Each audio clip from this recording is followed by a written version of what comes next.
The gray-haired doctor held the report in his hand and announced the devastating news. Lin Bei's genetic rating had dropped from the rare A grade to the common B grade. The hospital room fell into complete stillness, the air heavy with tension. Lin Bei leaned against the hospital bed, his gaze empty. Overnight, his status and future had completely collapsed. The door was suddenly pushed open with force. Jiang Ran entered with an air of indifference and carrying a designer handbag, her perfume masking the scent of disinfectant. A glimmer of hope briefly appeared on Lin Bei's face, but Jiang Ran coldly interrupted. "Let's break up. You've turned into a useless B grade." The contempt in her eyes barely concealed her calculating motives. An A-grade status meant privilege and security, things that Lin Bei no longer had. Lin Bei's lips trembled. He gritted his teeth but managed only a single word. "Leave." He turned his head away from her. Jiang Ran's mocking words carried a glimpse of her future plans. She'd already accepted the proposal of an A-grade tycoon, leaving him discarded. Before she could finish, Lin Bei began coughing violently, blood staining his hands, his heart racing uncontrollably. Darkness consumed his vision. The sharp blare of alarms pierced the air as doctors rushed into emergency action. Genetic data on the nearby screen fluctuated wildly. Chaos erupted throughout the hospital as Lin Bei's genetic chain suddenly reversed. Not disintegrating, but being remade. His Y chromosome's activity surged past 100%, forcibly breaking through the limits of S-grade. The doctor fell to his knees, sobbing uncontrollably, and exclaimed, "The sole savior of humanity has arrived." He quickly commanded the hospital be sealed off and a notification sent immediately to the Supreme Council. Lin Bei lay motionless as his body underwent a complete transformation, the agony burning like wildfire through him. When he reopened his eyes, the sterile scent in the air had vanished, and his former frailty was completely gone. A whole new beginning had been forged. Power coursed through his body, so overwhelming that he could hear the faint scuff of leather shoes against the carpet 20 meters away. A steady female voice came from beside his bed. "You're awake." Propping himself up, Lin Bei found himself surrounded by a group of sharply dressed special agents in black suits, their bearing intense and commanding. Closest to him stood a middle-aged woman in a military uniform adorned with gold stars, Director Gu Qing of the National Security Bureau. Gu Qing bowed slightly and introduced herself. 3 hours ago, your genes underwent a mutation, awakening you as the first S-grade male of the Daxia Federation. Her eyes sparkled with fervor, her voice trembling. Your Y chromosome activity has reached 100%. You guarantee male offspring without any genetic diseases. You're the world's only healthy seed. Silent tension enveloped the room as the agents in black held their breath. Lin Bei smirked faintly and raised an eyebrow. "So, are you planning to lock me up as some premium breeding resource, or dissect me for research?" Gu Qing stood at attention, her tone resolute. "Absolutely not. You are humanity's greatest treasure. The Supreme Council has approved your designation as a God-tier citizen." She handed him a silver briefcase. Inside, a black and gold identity card radiated prestige. "From this moment forward, you hold the highest authority in the Federation. All laws and administrative regulations must respect your personal will. You are free to travel, shop, party, or take vacations without any restrictions.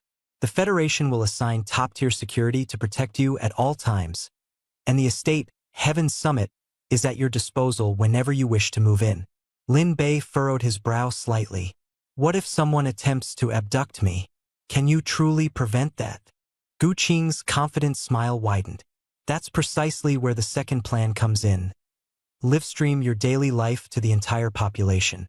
Except for matters of privacy or sensitive activities, the national network will maintain a 24/7 broadcast. With billions of eyes watching you, any aggressor would face the wrath of the masses. In addition to the live stream, the Federation will provide you with a monthly allowance of 5 million credits. You can also cut off the live feed at any time to enjoy absolute privacy. Top-class security, a massive allowance, and boundless freedom. It was the ultimate lifestyle tailored perfectly for him. His heartbeat quickened as he broke into a dazzling smile. Deal. When do we start streaming? Gu Qing's eyes glistened with tears. Her voice choked with excitement as she struggled to respond. The Federation's broadcasting channels abruptly cleared their schedules, ready to stream an announcement that would shake the nation to its core. At that same moment, on the ring road surrounding the capital city, a black Maybach smoothly maneuvered through traffic. In the passenger seat, Jiang Ran casually fiddled with the Cartier diamond necklace around her neck, casting coquettish glances toward Chairman Wang in the driver's seat. Chairman Wang laughed boldly, giving Jiang Ran's thigh an indulgent squeeze. His tone dripping with pride, he said, "Stick with me, and you'll never have to worry about anything." Jiang Ran sneered, mocking her fallen ex-boyfriend. That pathetic loser has been kicked out of the advanced care ward and is probably crying his days away in the hallway. An A-grade man's world is where I truly belong. Chairman Wang nodded in satisfaction and turned on the car's holographic screen. Instead of the routine news broadcast, the screen cut straight to the grand doors of the advanced care ward, where bold golden letters shimmered across the display. The Federation's sole S-grade citizen, humanity's only hope. Chairman Wang slammed on the brakes, his face flushing crimson, hands trembling violently as he stammered, There's really an S-grade? A living legend. If he's willing to endorse my company, even just one word, I'd hand over half my shares without hesitation." Jiang Ran, caught off guard by the sudden stop, was almost strangled by the seatbelt. Her freshly applied lipstick smudged into a thick red streak down her chin. Fuming, she grabbed a tissue and muttered angrily, "He's just a man. What's the big deal?" The words were barely spoken when the hospital room's door slowly swung open. Dozens of national-level elite cameramen stood ready, their lenses focusing sharply on the entrance. A tall, composed young man with a radiant and clear countenance stepped forward at a deliberate pace. His indifferent gaze swept over the cameras, exuding a vitality far superior to the most exceptional A-grade males. Chairman Wang's face was filled with reverence, his breath halting. Jiang Ran instantly froze in place, her pupils constricted violently, and the limited-edition lipstick in her hand slipped from her grasp, falling onto the leather cushion and rolling into the corner. She stared fixedly at the screen, her mind thundering with chaos, her vision blank. Lin Bai. The ex-boyfriend she had angrily scolded and kicked out just a few hours ago was now standing right before her, alive and unyielding. At the same time, atop the 69th floor of the Skydome Tower, the tallest building in the central business district of Jing City, a military helicopter landed. 8 fully armed Special Forces operatives swiftly took up their firing positions. Lin Bei disembarked the helicopter, escorted by Gu Qing, the director of the National Security Bureau. As they walked, Gu Qing introduced, "This entire floor, spanning 1,200 square meters, has been allocated for your private residence. It is equipped with a 4-tier identity recognition elevator, and apart from you, not even the highest-ranking parliamentarians can gain entry." Standing before the floor-to-ceiling windows, Lin Bei gazed down upon the steely forest of skyscrapers to the east and the Mother River to the north. The bustling grandeur of Jing City lay beneath his feet. The interior was opulent to an extreme, with an intelligent butler system fully integrated. The wine cabinet housed rare, exclusive vintages, and a small golf course was tucked into a corner of the luxurious living room. Security arrangements were impeccable. Even the cafe baristas, property managers, and nearby traffic officers had been replaced by elite operatives handpicked by Lin Bei. Gu Qing gestured towards a floating camera orb, asking if the live broadcast comment stream should be activated. Taking a small bite from an apple, Lin Bei nodded in approval. Beep! Instantly, the live comment section of the national broadcast channel swelled like a tidal wave before him. Within 20 minutes, the entire female population of the Federation fell into a frenzy. The viewership skyrocketed to 450 million, with comments flooding the screen chaotically. "Ah, there's really an S-class. He's devastatingly handsome. Front row announcement. He's my husband. This is the epitome of a perfect man. Honey, look at me." I own 80 properties. Have dinner with me. Is he the god of creating healthy boys? I'm bowing down. A faint, uncontrollable smile tugged at Lin Bei's lips. He couldn't help but marvel at the intensity of the frenzy unfolding before his eyes. It felt as though, in a post-apocalyptic wasteland, a succulent roasted meal had appeared, and the entire Federation was vying for a bite. Inside the Maybach, the atmosphere was heavy and oppressive. Chairman Wang trembled all over, his face drenched in cold sweat, fixating on the bewildered and terrified Jiang Ran beside him. Her phone had crashed under the bombardment of overwhelming messages. The class group chat was flooded with hundreds, if not thousands, of it mentions and congratulatory texts. Jiang Ran, Sister Ran, check the national channel. Lin Bei has awakened as the singular S-Class. You must have saved the galaxy in your past life. The Skydome Mansion is waiting for you. Forget about old arguments. You're my idol now. Does Lin Bei need a maid? Incredible. Your judgment is insane. When will the wedding be? Jiang Ran felt cold all over, trembling as she stared at her phone. Her eyes filled with despair, and her heart constricted with pain as if pierced by daggers. The thought replayed in her mind ceaselessly. If only she had waited a little longer, if only she hadn't uttered that word, useless. The mansion and the glory would rightfully have been hers. Forcing a bitter smile, she pleaded with Chairman Wang. Take me back to see him. He loved me so much. I'll kneel and beg for forgiveness. Slap. A stinging slap landed fiercely across her face, her cheek instantly swelling. Chairman Wang, his eyes bloodshot, roared in anger. Get out! He's a god, and I'm nothing. You dumped him. Don't drag me down with you. Without hesitation, he kicked open the car door and shoved Jiang Ran out onto the curb before flooring the accelerator and speeding away. Jiang Ran collapsed onto the pavement, her gaze fixed on the giant screen displaying Lin Bei's composed and smiling visage. Bursting into tears, she felt despair wash over her like a rude awakening from a dream. Her hands trembling, she fumbled for her phone and hastily dialed his number. The moment the call connected, it was ruthlessly cut off. A mechanical, unemotional voice echoed from the screen. This number is classified as an SSS-level federal secret. You have been flagged by national security. Special forces will be dispatched to assess your situation within 3 minutes.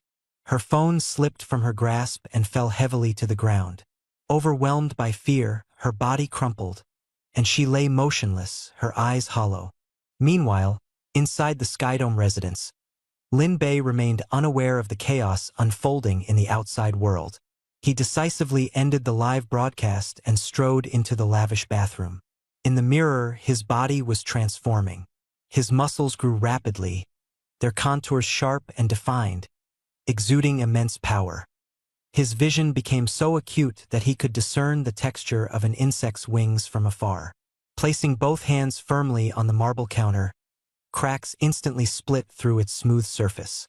Startled, he quickly withdrew his hands, his gaze becoming increasingly profound. This strength had far exceeded the limits of normal human health. Unlocking his potential was only the beginning. A deeper, primal hunger surged within his consciousness, the yearning for superior genes, the call of evolution. He stared at his elongated, powerful hands, realizing that his transcendence of life itself had only just begun.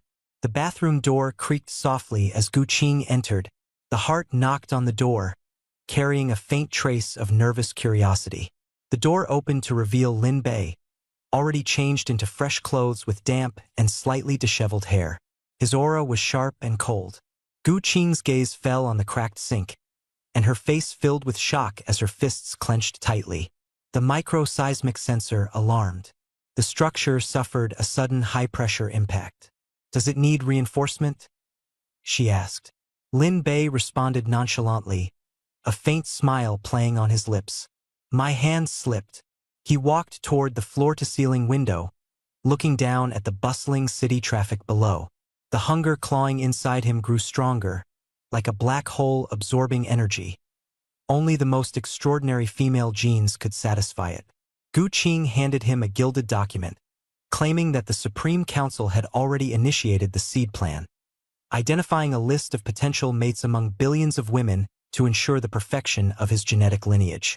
"Can we start the live stream now?" she asked softly. Lin Bei gave a slight nod, turning as he prepared to face billions of viewers. Ding, live stream of the God-class citizen has resumed. The viewer count skyrocketed. 300 million, 600 million, a billion, across the entirety of the Grand Xia Federation. Not a single person dared to look away. The nation held its breath, watching this momentous event unfold. Handpicked by the Federation, 10 stunningly beautiful women stood at the doors of an elevator reserved just for them.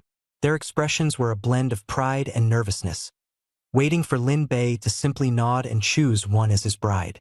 Lin Bei's gaze swept over them. His breathing hitched slightly as he leaned casually against the sofa. However, the fiery turmoil in his heart betrayed his outward calm. Among them was Su Qingying, the national movie queen dressed in a pure white qipao. Shen Ruobing, the cold and elegant business CEO. A genius biologist. A hardened female military instructor. Each was someone he once thought completely unattainable. The live stream comments section exploded, gasps and exclamations filling the feed. No one had ever seen such a scene before. These goddesses, poised and prideful, were now visibly restless. Shun Ruobing's eyes darted nervously, her breath quickened. Unintentionally, she undid one of her blouse buttons, subtly trying to display her sincerity to Lin Bei. Gu Qing handed over a genetic report, but Lin Bei waved it off before she could fully explain. "Line up. Come forward one by one and shake my hand," he ordered coldly. Billions of viewers were stunned into silence, as were the women themselves. Shun Ruobing was the first to step forward, stiffly making her way toward him. She lightly touched Lin Bei's palm. The instant their hands made contact, a paralyzing sensation surged through her mind. Her legs nearly buckled as she struggled to stay upright. Her demeanor turned coquettish, her fingers tracing patterns on Lin Bei's palm. Her gaze turned soft, expectant of a response. Yet, Lin Bei's eyes flickered with disappointment as he coldly withdrew his hand. "Next," he said bluntly. Shun Ruobing's face went pale, her eyes welling with tears as she retreated in dejection. The live stream comments erupted in disbelief. Shun Ruobing had been instantly rejected? This man's standards were impossibly high. The subsequent handshakes turned into a theatrical series of rejections. The national movie queen Su Qingying rejected outright. The genius scientist rejected without hesitation. One by one, the top tier of women were ruthlessly dismissed. The tension in the air thickened. Each rejection was a turning point, leaving the dazzling women on stage reeling from humiliation. In Beijing City's bustling pedestrian square, Jiang Ran knelt before a massive holographic screen, her eyes bloodshot. National security agents watched her coldly as she stared at the devastated, tearful heiresses on the live stream. Bitter envy surged within her heart. She ripped at her hair and clawed at her face, her nails drawing bright streaks of blood. "They're all worthless trash I wouldn't have wanted." Desperation and regret gnawed at her like serrated blades, tearing apart her soul until she coughed up blood and collapsed unconscious. Meanwhile, in the Sovereign Sky residence, the 9th handshake was about to take place. Gu Qing, drenched in sweat, began doubting Lin Bei's selection process. This time, the candidate was Yilin, a short-haired woman donning a military uniform, her palms calloused from combat, radiating the unyielding aura of a soldier. As her hand met Lin Bei's, an intense resonance erupted. Lin Bei's blood surged, and the deep-seated hunger rooted in his genes flared, like a shark scenting blood in the water. His gaze turned icy and fervent, and he tightly gripped Yilin's wrist. A faint crack resonated. Yilin's face flushed crimson. She didn't resist but instead appeared dazed, her breathing growing uneven as her body unconsciously leaned forward. Lin Bei's voice was hoarse yet decisive. "You stay." The live stream exploded into chaos.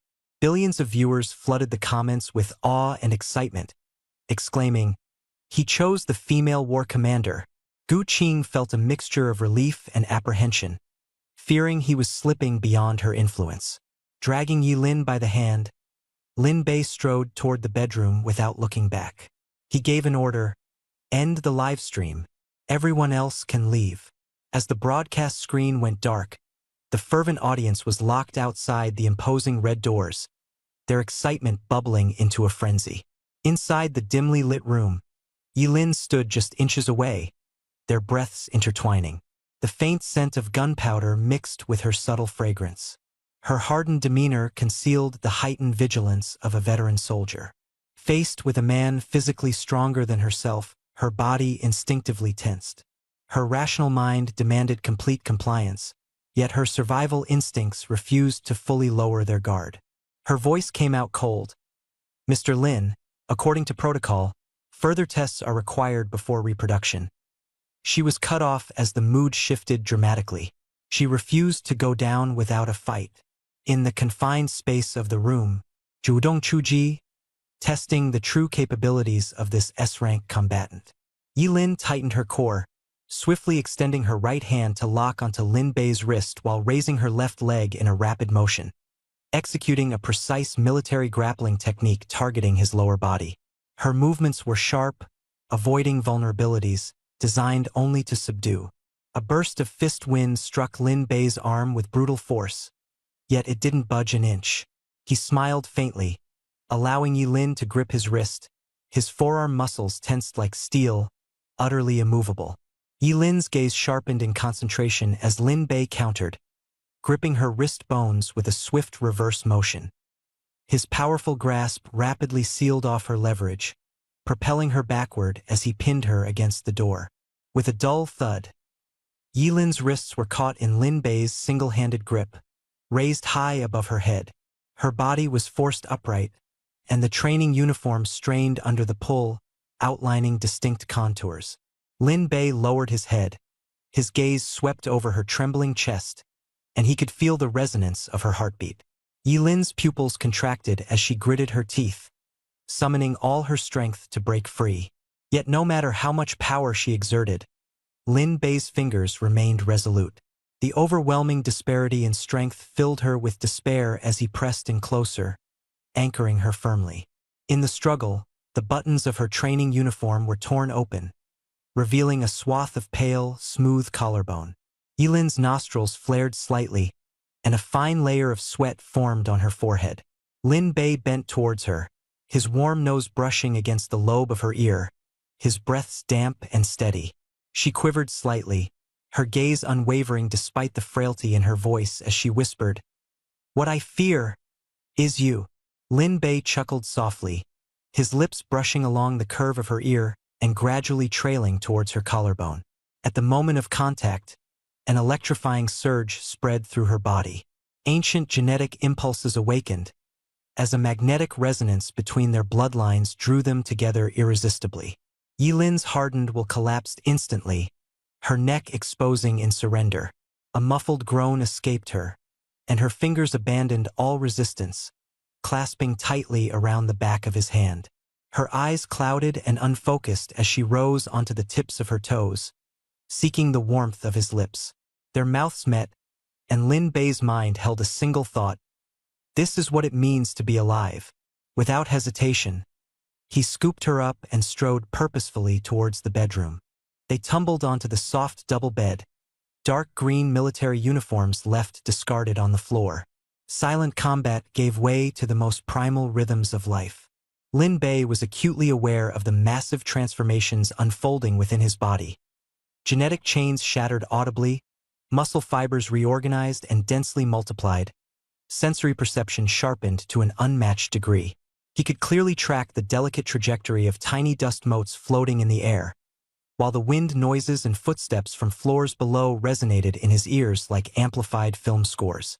Time stood still within the fervent union. 2 hours later, gentle golden light filtered through gauzy curtains. The bedroom lay disheveled, the snow-white sheets sprinkled with traces of crimson blossoms. The iron-willed instructor Yilin, who had faced storms of bullets without flinching, now lay completely spent, collapsed over a pillow without an ounce of composure. Her face burned crimson, and even moving a single finger was beyond her. Her lips slightly parted, breaths coming in abrupt gasps, her eyes reflecting a mixture of exhaustion and daze. A stark testament to the powerlessness she felt under such complete domination. Never had she imagined that she, of all people, would be utterly overwhelmed in sheer physical capability, not even having the chance to retaliate. Lin Bei rolled off the bed and stood upright, his naked upper body illuminated by the dim light, highlighting taut muscular lines brimming with explosive energy. He clenched his fist, his knuckles cracking sharply. Casually flexing his grip, he knew he could crush a hardened marble countertop with ease. His strength had transcended human limits. Yilin half opened her eyes, staring at his resolute silhouette. Her voice hoarse but tinged with awe, she muttered, "He's far more than just S-rank." As a battle-hardened soldier, her keen intuition sensed an astonishing metamorphosis within Lin Bei, something that transcended what official frameworks could ever classify. It was beyond the reported perfect reproductive form. Before she could finish her thought, she succumbed fully to sleep. Lin Bei offered no response. Draping a robe over himself and fastening it at the waist, he closed his eyes, calming the lingering echoes within his tempered body. After experiencing this second bout of evolution, he understood this. Only the first union with a resonator could shatter his genetic locks and ignite this leap. Repeating it with the same individual would diminish results, unable to defy the limits of fate. He knew that to achieve continuous advancement, he would need to open more blind boxes, finding additional resonators. Walking towards the floor-to-ceiling windows, hands tucked into his pockets, he surveyed the steel jungle of Jing City below.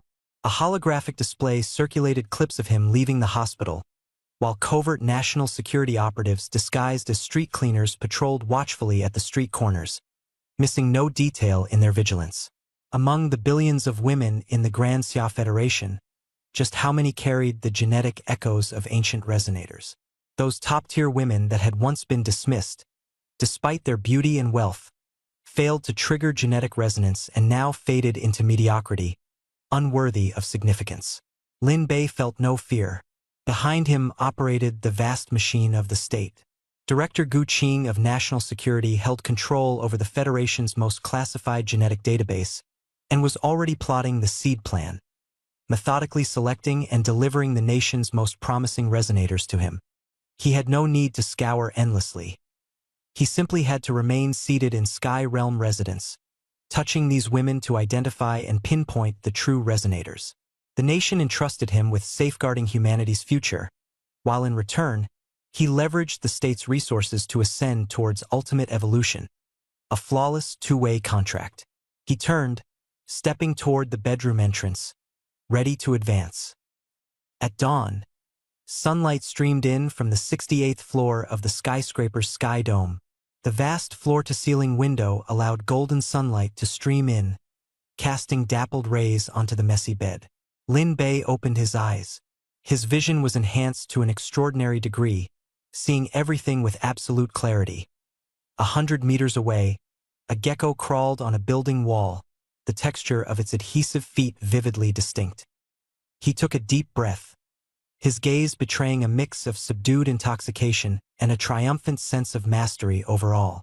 On the bed, Yilin was still asleep, tear stains from her earlier crying clearly visible, evidence of having been overwhelmed by sheer power. Lin Bei sat up, the robe slipping off, revealing his muscular back, brimming with explosive strength. Slowly, he clenched his fist, the crisp crack of joints breaking the silence. His blood coursed, and his taut muscles felt like coiled strings. Second evolution, he muttered, the corners of his mouth lifting in a subtle smirk. The untapped power hidden within his physique awaited the eruption of its next storm. These past 2 days had been utterly surreal. Lin Bei was immersed in it, barely containing his excitement. Outside the door came a gentle knock. "Mr. Lin, it's Gu Qing." Lin Bei, still in his robe, gestured for her to enter. Gu Qing stepped in, the heavy atmosphere of the room palpable. She avoided the scattered mess nearby and handed over an itinerary, her tone somber. The Supreme Council has decided to boost public morale. Livestream ratings are through the roof, but the masses want to see the savior in person. We've arranged for you to tour the CBD commercial district, a public appearance. Lin Bai raised an eyebrow. Tour? Exactly. The eyes of the entire Federation are fixed on you. A brief appearance will be enough to quell the fear and unrest. Security has been raised to the highest level, with 3,000 plainclothes agents on standby and a 5-kilometer radius under radio surveillance. He walked toward the window, looking down at the bustling city below, the urban sprawl like a busy ant colony. He chuckled inwardly. A tour? Like a zoo animal put on display as a national treasure. Still, he decided to see what his body could perceive in the midst of a crowd's tempestuous energy. He nodded. Let's go. At 10 a.m., Beijing's global pedestrian street. The streets were flooded with fervent enthusiasm, women waving support banners and screams ringing out like thunder. The male-to-female ratio of the crowd was an absurd 1:12, and the women practically worshipped Lin Bei as a deity. Livestream comment sections were inundated, and online viewers skyrocketed past 1.5 billion. He pushed open the car door, his resolute demeanor refusing the use of bulletproof shields, and stepped boldly into the sea of people.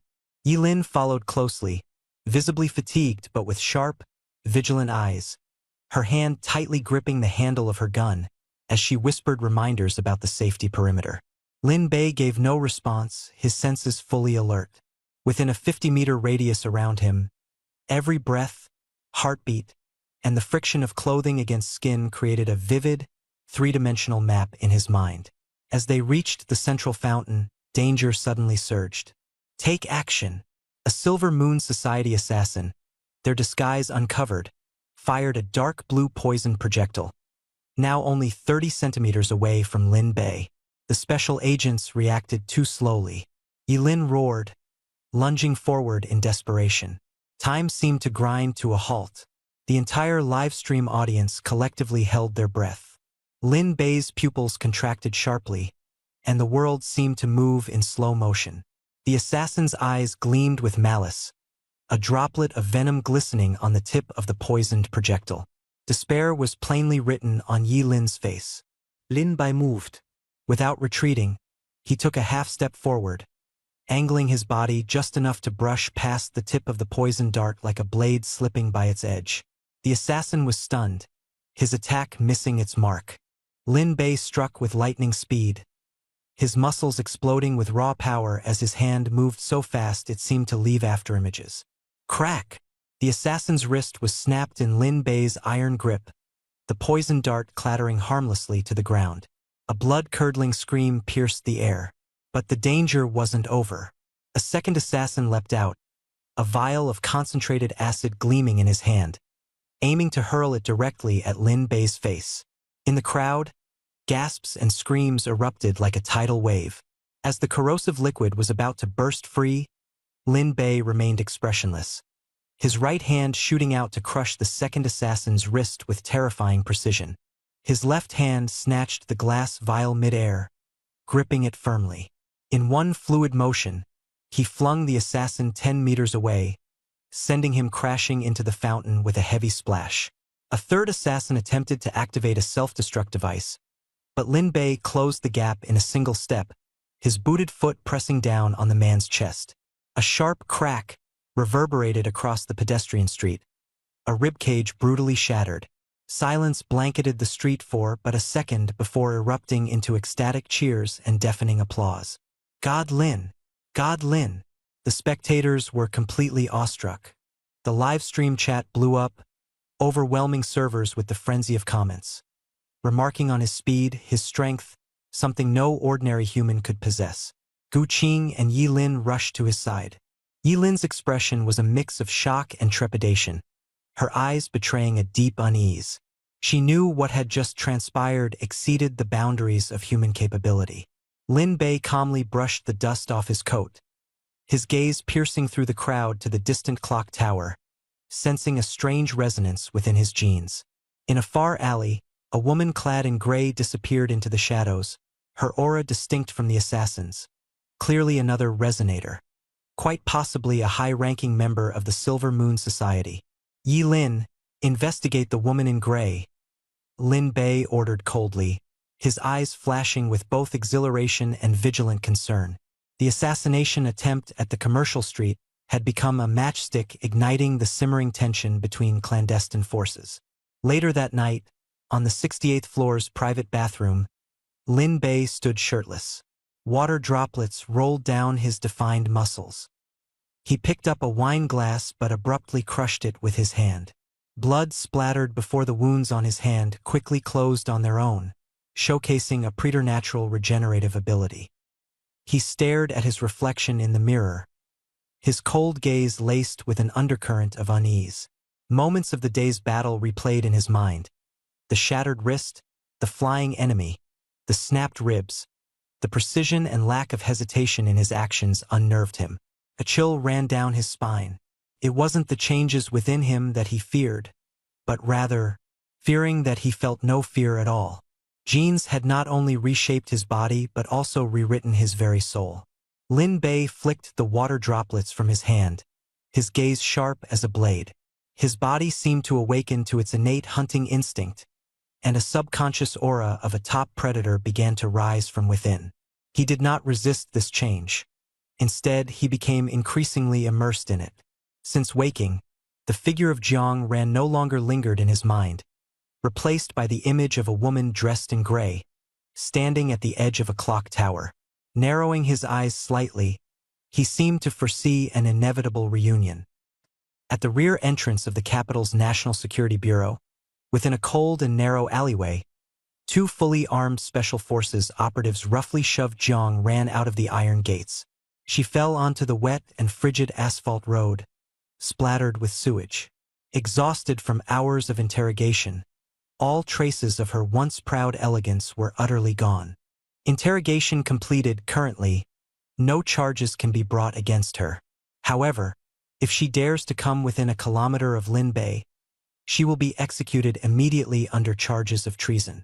The Special Forces operative stared at her coldly, his finger hovering over the trigger of his holstered gun. As the iron gates slammed shut, several of Jiang Ran's former university classmates happened to pass by. Seeing her disheveled and wretched state, they reacted with both shock and derision. The sound of smartphone shutters clicked as mocking laughter followed. She dumped Lin Bei? Seriously, how brain-dead can you be? Lin Bei now has Yi Lin beside him, that Special Forces soldier. And her? Lying in the mud. Jiang Ran's eyes locked onto them with a cold and silent intensity that froze the air, striking fear into their hearts and forcing them to flee in distress. In the distance, towering skyscrapers displayed massive advertisement screens, replaying the heroic footage of Lin Bei taking down 3 assassins. Under the gazes of countless admirers, he was like a god descending to earth. Jiang Ran's fingernails dug into the mud, drawing blood, her fingers trembling. Envy and rage consumed her as her world was turned completely upside down. The Lin Bei she once trampled on now stood high above, while she had fallen into an endless abyss. Her bitterness and twisted emotions transformed into a chilling curse as she watched his growing glory with venomous intent. Deep underground in the capital, within a luxurious and secretive private club, a woman cloaked in gray stormed in briskly. Tearing off her mask, she revealed a face of lethal beauty. Chu Yu, an elder of the Silver Moon Society. She approached a wine cabinet, snatched a bottle of Romanée-Conti, and took a sip. Fury surged through her as she threw the wineglass at the wall, shattering it into pieces and scattering liquid everywhere. Several female guards nearby froze in terror, holding their breath. Chu Yu's eyes glimmered with fanaticism as she declared, "His existence will overthrow the dominion of women like us. No matter the cost, he must die." No sooner had she spoken than her legs suddenly lost control, entangling themselves painfully. The agony spread uncontrollably, leaving her helpless despite her attempts to dig her nails into her thighs to regain composure. Her face was a canvas of humiliation and despair. In 30 years, no man had ever affected her so profoundly. Yet merely a distant 100-meter gaze from this man had ignited an unexplainable reaction within her.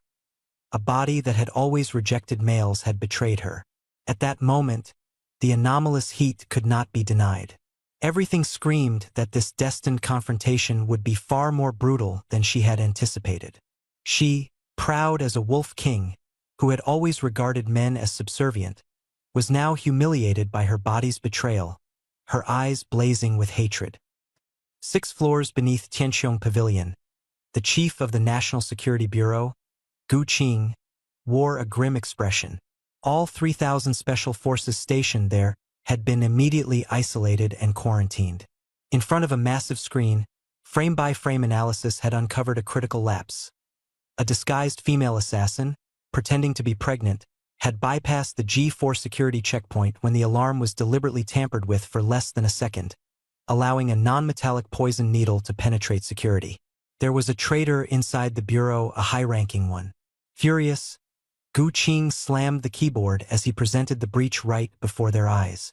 On the top floor, Yilin appeared, clad in a black tactical combat outfit. Her steps decisive as she reported the disappearance of the gray-clad female enemy within a blind spot in the sewer system. Lin Bei toyed with a military dagger in his hands, a slight smile playing on his lips. Using a faint trace of keratin DNA extracted from the scene, they began unraveling leads one strand at a time. A genetic hunt had commenced. At that very moment, the secured communications line rang.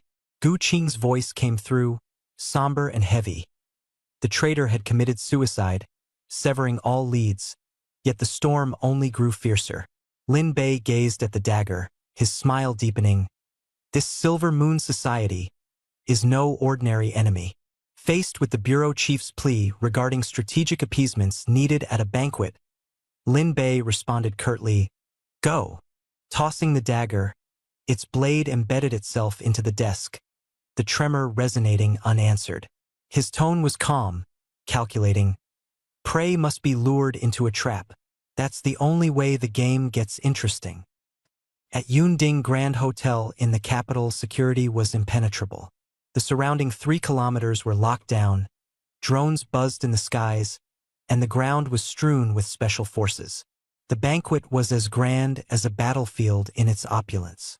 Chu Yu, dressed in a striking red gown, stood at its center, her bare face radiating an intimidating sharpness amid mocking whispers. To her, the guests flitting about appeared as nothing more than a mass of frenzied cats. A voice came through her earpiece, and tension gripped her. Clenching her wineglass tightly, unease surged within her. With a cold smile, she whispered to herself, "The national mascot, at best, he's just a brute. Tonight, I will expose his weaknesses." The grand doors of the hall opened, and all chatter instantly ceased.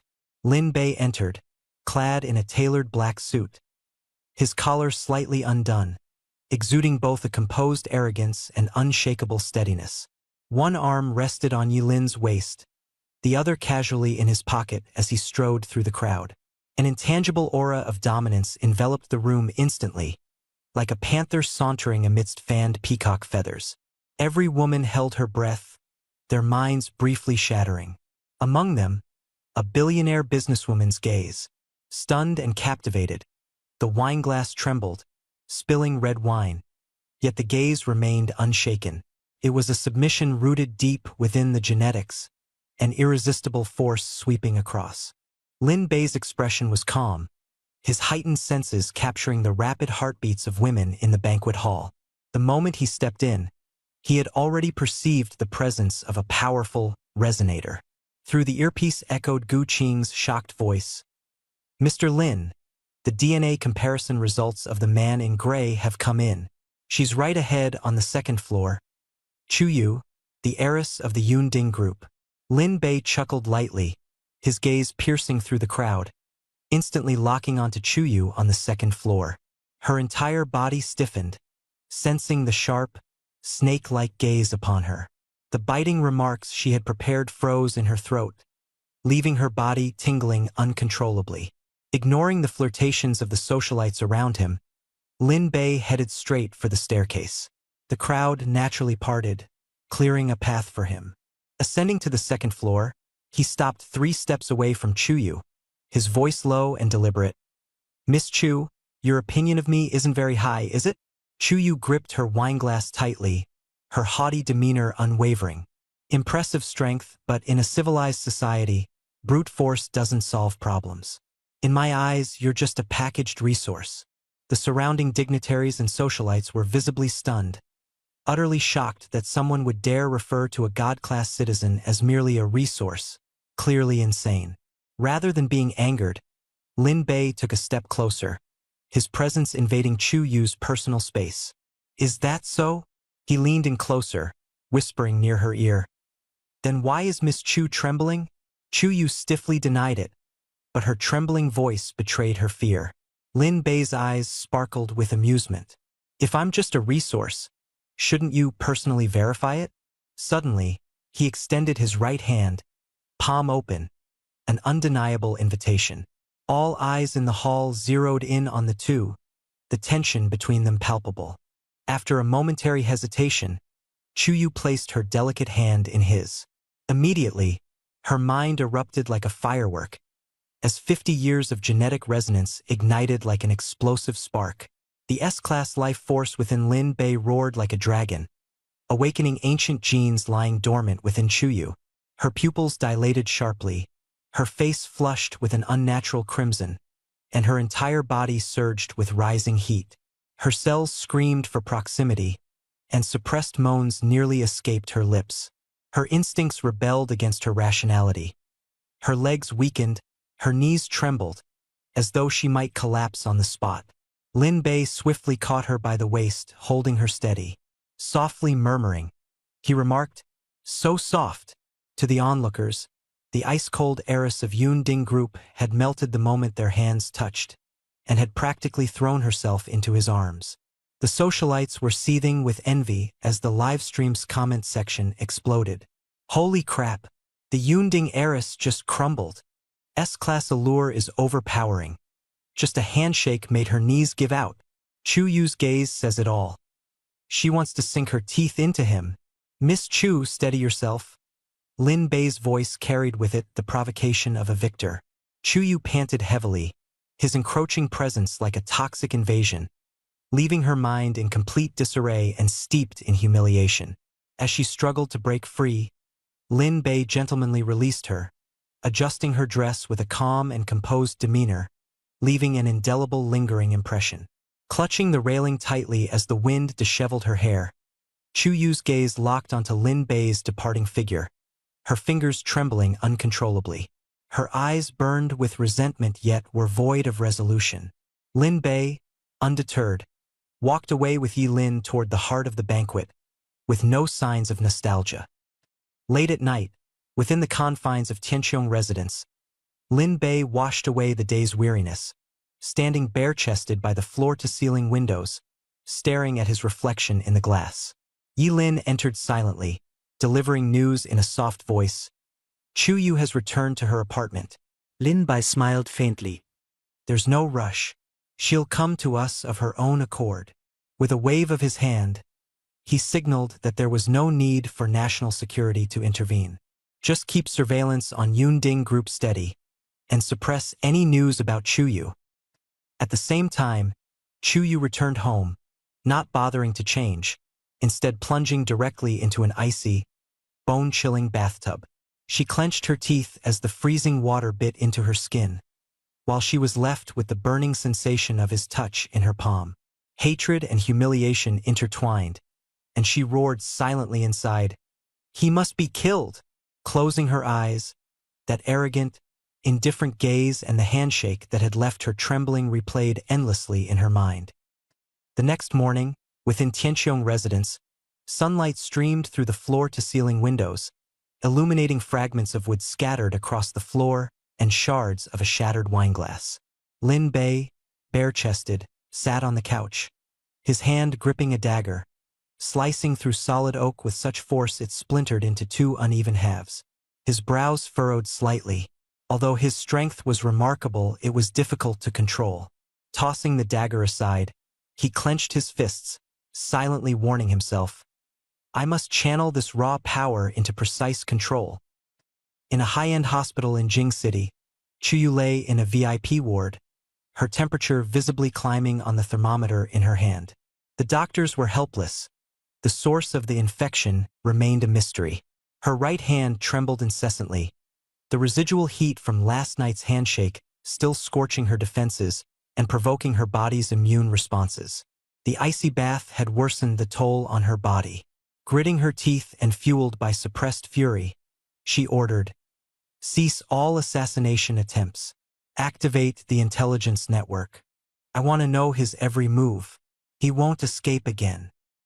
On the third basement level of a training facility, Lin Bei, clad in a black athletic tank, faced off against Yilin, donned in tightly fitted combat gear, her taut muscles rippling as she pointed out coolly, "Your bursts of power are incredible, but you completely lack control. Yesterday, your elimination of the 3 assassins relied purely on brute force. Instinct, in this case, became a dangerous liability." Lin Bei's brows raised slightly, turned to the edge, ready to face the challenge. Lin Bei approached an automated ball launching machine, pressing the button for the highest speed, 150 kilometers per hour. Tennis balls shot out like cannonballs. Lin Bei quickly tracked their trajectory, his right leg forcefully shifting to make way, but his overexertion caused the floor mat beneath him to crack with a snap, throwing him off balance. 2 high-velocity tennis balls struck his left shoulder with obvious pain. Had it been an average person, their bones would have easily fractured. On the 6th underground level, special agents monitored the screens, shaking their heads with sighs. Physically, he's godlike, but his combat habits are severely lacking. His bursts of power are too raw and unrefined. One person explained, "He's nothing more than a college student. The High Council values reproductive potential, not battlefield prowess." Back on the training ground, Lin Bei steadied himself, gazing at the shattered floor mat before scratching the back of his head with a bitter smile. Yilin turned off the ball machine, her tone patient yet firm as she pointed out that his power release wasted too much energy. Lin Bei closed his eyes, replaying the counterattack scene from the previous day in his mind. Taking a deep breath, he suppressed the violent impulse boiling inside him, his gaze sharp as he gestured for her to restart. The machine whirred to life again, launching tennis balls at breakneck speed. This time, Lin Bei lightly shifted his shoulders, moving with minimal effort to evade the balls. He refrained from unnecessary leaping or wasting an ounce of force. The ball brushed past his shoulder, but he remained calm and composed, each movement incredibly efficient. Under the relentless barrage, he moved like a phantom, seamlessly dodging with ease. When the final ball was fired straight at his face, Lin Bei raised his hand, his 5 fingers closing around it with perfect control. The ball didn't deform at all in his grasp. In the surveillance room, the special agents fell silent, their eyes wide with shock. In less than 30 minutes, he's mastered power regulation to the level of a professional athlete. His neural reflexes are astonishingly quick. Back on the training ground, Yilin's gaze narrowed slightly before she lunged directly at Lin Bei, throwing herself into the fray. Her fists came at him with fierce precision, while Lin Bei's keen instincts flared instantly as her sudden attack broke through. Yilin executed a grappling hold, her legs wrapping tightly around his neck as she arched backward, securing his right arm in an arm lock. The two of them crashed onto the mat, locked together in a tight grapple. Lin Bei didn't rely on brute strength. Instead, he used subtle muscle adjustments to skillfully twist his joints, alleviating the tension of the hold. Without breaking stride, his left hand gripped Yilin's belt, powering into a forceful reversal that shifted him from defense to offense. Pinning her beneath him, his presence bore down heavily like a mountain. Yilin's chest rose and fell rapidly, her expression complicated. At that moment, she realized that the man before her was learning faster than she could have ever imagined. If this continued, she feared there would come a time when she could no longer teach him. Gazing up at Lin Bei, his calm eyes betrayed no hint of emotion. He simply said, "Your technique's not bad." At the National Security Bureau, Director Gu Qing stared intently at the screen. Lin Bei's textbook-perfect counterattack movements left him stunned, causing the teacup in his hand to slip and spill tea across his lap. Unbothered, he muttered to himself, "There are secrets hidden within this S-rank individual that go far beyond what meets the eye." In Tianqiangju's training hall, Lin Bei released Yi Lin and got to his feet. His eyes lingered on his strong, dexterous hands, a satisfied expression emerging on his face. In a low voice, he announced, "Combat warm-up complete." Lin Bei glanced at Yi Lin, who was still catching her breath, and said simply, "This afternoon's plan. Underground shooting range. I want to handle real firearms." At precisely 2 p.m., he donned a ballistic vest, ready to depart. The training room doors abruptly swung open as Gu Qing entered, flanked by 3 lab-coated specialists. "Mr. Lin, as per the standard procedure for the Fire Seed project, within 72 hours, deeper genetic testing will need to be conducted on Yi Lin." Lin Bei discarded his vest, his expression darkening. Yi Lin wasn't just his bodyguard. She was the first seed of the Fire Seed project. Yi Lin stood at attention, her face emotionless, as she departed with the medical team. The training ground fell eerily quiet. Alone, Lin Bei ascended to the 68th floor, standing by the floor-to-ceiling windows. His gaze pierced through the bustling streets of the CBD below. In the crowd, 9.5 out of every 10 people were women. But today, his vision carried something more, hopeful anticipation. If Yi Lin was truly pregnant, this was no longer cold, lifeless experimental data, but a living, breathing embryo. The first male infant without any genetic defects in 50 years was within reach.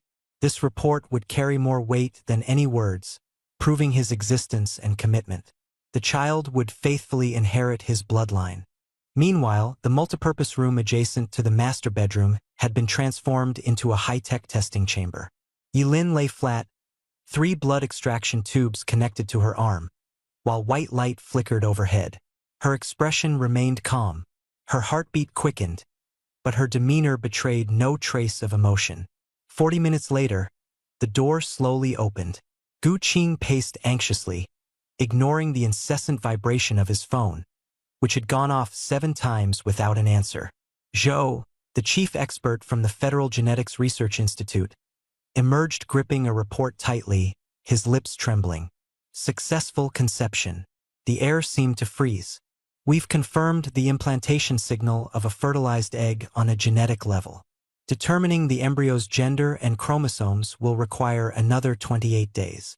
Professor Zhou's eyes brimmed with tears, his voice quivering. "This is the highest genetic activity indicator I've seen in 40 years. None come close."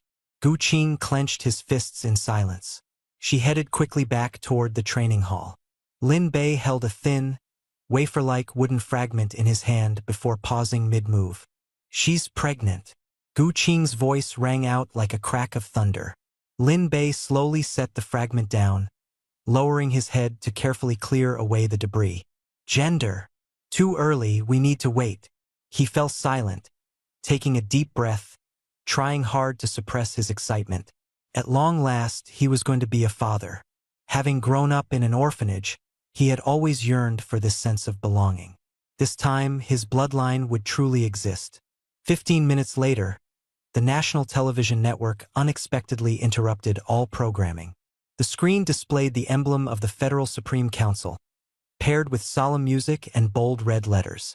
The announcement was about to be revealed. Phase 1 notification of the Spark Plan. The embryo from the partner of Lin Bei, the Federation's sole S-class citizen, was confirmed to have successfully conceived, with gene activity levels reaching an unprecedented historic peak. Gender and chromosomes would be announced in 28 days. The entire Federation was stunned upon hearing this.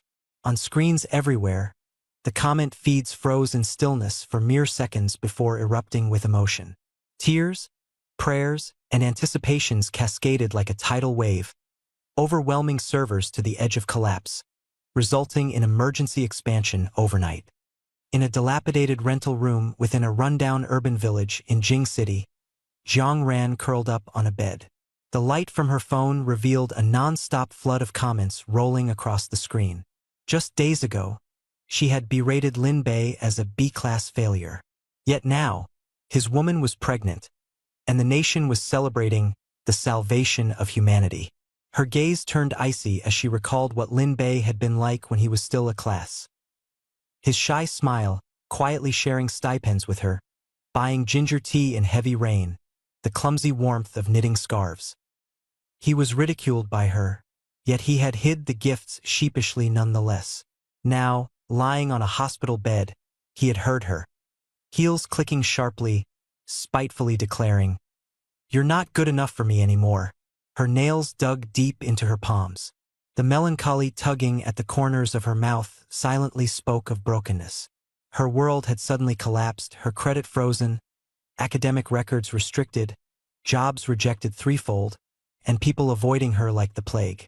She stared at the mold-speckled ceiling and muttered, 28 days. 28 more days to wait. Doubt and fear intertwined in the depths of her mind. The future was uncertain. Would it be a girl or a boy, healthy or abnormal?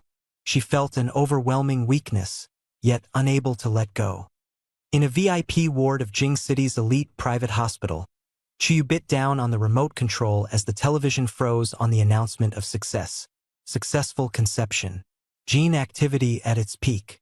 This signified that in 28 days, Lin Bei would transition from being a theoretical hope to becoming humanity's fully proven beacon of survival. The nation's level of protection for him would instantly escalate to an almost obsessive degree. Any threats made against him would come at a tenfold cost. She shut her eyes tight. Anger should have been boiling within her, prompting her to summon the leadership of the Silver Moon Society to plan countermeasures immediately. Yet the image flashing through her mind was not that of fury but of a tightly grasped hand from a particular night. A surge of conflicting emotions colliding, a clash of calm and impulse, an indescribable surge boiling within her. That hand, defined and slender, had firmly encircled her waist.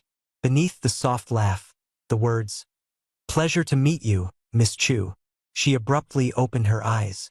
Her palms burned not with rage, but with an entirely different kind of heat. She bit down on her tongue, tasting the metallic tang of iron as her gaze fell again on that cold, indifferent profile on the screen. One that seemed severed from the world. 28 days. That number reverberated in her mind. The sun dipped below the horizon, wordlessly declaring the grueling anticipation of time yet to pass. In the basement's third-level shooting range, the scent of both machine oil and gunpowder mingled thickly in the air. 8 shooting lanes stretched ahead. Lin Bei stood at position 1, holding a 9mm Federal pistol in his grip. The gun felt lighter than he'd imagined. His instructor, Coach Chin, the Federal Special Service Bureau's chief shooting trainer and 3-time national champion, furrowed his brows, closely observing Lin Bei's handling of the firearm. He meticulously adjusted every detail. Grip a bit higher, and don't overlap your thumbs. Lin Bei fine-tuned his posture before beginning his first trial shot. The bullets pierced the target paper, scoring slightly below average. Lin Bei quickly detected that his subtle downward press while pulling the trigger was affecting his accuracy. He repeated the motions, practicing control over the recoil. His eyes stayed steady, his breathing even. He fired again, with his scores gradually improving. Coach Chin's frown loosened slightly. "You're improving quickly." Another 5 rounds. This time, Lin Bei hesitated no more, firing 5 shots in under 7 seconds. The results clearly more impressive. The target range extended to 25 meters. Behind bulletproof glass, Yi Lin's gaze fixed on Lin Bei. She had ceased her role as a bodyguard, now considered a security talent on the same level as Lin Bei. She watched firsthand as a novice achieved in 40 minutes the level of progress that had taken her 3 months to reach. Her grip on the leather armrest tightened, her heart silently shaken yet bereft of words. At a distance of 40 meters, Lin Bei entered advanced mobility shooting training. Initially, his shots strayed wide. Gradually, as his coordination between movement and aiming guns steadied, volleys of bullets began concentrating on the target's center. Coach Chin's sharp gaze caught each detail, his hand raised to correct midway, only to lower it again. The motion was already flawless, leaving nothing to critique. Coach Qin turned his keen focus towards the observation room, and in that split second, Yi Lin discerned something unusual in his thoughts, a sense that defied logic. Lowering her head in silence, her hand unconsciously settled over her flat abdomen. At this moment, her thoughts weren't about children, but calculation. Her role in Lin Bei's protection felt increasingly redundant as he ascended step by step. So where did that leave her? In the riverside grandeur of Jing City's Bin Manor apartments, the dim light illuminated the hollowed slender figure of Chuyu. 3 days prior, she'd recovered from an illness but remained gaunt, her cheeks sunken. The encrypted tablet screen in the living room flickered with secret instructions from within the Silver Moon Society.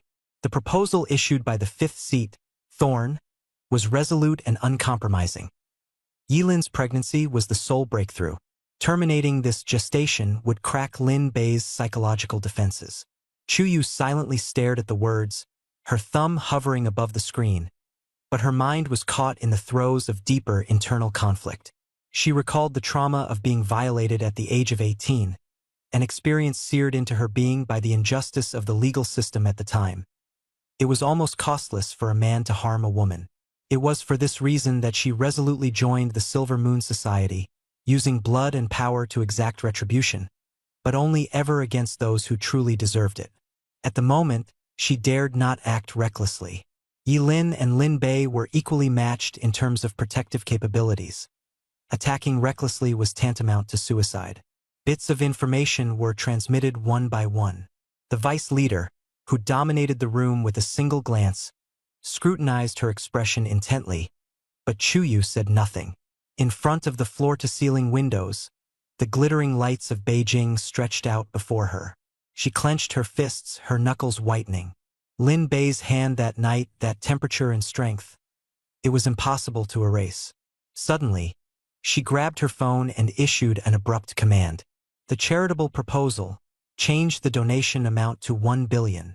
Hearing doubt on the other end of the line, she repeated firmly, "Change it. I'll speak to the Elders' Council myself." She ended the call and slammed the phone onto the coffee table. Chuyu was set on meeting Lin Bei in person to investigate further. Why had a simple handshake unraveled 9 years of staunch, unyielding faith? On the 68th floor of Heavenly Dome residence, Lin Bei, fresh from training, sat on the sofa, his damp hair hanging messily around him. Before him was the late-night proposal, a massive charity support plan submitted by the Cloud Peak Group to the Federation's seed fund. The proposal also contained an invitation for Lin Bei, a divine citizen, to serve as its face. The amount had been quietly raised to 1 billion, and the signatory was Chuyu. Lin Bei closed the proposal, his brow furrowing slightly. He tapped the desktop lightly and murmured the time frame, 3 days. Yi Lin looked up, skepticism glinting in her gaze. "Are you sure you want to meet her?" Lin Bei remained composed, leaning back into the sofa. A hint of a cold smile crossed his face. She paid 1 billion for an entry ticket. Not taking a look at her cards would be such a waste. Gu Qing, standing nearby, interjected, "The funds behind Cloud Peak are complex." Yi Lin found out that 40% of the Silver Moon Society's operating funds over the past 3 years have come from Cloud Peak's charitable foundation. The lights in the top-floor banquet hall sparkled brilliantly, heralding the brewing of an even larger storm. Invisible floating camera orbs hovered silently, providing a seamless, 3-angle feed that was transmitted live to the Federation's national channel. At the main table sat Lin Bei, his black suit casually worn without a tie, exuding an understated, effortless demeanor. Behind him to the right, Yi Lin stood in tactical attire, watchful and alert. Around them, disguised special agents mingled in place of conventional guests. On stage, Chuyu donned a dark, form-fitting evening gown. Her austere, makeup-free face emanated a resolute coldness. Her steady, authoritative voice resonated through the sound system as she delivered her speech. The continuation of human civilization hinges upon shared social responsibility, she read from the teleprompter, emphasizing the necessity of societal oversight and transparent mechanisms to address the genetic crisis. Before her words fully settled, Conservative businessmen in the audience clapped in response, implying even a savior must not escape scrutiny. The live broadcast's comment section surged with polarized reactions. Lin Bei reclined in his chair, sipping soda with a calm gaze. Outwardly composed, he nonetheless caught the faint irregularity in Chu Yu's breathing. Retrieving her gaze, Chu Yu looked directly at the main table and dropped a bombshell. The Cloud Peak Group was committing an additional 1 billion federal credits to the charity fund to support male health and genetic research, with oversight by the Cloud Peak Foundation.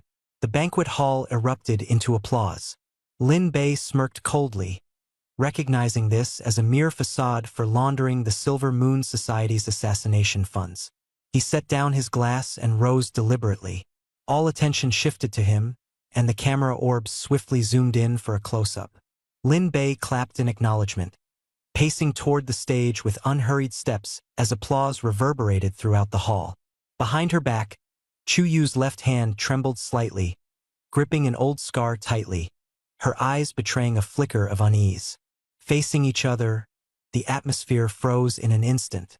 Lin Bei's overwhelming S-class aura exerted an oppressive force on every individual present. Chu Yu's legs threatened to give way, but she managed to hold her stance, handing over the microphone. Lin Bei did not take the mic. Instead, he turned to address the audience and the cameras. Miss Chu has a point. You can't put all your eggs in one basket. The fate of humanity requires absolute open and transparent oversight. Chu Yu's brow twitched ever so slightly, her thoughts spiraling in confusion. By all logic, he should overturn the metaphorical table on the spot. Yet, to her astonishment, he chose cooperation. Lin Bei tilted his head slightly, his gaze pressing down. Since transparency is so critical, why not take it a step further? His voice grew colder. I propose to the Supreme Council that this 1 billion be directed straight into a seed fund special account, established under the National Audit Office and the Security Bureau. The banquet hall fell deathly silent. Every expenditure and approval for this account will be governed by the Divine Citizen Transparency Act and incorporated into the Federation's grand database for public and institutional real-time scrutiny. He turned his piercing gaze toward Chu Yu and asked, Miss Chu, does this proposal meet your standard of transparency? Chu Yu stood there as if struck by lightning, frozen and unable to respond. Lin Bei had executed a perfect checkmate, placing the Silver Moon Society's funds under the gaze of state-level scrutiny, ensuring that any hand reaching greedily for the pot would face inevitable consequence. Down below, Director Gu Qing of the National Security Bureau pressed her lips into a faint smile, secretly thankful that Lin Bei had presented her with an impeccable template, a legitimate entry point into Yunding's internal accounts. A banquet that outwardly appeared to be a charitable gathering ultimately transformed into Lin Bei's grand scheme, where he publicly cornered the Silver Moon Society in an elaborate setup. The National Security Bureau had finally waited for the perfect opportunity to strike at Yunding Corporation. Lin Bei seized this chance to counter with a strategic move, firmly taking the initiative into his own hands. Under the spotlight, Chu Yu gritted her teeth and forced out an agreement. Her face was as rigid as iron. She was compelled to raise a glass of champagne, which Lin Bei lifted as well, toasting, to a transparent future. The tension of this political maneuver hung thick in the air, while in the live broadcast, the comments section exploded. Chu Yu blushed. Their locked gazes filled the atmosphere with suffocating intensity. When the banquet concluded, Chu Yu furiously hurled an encrypted phone, its screen shattering into pieces. Staring at her reflection in the mirror, her face a mix of anger and fear, she realized 1 billion in funds had slipped away just like that. The Silver Moon Society's internal crisis seemed imminent by the next day. Lin Bei's cold, indifferent gaze felt like a dagger, shattering her very confidence. Meanwhile, at the upper levels of the Celestial Tower, Lin Bei calmly overlooked the brilliant nightscape of the city. Yilin walked in with breaking news. A specialized audit team from the National Audit Office had locked onto Yunding's Foundation's financial chain. Lin Bei waved his hand, ordering rumors to be leaked about a supposed mole within the Silver Moon Society already caught, taking the tactical offensive. Beside a crystal-clear pool, Lin Bei submerged halfway in water, calm and unyielding. Su Qingying kneeled, offering a peeled crystal grape, her cheeks faintly flushed. Lin Bei bit into the grape casually. He felt no physiological reaction. Only the thrilling sensation of wielding control over everything coursed through him. This high and mighty national film queen was willing to humble herself for a mere assistant position. The hierarchy was crushed beneath his feet. The pleasure of power was unmatched. Leaning against the poolside, Lin Bei watched it all with a smile as everything unfolded under his absolute control. In the northern outskirts of Jing City, inside a dark, damp, abandoned air raid shelter, the air reeked of mold.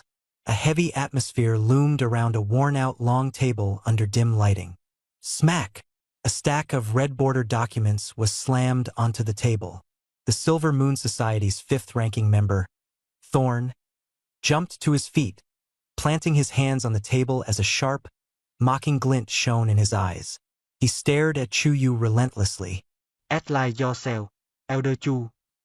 On top of the document sat the glaring red seal of the National Audit Office, announcing that Yunding's fund accounts had been frozen and spies from the National Security Bureau now controlled the Yunding headquarters. $1 billion yuan evaporated in an instant, cutting off the Silver Moon Society's financial lifeline.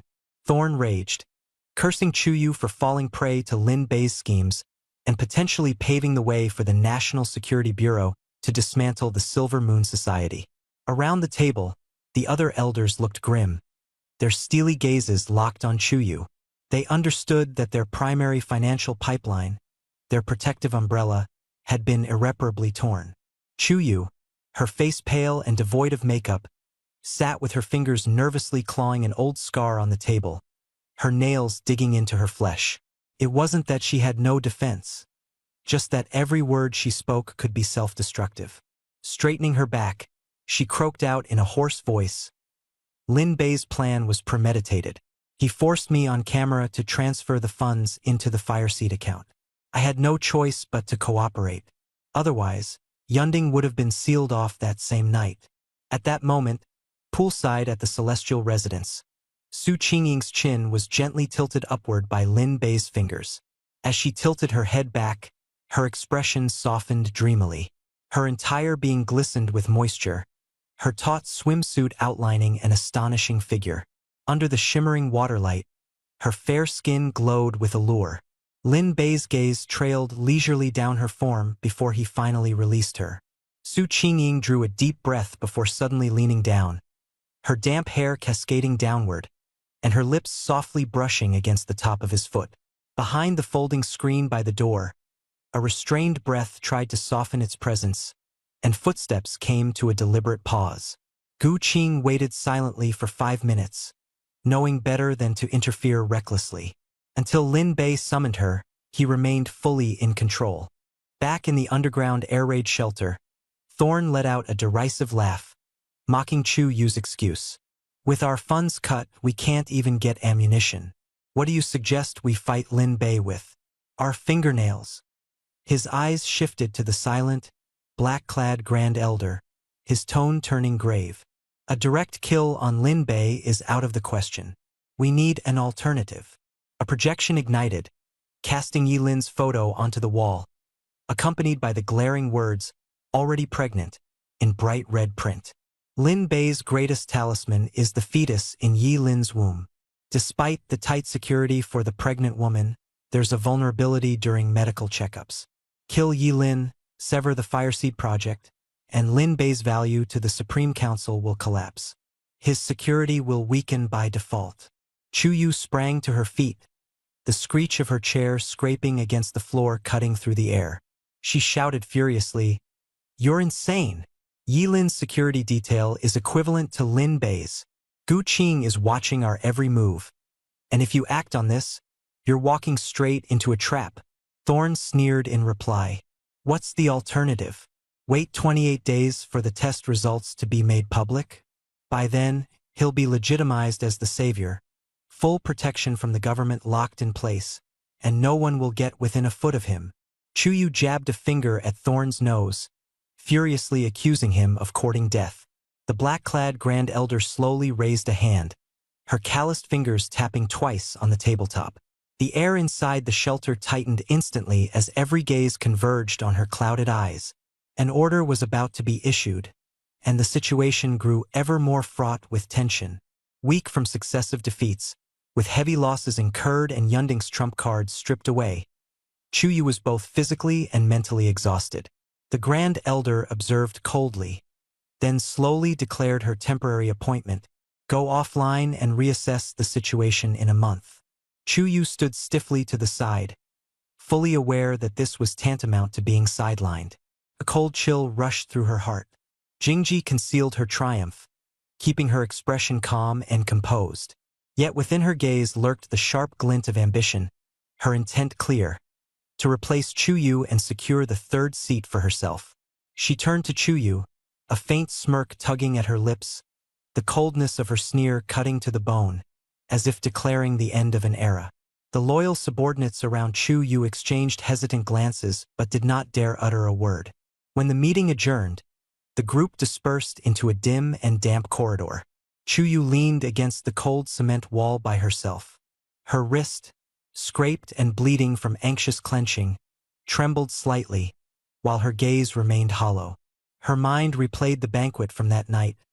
Lin Bei standing under the spotlight, his aloof predatory smile and commanding presence. The memory left cracks in her once firm resolve. At the astral residence, Lin Bei emerged slowly from the swimming pool, his chiseled physique resembling a sculpture. Su Qingying carefully draped a towel over his shoulders, her slight trembling revealing the overwhelming pressure of his aura. Lin Bei turned without a word and retreated into his private quarters. In the living room, Gu Qing stood upright as she reported the latest updates on the Silver Moon Society. Chuyu has been stripped of her command. The unhinged Jingji has taken over the operations team in Jing City, she informed him. Lin Bei quietly poured himself a glass of water, his gaze turning colder with each passing moment. The sound of splashing water echoed in the stillness, like a forewarning. He had intended to use Chuyu's gradual collapse to unravel the Silver Moon Society, but now the timeline had to accelerate. Jingji is reckless and extreme. She plans to act against Yilin before the 28-day evaluation, aiming to forcefully terminate the pregnancy. Gu Qing continued, and the atmosphere instantly grew tense. Lin Bei remained resolute, his steely gaze piercing the silence. Without warning, his glass struck the bar counter, the impact reverberating in a chilling manner. Su Qingying held her breath, silently sensing the shadow of death creeping closer. Lin Bei stood by the window, gazing out at the city shrouded in night. Since his awakening as an S-class, the Silver Moon Society had lurked in the darkness like vermin in alleyways, emerging sporadically to bite. The disintegration of Chuyu had brought forth a mad dog, precisely the outcome he desired. Mad dogs, driven by instinct, spared him the trouble of taking action himself. Casually flipping through a photograph of Chuyu, Lin Bei scoffed coldly, dismissing the sting of her betrayal. From the moment the Silver Moon Society was founded, its very existence symbolized opposition and destruction, inherently hostile to him. Beside his throne, there could be no rest for a challenger. Turning around, Lin Bei allowed his towel to loosen, revealing rippling muscles that exuded raw power. His voice, deep and haunting, cut through the oppressive silence. A rabid dog is ideal. Who but the crazed would dare crawl out of their lairs? Gu Qing's eyes lit up with understanding. Lin Bei followed up with a deliberate plan. If Jingji intends to take Yilin's life, then we'll put Yilin in the most visible place, baiting the enemy to reveal themselves. He wiped his hands with a towel, his tone calm and glacial. Inform the Special Operations Unit to lay a trap and monitor Yilin's medical checkup route. Crushing the tissue in his hands, he tossed it into the trash, signaling the beginning of a grand confrontation. Gu Qing, energized and sharp, immediately responded, "Understood." Lin Bei quietly delved into Chuyu's intelligence reports, his eyes gleaming with anticipation. The current situation unfolded like a game board. He could see Jingji's downfall imminent, her rabid nature leading her straight into his designs. Meanwhile, the pride of the Cloud Peak heiress, as Chuyu was known, was beginning to crumble. Soon, she would have no choice but to bow in submission. Unrushed, Lin Bei shrugged off his top, wearing only a black towel as he sank into the expansive leather sofa. Under the bright overhead lamp, his defined back and abdominal muscles glistened with a primal intensity, a testament to his unrestrained power. Wearing his oversized white t-shirt, Su Qingying knelt beside the sofa, her delicate hands tenderly massaging his legs. As the nation's beloved actress with over 30 million fans, she cast aside all pretensions, her demeanor pure and gentle, pouring her effort into the massage as if her life depended on it. Su Qingying's fingers worked with care while Lin Bei closed his eyes, basking in the serenity. The silence was devoid of words, yet an undercurrent of emotion simmered between them. Meanwhile, Gu Qing pressed on with her report. Yi Lin's prenatal checkup in 2 days has been upgraded to high-precision embryonic testing at First Hospital. Our intelligence division has meticulously engineered a delay in the security systems, perfectly replicating the 0.5-second lag used by the mole in the bell tower breach. She sneered coldly. When this flaw is exposed, the Silver Moon Society will pounce. With Jingji trying to assert dominance, she'll take the bait like a starving wolf.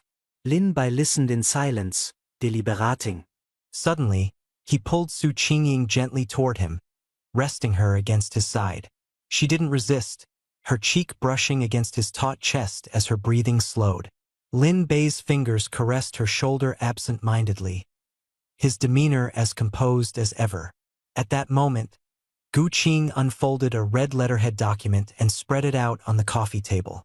Intercepted from the Supreme Council, she began, her tone simmering with restrained anger. 5 conservative senators have initiated a joint proposal to establish a personal living dossier. Their justification? To ensure the safety of valuable genetic heritage. But in reality, it's just a ploy to surveil you. Even worse, she added through gritted teeth. They're aiming to regulate and approve those eligible to bear your offspring in the future. Su Qingying froze where she stood, her face instantly pale. She wasn't naive. She was keenly aware that, in the whirlpool of power dynamics, she was nothing more than a speck of dust. Sensing her stiffness, Lin Bei allowed himself a faint smile, his rough hand soothing her back. She bit her lip, then buried her face deeper in his embrace, seeking solace. Gu Qing glared at the document with evident frustration. When you forced Chu Yu to transfer 1 billion during the charity gala, it stirred their fear. They worry that your power has grown unchecked, so now they attempt to shackle you. She offered a suggestion. With your God-tier citizenship exemption, you could instantly veto the proposal. Lin Bei didn't touch the document. Instead, he took a sip from his glass of chilled water, his stare colder and sharper than ever. No need to stop it, he answered slowly. Gu Qing hesitated. Lin Bei's voice remained unwavering. If they want oversight, I'll give them full access. Without pause, he delivered his decision. Relay this to the 5 senators. I agree to the establishment of the personal dossier. His words spread icy determination, filling the air like frost. If they want surveillance, let's give them 24-hour monitoring directly streamed to the Federation channel for nationwide scrutiny. Broadcast it. The protagonist made a bold move, exposing the review process of the expert panel to the eyes of over 1 billion people. Under the spotlight of the cameras, even a single opposing remark would ignite public outrage, and the secrets of the legislators' families would risk being utterly obliterated by the relentless pursuit of the internet. But he did not stop there. His hand slid behind Su Qingying, the smooth touch contrasting with the sharp intensity in his gaze. Turning to Gu Qing, he directly commanded an investigation into the number of unmarried women within the families of 5 legislators. No fewer than 30, Gu Qing promptly reported. He smirked coldly. These families' greed in snatching genetic quotas, laid bare at a glance. He calmly laid out a plan. Circulate rumors claiming that a second batch of candidates for conception was being sought, with selection depending on capital investment and genetic compatibility. If you want the top slot, start pouring money into the seed fund. Funds became not only the hurdle but also the accelerator for igniting fierce conflicts of interest among the legislators. His strategy dismantled all political restraint, forcing these families into ruthless competition, ultimately funneling their wealth into the National Genetic Research Project. He shackled his adversaries with tangible benefits, leaving them no chance for retaliation. Gu Qing looked on with respect and quickly took action. In his embrace, Su Qingying's fearful gaze softly transformed into one of longing as she leaned closer to his jawline. Meanwhile, deep within an underground bomb shelter in the capital, Thorne focused intently on the data center, his eyes locked on the movements of the Central First Hospital. The screen displayed Yilin conducting high-precision embryonic testing, leaving a fatal, brief vulnerability in their protective systems. He erupted into a mix of fury and laughter. The National Security Bureau found nothing. Chu Yu is useless. Without hesitating, he issued orders to mobilize Group 1 of the death squads, deploying explosives and heavy firepower on the hospital and its critical transit routes. The objective was clear 2 days later: obliterate the hope of all humankind, along with the embryo inside Yilin, reducing it all to blood and ashes. 2 hours later, waves surged through the inner circles of the elite in the capital, the undercurrents growing turbulent. Gu Qing's intelligence was delivered with precision, striking at the core of prominent families. In the heavily guarded courtyard on the North Third Ring Road, the storm's eye gradually closed in. Inside, Councilwoman Wang and her allies were in the midst of an encrypted meeting, anxiously planning the procedure to present the Chronicles of Daily Life for approval. Suddenly, the door swung open violently. Her eldest son burst in, breathless, his urgency signaling an imminent upheaval. In just 5 minutes, Councilwoman Wang was glaring furiously at the screen, roaring as she withdrew all proposals and declaring that anyone who brought up the Chronicles of Daily Life again would be considered an enemy of the Wang family. Her bloodshot eyes turned to her son as she coldly commanded him to redirect funds from 3 plots of land in the Eastern District and to monitor the accounts of Old Lu and Old Zhang. Her son attempted to argue, emphasizing the importance of those funds as a key bargaining chip for the next election, but was met with a sharp slap. Councilwoman Wang rebuked him coldly, declaring that only by nurturing a perfect S-class male heir could the family ensure its longevity. She ordered immediate contact with the bank manager to transfer emergency funds into the seed fund account. This scene unfolded simultaneously across the opulent residences of the capital. Those who once wore the guise of righteousness as politicians transformed into gamblers, feverishly tallying their family's wealth, abandoning policy discussions and oversight, and zealously risking everything for the survival of their lineage. Meanwhile, on the top floor of the skyscape building, Lin Bei lounged lazily on a leather sofa. A short, encrypted message lit up his phone. Funds pouring into the seed fund. Internal alliances have collapsed. He coldly tossed the phone onto the carpet, his gaze fixed on the bustling grandeur of the capital outside the window. In his arms, Su Qingying, her body now as soft as spring water, leaned submissively against him. Lin Bei clasped the back of her neck, murmuring in a low, commanding tone, "Continue." Rules always served their creators, and Lin Bei, as the master, was cold-bloodedly indifferent. Hours later, the master bedroom was filled with sounds of panting and sobbing. With his eyes closed, Lin Bei wielded the overwhelming physical prowess of an S-class evolution, dominating entirely. Su Qingying, even with her best efforts to please him with the theatrics of her profession, was ultimately nothing more than a beautiful vase. Her genetic composition held no benefit for Lin Bei's aspirations. Disappointment flickered in his eyes. His body might have appeared calm, but he had already decided that there was no future in this relationship. After wiping his hands clean, he tilted her pale chin upwards, his cold and ruthless gaze piercing her. Despite Su Qingying curving herself like a compliant cat, seeking his approval as she nestled closer, she knew all too well that this man before her never wavered with a shred of affection. She did not seek love but rather coveted the privilege of residing long-term in Skyscape, leveraging his divine bloodline to ascend to the pinnacle of this planet. The two silently conducted their transaction, calculating in mutual silence, sparing no energy for meaningless conflicts. Time fast-forwarded to the morning 2 days later. In the tunnel beneath the Central First Hospital, the ventilation fans hummed ominously. The fifth seat of the Silver Moon Society, Thorn, fully armed, crouched behind an abandoned truck, his eyes glued to an encrypted tablet. The red dot of Yi Lin's medical convoy inched closer to the intersection. Behind him, a whisper came from the death squad. The signal jamming device was running at full capacity. Thorn's lips curved into a cruel smirk, his laughter cold and merciless. At both ends of the tunnel, 40 kilograms of military-grade plastic explosives lay buried. The undercurrents surged. The crisis was on the verge of breaking out. 14 Death Squad members lay concealed in the shadows, their weapons loaded with armor-piercing incendiary rounds. The moment the convoy entered, not even gods could stop what came next. Chuyu had moved out of the shadows. She was now prepared to flip the entire table. At the same time, in the underground parking lot of the Celestial Tower, Yilin took off her maternity costume and changed into a low-profile tactical outfit. Gu Qing helped her secure a high-grade bulletproof vest while lowering his voice to confirm the operation line.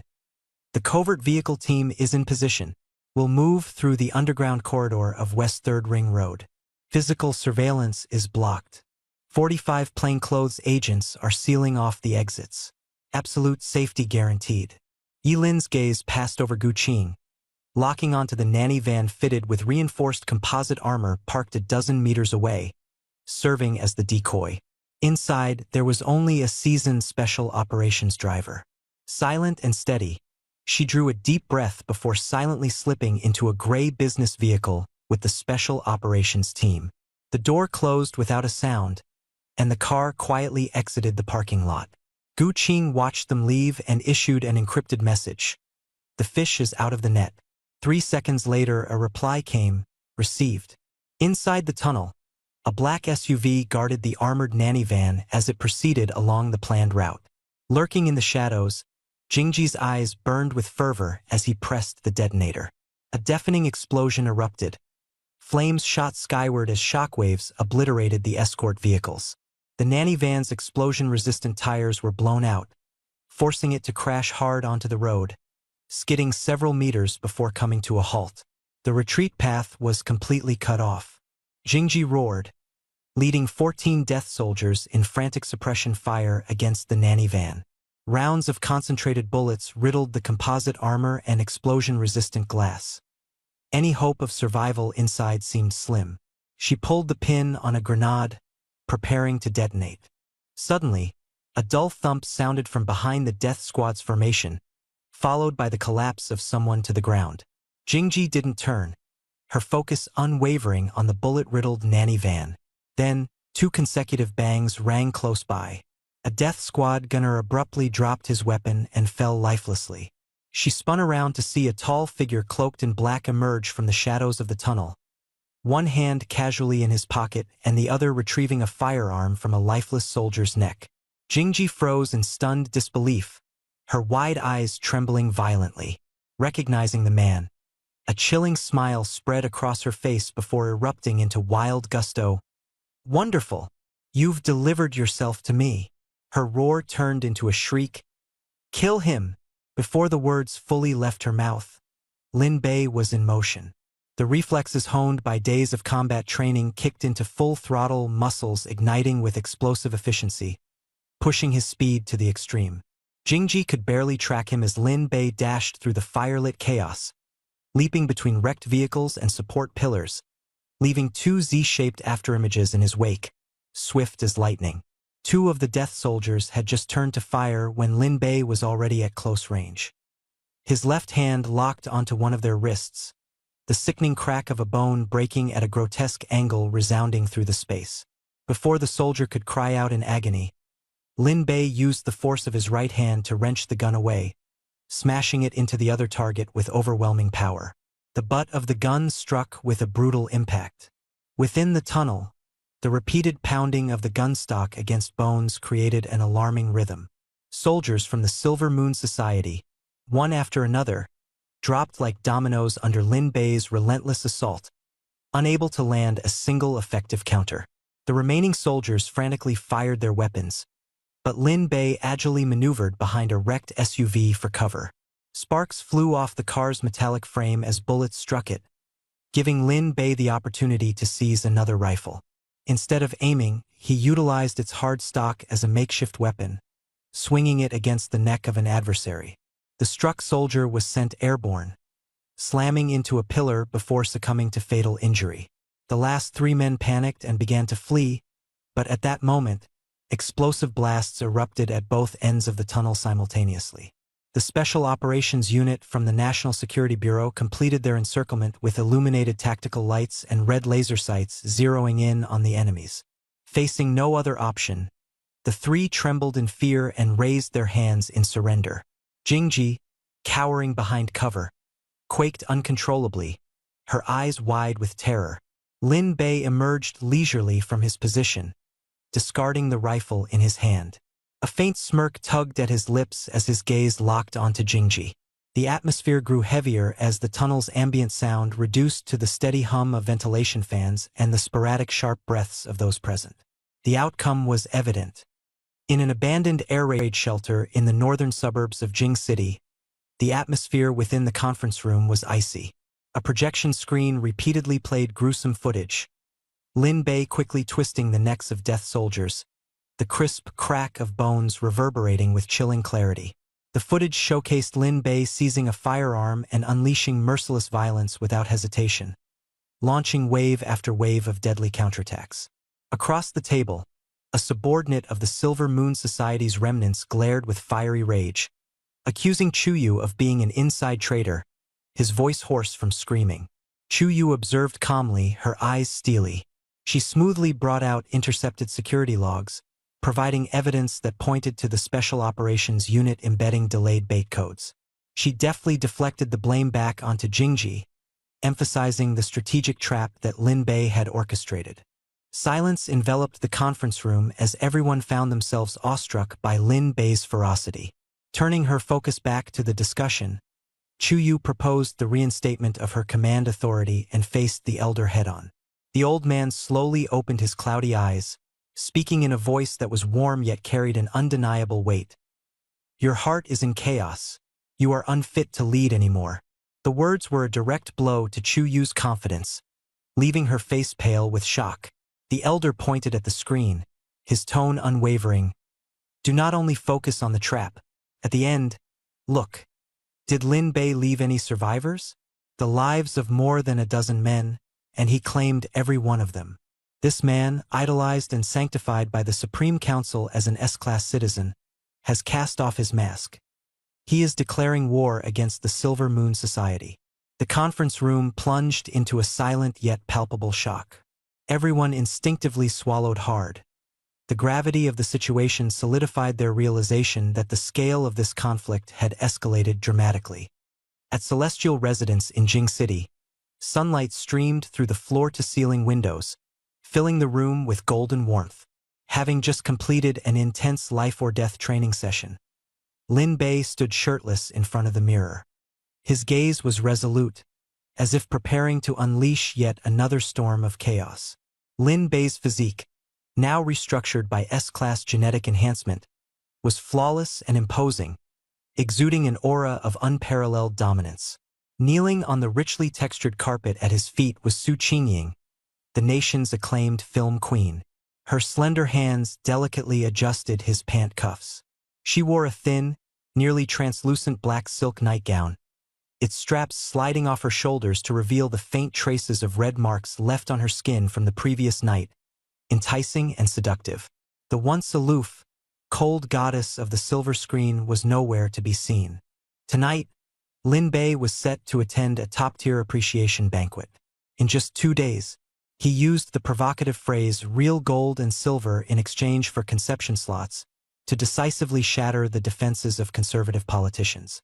Major powers became frenzied in vying for the first batch of conception qualifications, and funds poured endlessly into his seed fund account. This banquet was merely a step in his calculated harvest of victory. Lin Bei's gaze swept over the spoils of war left on Su Qingying's body, and a satisfied smile tugged at his lips. Power, money, women, all at his disposal. Standing at the pinnacle of the rules, his dominant aura radiated fully. Inside the high-rise apartment of the Yunding group, Chuyu locked herself inside the bathroom. Warm water engulfed her shoulders as she closed her eyes, forcing her thoughts back to the elder's advice, strategizing a path to turn the tables. But she couldn't shake the image of that surveillance footage. Lin Bei single-handedly snapping the neck of an assassin. The crisp, crack sound still echoed vividly in her ears. Her breathing grew heavier, and an unusual flush spread across her cheeks. She bit her lower lip, her hand dipping into the water, attempting to suppress the restless agitation rising inside her. As her fingers grazed her skin, a scene flashed through her mind, a fleeting yet indelible memory. At the charity banquet, Lin Bei's broad, dry hand clasped hers, searing with a heat that pierced to the bone. "One day, I'll chop you up and feed you to the dogs." Her voice was icy as a blade, despite the redness brimming around her eyes. Just as she teetered on the edge of losing control, the sudden vibration of her phone shattered the stillness. A breaking news alert from the national channel lit up the screen. Exclusive broadcast. The divine citizen Lin Bei joins actress Su Qingying at the Seed Fund $1 billion appreciation banquet.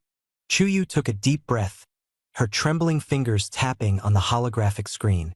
The scene at the banquet was dazzlingly luxurious. Lin Bei, clad in a custom-tailored black and gold suit, stood as the center of attention, surrounded by the Federation's elite. Su Qingying clung to him, her eyes brimming with affection. The very hand that had twisted a neck in the dimness of a tunnel now tenderly encircled her slender waist, his thumb lightly stroking her, unapologetically showcasing his dominance. The livestream's comments exploded. "God, Lin in that suit? A criminal offense." Su Qingying's gaze. "Jealousy overload here. A match made in heaven, true legends. Who's getting picked for the second batch tonight?" Waiting in suspense. Chuyu's eyes remained fixated, her focus solely on that hand wrapped around another woman. She couldn't move. This singular image seared like an invisible slap, stripping away the remnants of her pride. Why could a woman who played along for profit assume such an upright position at his side? The thought hit her like a thunderbolt, leaving her stunned. But soon, a twisted jealousy wound its way around her heart like vines, so suffocating it left her breathless. No, it wasn't jealousy. It was hatred. What she hated was Lin Bei. Lin Bei, you bastard. "I'll destroy you with my own hands." As long as he was gone, everything could return to order. Her exalted position as the third seat of the Silver Moon Society and the heiress of the Yunding Group would remain unshakable. Her rage surged like magma. Chuyu's eyes turned bloodshot as she seized her phone and hurled it against the tiled wall. Bang! The momentum burst forth violently, a storm brewing in full force. The crisp sound of impact rang out as the phone smashed against the bathroom wall, bouncing onto the icy cold floor tiles below. The screen shattered into a dense spiderweb of cracks. Chuyu collapsed against the edge of the bathtub, her body trembling slightly, her face buried deeply against her knees, her silence frozen like frost. At 2 a.m, the restless heat finally abated a little. The bedroom was shrouded in darkness as Chuyu walked barefoot over the cool wooden flooring, her mind adrift, aimlessly drawn back toward the corner of the bathroom. She crouched down with shaking hands, gingerly picking up the broken phone. The screen emitted a faint, icy glow, reflecting her still flushed face. She inhaled deeply, her fingers trembling as she opened the auto-saved livestream recording. The video paused at the moment Lin Bei entered the hall. In the footage, where the once high and mighty president of Silver Moon cowered nervously in the shadows, it was like watching a desperate addict nearing the limits of their withdrawal.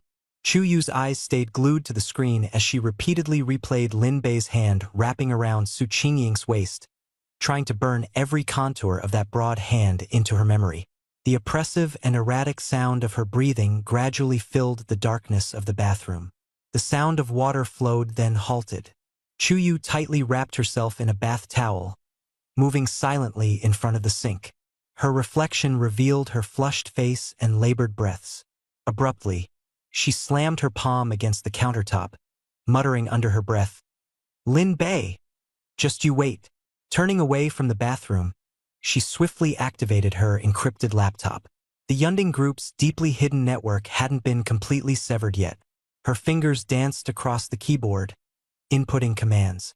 Minutes later, an old photograph appeared on the screen.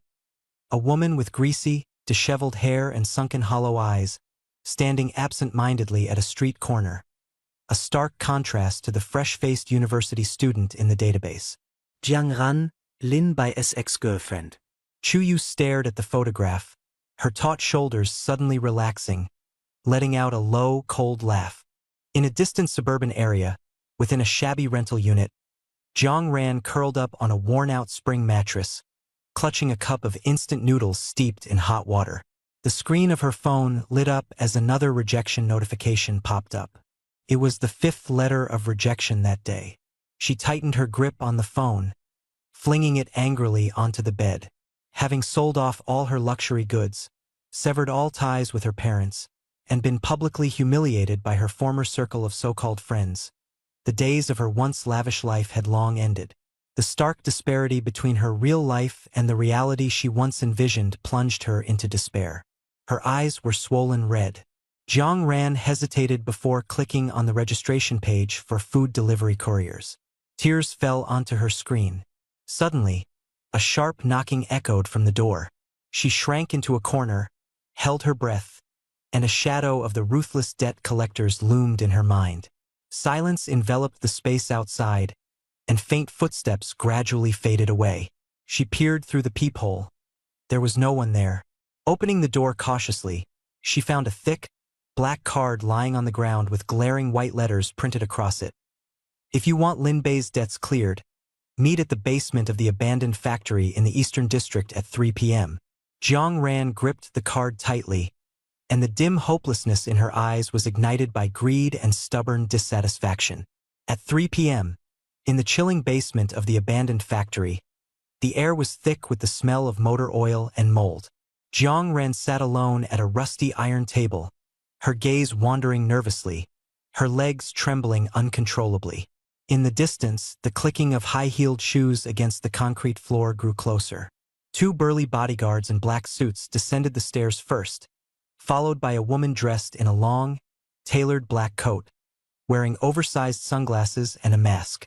Her presence was cold and oppressive as she strode into the basement and sat upright across from Jiang Ran, locking her gaze onto her. The atmosphere froze. A man sat at the dimly lit, rusted table nearby, his gloved fingers tapping slowly and methodically on the surface, radiating an intimidating indifference. "Do you want Lin Bei's reputation ruined?" The woman's voice was hoarse, with an air of disdain that looked down on everything and everyone. Jiang Ran's hands clenched tightly. She forced herself to look up and ask in a trembling voice, "Who are you?" "I don't owe you anything." The woman removed her sunglasses and pulled off her mask, revealing a cold but strikingly beautiful face. Chuyu, the heiress of the Yunding Corporation, a figure at the top echelons of the Federation, had come to see her in person. Chuyu leaned against her chair arrogantly and threw a small storage device heavily onto the table. "Read this script exactly as written, record it, and post it online." Jiang Ran didn't immediately pick it up. An expression of cunning flashed in her eyes. She countered, her voice trembling yet quick. "Lin Bei isn't the perfect person you all think he is. Before he awakened as an S-class, his genes were destroyed by a virus. He dropped from Class A to Class B. A heavy silence settled in the basement. Chuyu suddenly stood up, placing both hands on the table as she pressed forward, her voice slicing through the quiet. "What did you just say?" Word by word, Jiang Ran laid out the hidden truth. Chuyu's expression shifted between elation and caution.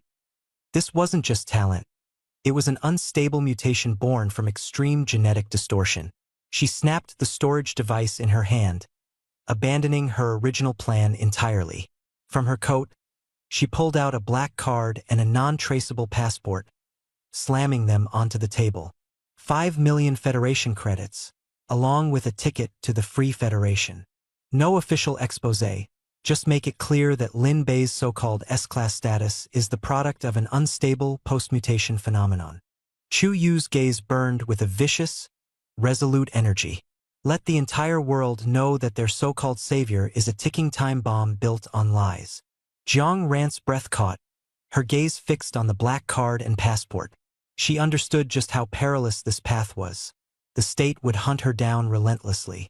Her eyes locked onto Chu Yu's, the other woman leaning so close that her voice slid in like poison. Jiang Ran, you have nothing left. Follow me. This is your only chance of survival. Overwhelming hatred and the lure of fortune shattered her sanity. Her eyes turned bloodshot as she snatched the black card and passport. Her voice cracked with anger and fervor. Fine. I'll do it. In 3 days, watch Lin Bei fall from grace. Meanwhile, at Tianqiong residence, Lin Bei had just finished an intensive strength training session. Gripping a block of military-grade tungsten steel, he felt faint cracks under his fingertips, signaling yet another breakthrough in power control. Su Qingying softly embraced him from behind, her warmth clinging to his back, but he brushed her off effortlessly with one hand. At that moment, a sudden knock broke the quiet. Wearing a military uniform, Gu Qing entered the living room with firm steps, bypassing Su Qingying to stand directly behind Lin Bei. Her tone was succinct and professional. Mr. Lin, we've received updated intelligence. Lin Bei wiped his hands clean and casually tossed the towel to Su Qingying, gesturing for her to tend to it. Gu Qing held up a tablet, freezing the screen on an image from the basement of the abandoned factory. Jiang Ran left her low-rent apartment this afternoon and lingered for 20 minutes. She met with an unidentified woman shortly after. Her voice suggested concern. We couldn't get close. This woman switched vehicles 3 times, all with stolen plates. Her counter-surveillance skills are remarkably sophisticated. Lin Bei moved to the liquor cabinet, poured himself a glass of water, and spoke with calm sharpness. Someone approaching Jiang Ran in her current condition? Who could it be? Gu Qing swiftly responded. We've started investigating the factory's ownership and are retrieving the communications records. Lin Bei's fingers gripped the plastic water bottle a bit too tightly. The sharp sound of crackling plastic echoed faintly as his determination sharpened. Monitor every digital outlet Jiang Ran uses, and begin tracing all properties recently erased from Yun Ding Group's registry. The bedroom door creaked open slightly. Su Qingying emerged, cocooned in an oversized white t-shirt, her bare feet treading silently across the floor. Spotting Gu Qing's presence, she paused by the doorway, her head lowered, not uttering a word. Gu Qing pulled a document from her folder and handed it to Lin Bei, the 72-hour test results. He glanced over the report, his expression unreadable, and dismissed it onto the bar counter carelessly. Su Qingying tightened her grip on the hem of her shirt, her pulse racing. Lin Bei casually beckoned her over. She hesitated briefly before approaching him with slow steps, still avoiding his gaze. Lin Bei placed the report in her hands. Her body froze before she knelt silently, and tears began to stream down her face, her sobs caught in her throat. Lin Bei lowered his gaze and lightly patted the top of her head. Stop kneeling all the time. Stand up. She clung tightly to his leg, sobbing uncontrollably, the dampness soaking through his pajama pants. Gu Qing asked softly, should we announce it publicly? Lin Bei shook his head. Keep it under wraps for now, and release it alongside Yilin. His gaze fell on Su Qingying's low and bent figure, silent and speechless. Outside the window, the traffic in Beijing streamed endlessly. Lin Bei's eyes were cold and sharp as he calmly analyzed Chu Yu's covert provocations. This woman, like a rabid dog, was diligently and confidently setting up traps. At the same time, in the basement of an abandoned factory in the Eastern District, Jiang Ran gripped her visa-free passport and unregistered black card tightly, her knuckles white. The dingy light of the phone screen illuminated her tense face. As the video finished uploading, she let out a mad, cold laugh. Lin Bei, if I can't live, then we'll die together. Her finger pressed heavily on the send button. The echoes reverberated through the empty basement, and her manic laughter spiraled wildly, as if she could already see Lin Bei being reviled by the entire Federation and falling from grace. Back at Tianqiong residence, Lin Bei sat on a leather sofa, delicately carving a palm-sized block of Wangwali wood with his knife. Wood chips fell softly as the intricate grain was being reshaped, gradually revealing the figure of a soaring eagle. Lin Bei was focused and steady, the growth of his strength bringing with it more refined control. He didn't stop this meticulous practice. Su Qingying knelt on the carpet, dressed in a semi-transparent silk nightgown. She rested her head lightly on Lin Bei's knee, her eyes hazy, her hand gently caressing her abdomen, exuding the confidence of someone firmly established in Tianqiong residence. Jiang Ran's video caused an uproar, paralyzing the federated social media platforms instantly. In the video, with tearful eyes, she accused Lin Bei of having his genes damaged by a virus, dropping his ranking from S to B, and stated that his strength was due to viral mutations, making him a ticking time bomb, an unstable mutant. The online world exploded immediately.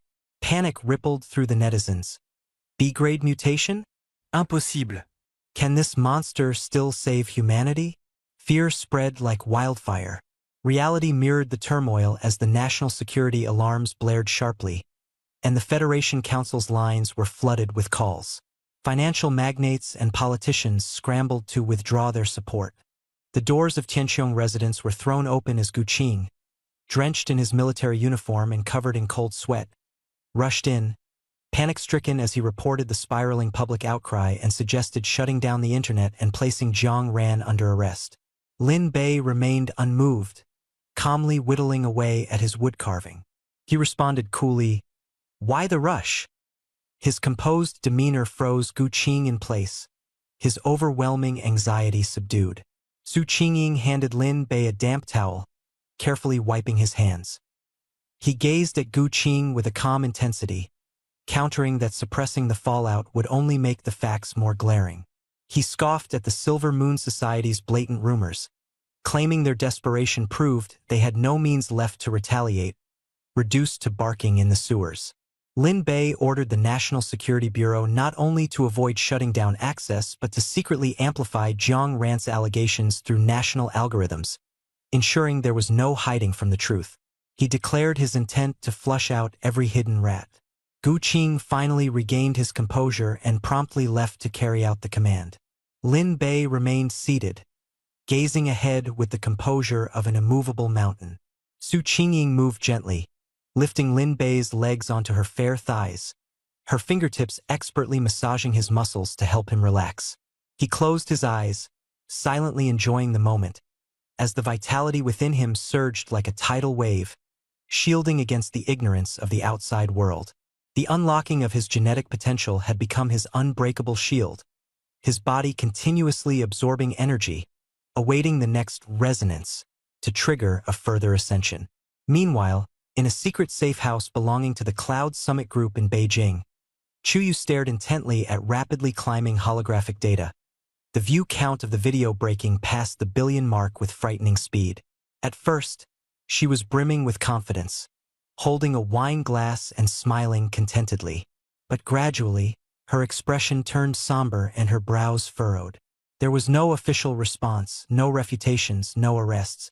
Lin Bei's live streaming channel remained at the top, completely unchallenged. The air grew eerily quiet, a suffocating unease clutching at her heart. At the same time, at the VIP terminal of Beijing International Airport, Jiang Ran lowered her hat brim and clutched her visa-free passport tightly as she swiftly passed through the self-service checkpoints. Her eyes gleamed with anticipation of escape, but suddenly, the scanning sound changed. Identity anomaly. Passport cancelled. For special agents surrounded her silently.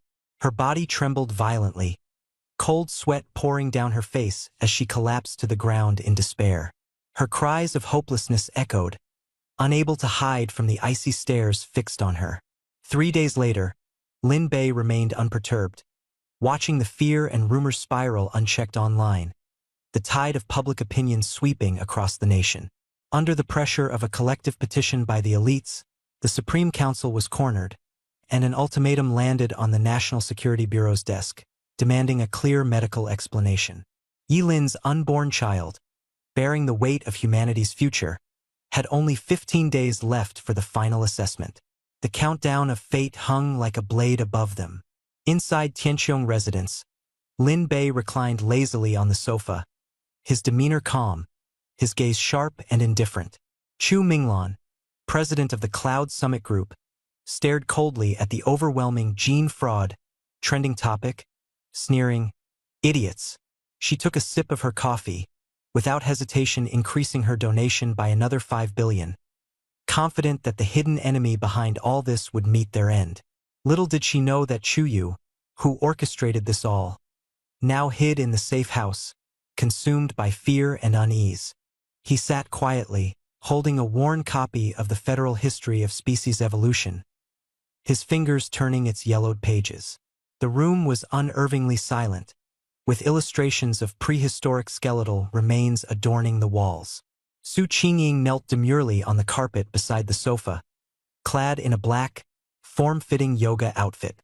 Her knees pressed together, delicate hands trembling faintly as she stirred her coffee with a silver spoon. A few drops of black coffee spilled onto the tray, prompting her to hurriedly wipe them away with a nervous intensity. The door clicked open with a soft kata, and Gu Qing stepped inside. His military uniform was dotted with water droplets, his eyes bloodshot, and his fatigue evident in the weariness of his demeanor. "Mr. Lin," Gu Qing began urgently, "Jiang Ran has been apprehended.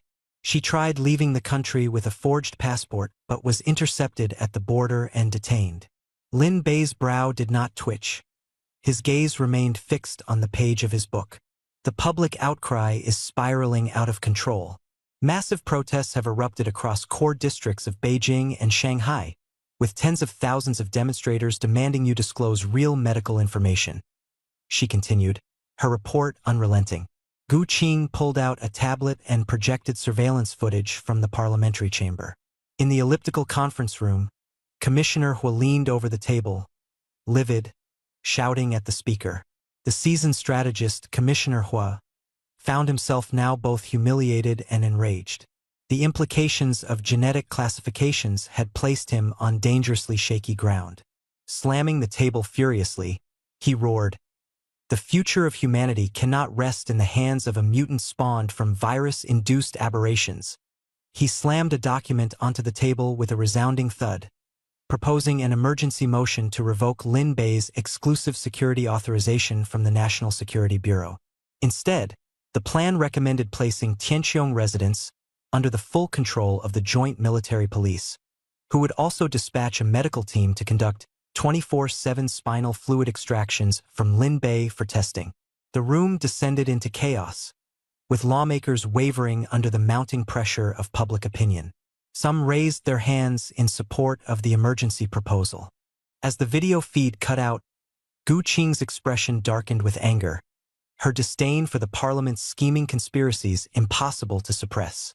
Lin Bei chuckled softly, shutting his book and setting it onto the coffee table with a deliberate thud. Lock Jiang ran in the underground black prison and cut off all visitation access. Once the drama outside settles, deal with her according to procedure. Gu Qing hesitated for a moment. "And Commissioner Hua? And the protesters?" she asked tentatively. Lin Bei's voice remained calm, dismissive even. An old dog guarding his bone, limited in his perspective. If the speaker can't hold his ground, his career is finished anyway. There's no need to concern ourselves with them. Before the words had fully settled, a sudden vibration pierced the air. Gu Qing's communicator buzzed insistently. She checked it, her face draining of color. "Mr. Lin, there's trouble. Major Yi Lin's convoy has been intercepted in the CBD district." The screen cut to a live feed of Beijing's bustling central business district, drenched under a torrential downpour, chaos brewing under the surface. Inside an armored off-road vehicle, Yi Lin sat in the back seat, her black trench coat unruffled. Around her, 3 camouflaged SUVs formed a tight protective formation. As the convoy approached a major intersection, it came to an abrupt halt, blocked by dozens of private cars purposefully abandoned to create an unmovable barricade. their drivers long gone. Before the special ops guards could exit their vehicles, hundreds of enraged protesters poured in from surrounding streets and alleys, defying the relentless rain as they threw themselves in front of the convoy, pressing their bodies against the vehicle doors and hoods. Among them, a mix of media journalists wielded an arsenal of cameras and microphones, their flashing lights piercing the storm. Tattered banners, black and white against the grim weather, flapped violently in the gale, bearing blood-red slogans that screamed, "No to monstrous reproduction! Reveal the truth about the mutant."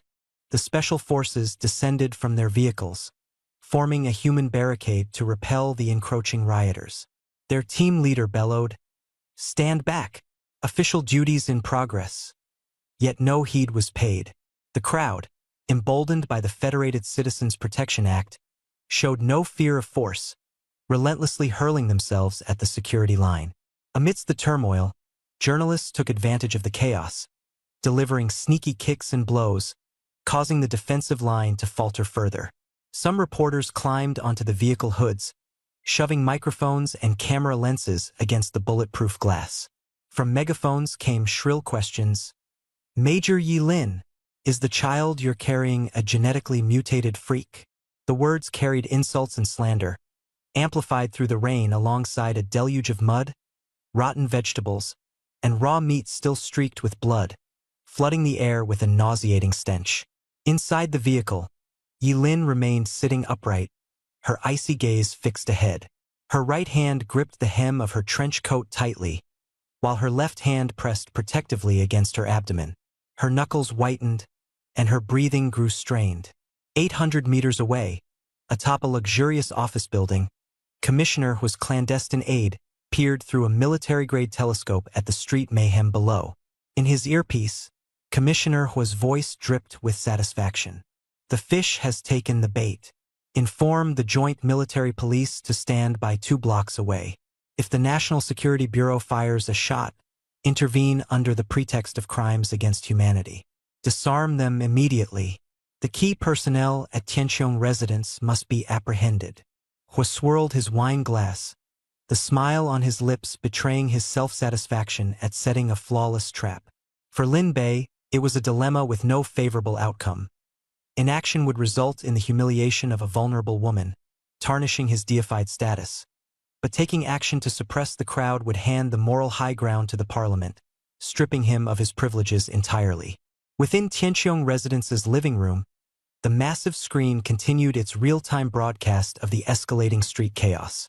Gu Qing's eyes turned bloodshot as cracks began forming in the Special Ops defensive line, protesters frenziedly tugging at the vehicle doors. He drew his gun, his voice hoarse. "Mr. Lin, it's time to act. Fire warning shots and clear the scene by force." Lin Bei remained silent, his gaze pinned to the screen, fixed on the woman within the vehicle who clung protectively to her abdomen. His tightened grip on his phone spoke of the volcanic fury simmering beneath his composed facade. He dialed Yi Lin's exclusive line. The call connected. Her ragged breathing battled against the sonic assault of shouting mobs and shattering glass in the background. His voice was low and steady, carrying a chilling undertone. "Don't be afraid." In his palm, sweat surfaced, a strange phenomenon for one whose genetic enhancements had long since eradicated such human traits. Yet even these modifications could not override the storm of despair and rage. He felt at seeing the one woman belonging solely to him surrounded, endangered, and helpless. In that moment, Lin Bei was confronted with a fear he had never anticipated. The fear that the unborn child might be harmed, and that the woman he cherished might endure even a trace of anguish. That profound connection, buried deep within his bloodline, ignited a feral anger within him he hadn't thought possible. Ending the call, he rose to his feet, a glint of ferocity in his eyes. His hand unconsciously moved towards Gu Qing's waist, his trembling hands clutching the delicate embroidery on her skirt. The regulation-issued pistol sat on the desk as the phone suddenly buzzed with a long, jarring vibration. The screen lit up, the caller ID displaying starkly, "Highest encrypted frequency, Federal Speaker." The light from the screen reflected off his darkened face. The speaker's voice came through coarse and weary, underscored by chaotic background noise and quickened footsteps. She wasted no pleasantries, diving straight to the point. The protest in the CBD district had escalated into a federal-wide demonstration, fueled by Jiang Rant's continuous revelations. The situation, she stressed, had grown dangerously precarious. Lin Bei's cold and piercing gaze flicked to the surveillance feed, where Yi Lin's nanny van sat stranded like a lone island. Swarms of people pounded madly against the car doors, smearing the windshield with filth and grime. The speaker offered an urgent proposal: deploy a joint medical team to Ascension Heights for a transparent public investigation. The move would ostensibly placate public anger and serve as a gesture to appease the corporate backers. Lin Bei sneered, mocking the suggestion as mere theatrics. The speaker's tone shifted, laced with warning. Representative Hua had already submitted an emergency action plan. The joint military police were within striking distance. If the National Security Bureau acted, Ascension Heights would be forcibly taken over. The standoff was on the verge of exploding. Gu Qing clenched his sidearm, jaw tight with tension. Su Qingying had collapsed limply at his knees, while Lin Bei, unervingly gentle, stroked her hair, his expression progressively darkening. Suddenly, he cut off the speaker, demanding the speakerphone be activated. He was acutely aware that the entire parliamentary building's ears were on this call. The hall fell silent in an instant. Representative Hua sat firm, a mocking smile playing across his lips, dismissive of any potential moves Lin Bei might have left. Lin Bei's gaze locked onto the screen, pinpointing Yi Lin as she struggled against the tide of chaos. The suppressed rage surged forth as he spoke, his voice icy and unyielding. From this moment, the Federal National Security Bureau will publicly release high-definition facial recognition data of the entire CBD Crossroad protest.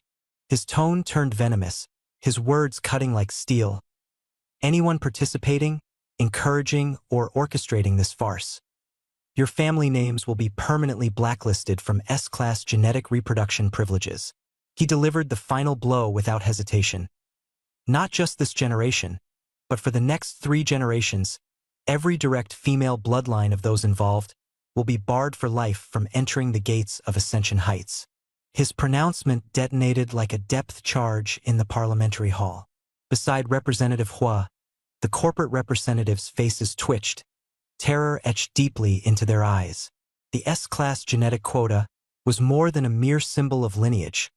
It was the ultimate leverage, transcending human limits and ensuring perpetual dominance of the family dynasty. At that moment, Lin Bei clenched his fists, using this key leverage to strangle the throat of the oligarchic families. His message reverberated across the Federation, a declaration that this fight would yield no compromise. The once unified faction supporting Representative Hua began to fracture instantly. Faces turned grave, and those who had previously stood firmly by his side now shifted uncomfortably, as though seated on a bed of nails. Representative Hua bellowed at Lin Bei, "Are you openly defying parliamentary order?" Lin Bei leaned in with dismissive contempt, coldly retorting, "If there's a defect with the genes, let those who dare gamble take the quota. If you're betting on Yi Lin's test results, are you in or out?" The previously united factions crumbled like dry sand. An influential parliamentarian controlling mining resources abruptly stood, visibly tense. He realized that aligning with Representative Hua and jeopardizing his family's genetic privileges would spell permanent ruin. Grimacing, he turned to Representative Hua, voice laced with dissatisfaction. "This has gone too far. Don't make the public harass a pregnant woman." Another parliamentarian tightened his tie uncomfortably, avoiding Representative Hua's seething glare at all costs. Lin Bei showed no mercy. "Alert Special Ops. If the crossroad isn't cleared in 1 minute, plow through. I'll take full responsibility." The phone cut off with an audible click, its disconnect tone echoing in the silent hall. Parliamentarians who had previously endorsed locking down Ascension Heights now buried their faces in feigned indifference, avoiding eye contact entirely. The mining tycoon gripped his nameplate tightly, beads of sweat forming on his temple, excusing himself with a fabricated emergency. "Issue at the mines. I must leave immediately." Ignoring Representative Hua's furious glare, He scrambled from the room. One by one, more family representatives hastily mumbled pretexts to leave. A fire in the ancestral home. The company is collapsing. The meeting room emptied in moments. The speaker picked up her teacup, her sharp gaze sweeping toward Representative Hua. Old Hua, you have 40 seconds left. Her voice dropped, icy and resolute. Special ops striking in a commercial district. Any ensuing chaos or casualties will be on your family to address. Representative Hua's face flushed with visible veins. The storm within him betrayed an acute realization. He had lost control. Shaking, he picked up his phone, barking an urgent order. Notify the Joint Military Police immediately. Retreat at once. Pull back all operatives on site. The other end stuttered in shock. Representative Hua, we've gained the upper hand. Retreating now. Hua roared, cutting him off. Retreat! Do you hear me? A porcelain cup shattered, shards scattering into the air. The downpour at the CBD crossroad continued relentlessly. There were 10 seconds left on Lin Bei's 1-minute ultimatum. High-definition cameras zoomed in on the black bulletproof car, rainwater streaming down its windshield. Inside the vehicle, the special ops driver calmly removed his mask, his right foot lowering onto the gas pedal with measured assurance as the heavy off-road engine roared, exhaust pluming skyward. Journalists clung obliviously to the hood, microphones beating against the windshield. The escalating crowd screamed, hurling rotten vegetables and muddy water at the windows in a frenzy. Back indoors, Lin Bei carelessly discarded his phone, picking up a fine carving blade. He turned his attention to patiently shaping the surface of rosewood, his face unflinchingly composed. It was as if the previous phone call, powerful enough to rattle the foundations of federal authority, had never disturbed his tranquility. Beside him, Su Qingying leaned gently against his side, her gaze a vortex of complex emotions.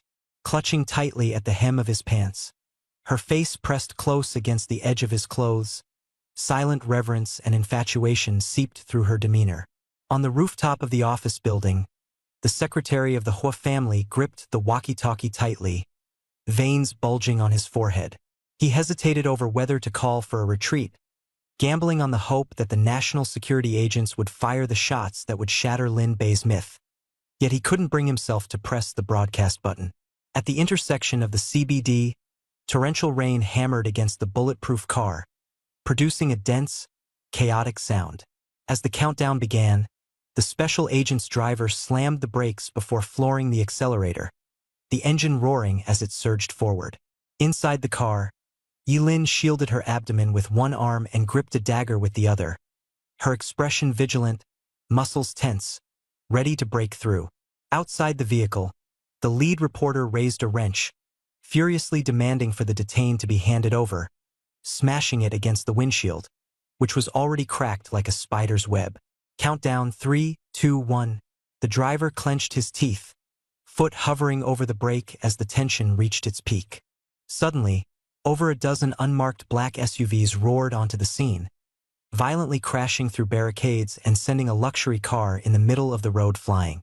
The black vehicles plowed through, carving a bloody path before surrounding Yilin's car entirely.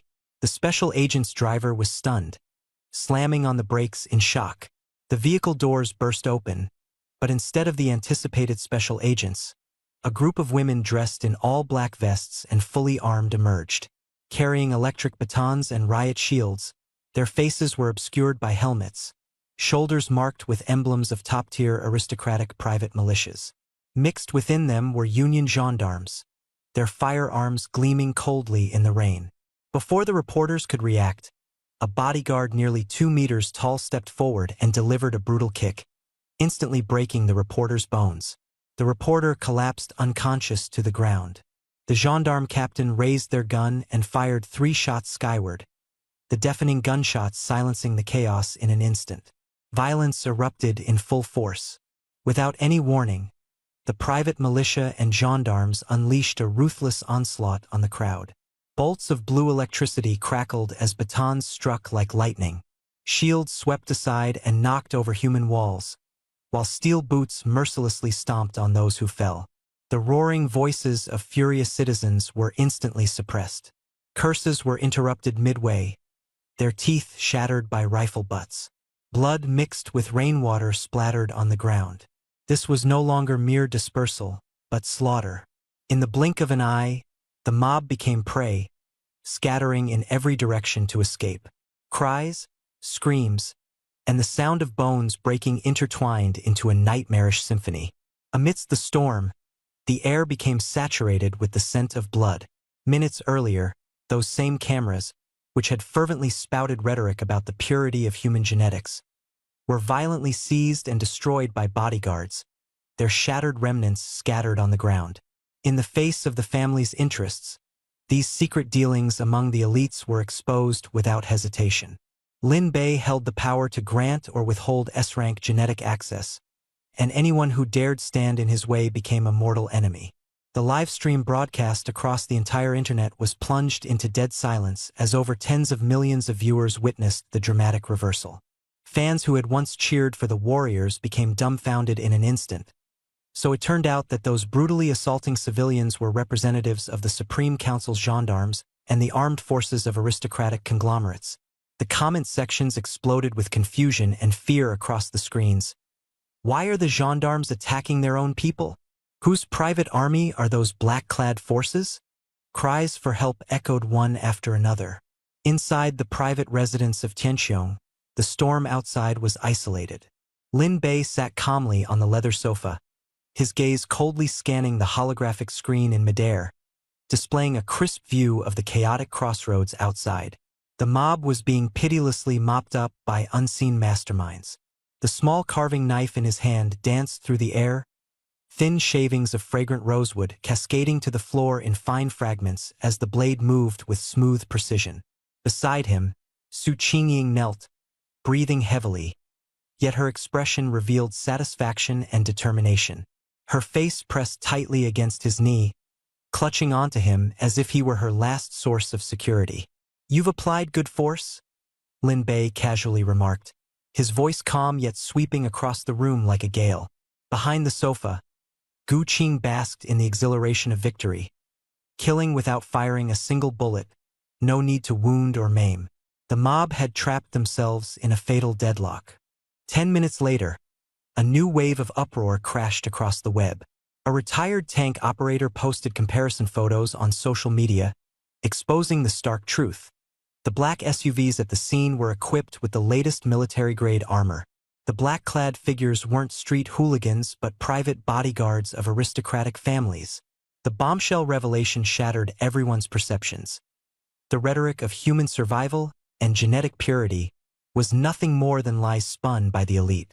Jiang Rant's expose turned out to be nothing more than a smokescreen. The aristocrats didn't care about Lin Bei's genetics at all. Their true agenda was to use the civilians as leverage to force Lin Bei into submission, securing exclusive access to S-class genetic slots for their families. And when their privileged quotas faced the threat of being rescinded, they wouldn't hesitate to sacrifice civilian lives as cannon fodder and disposable shields. To aristocrats, preserving their bloodlines mattered above all else.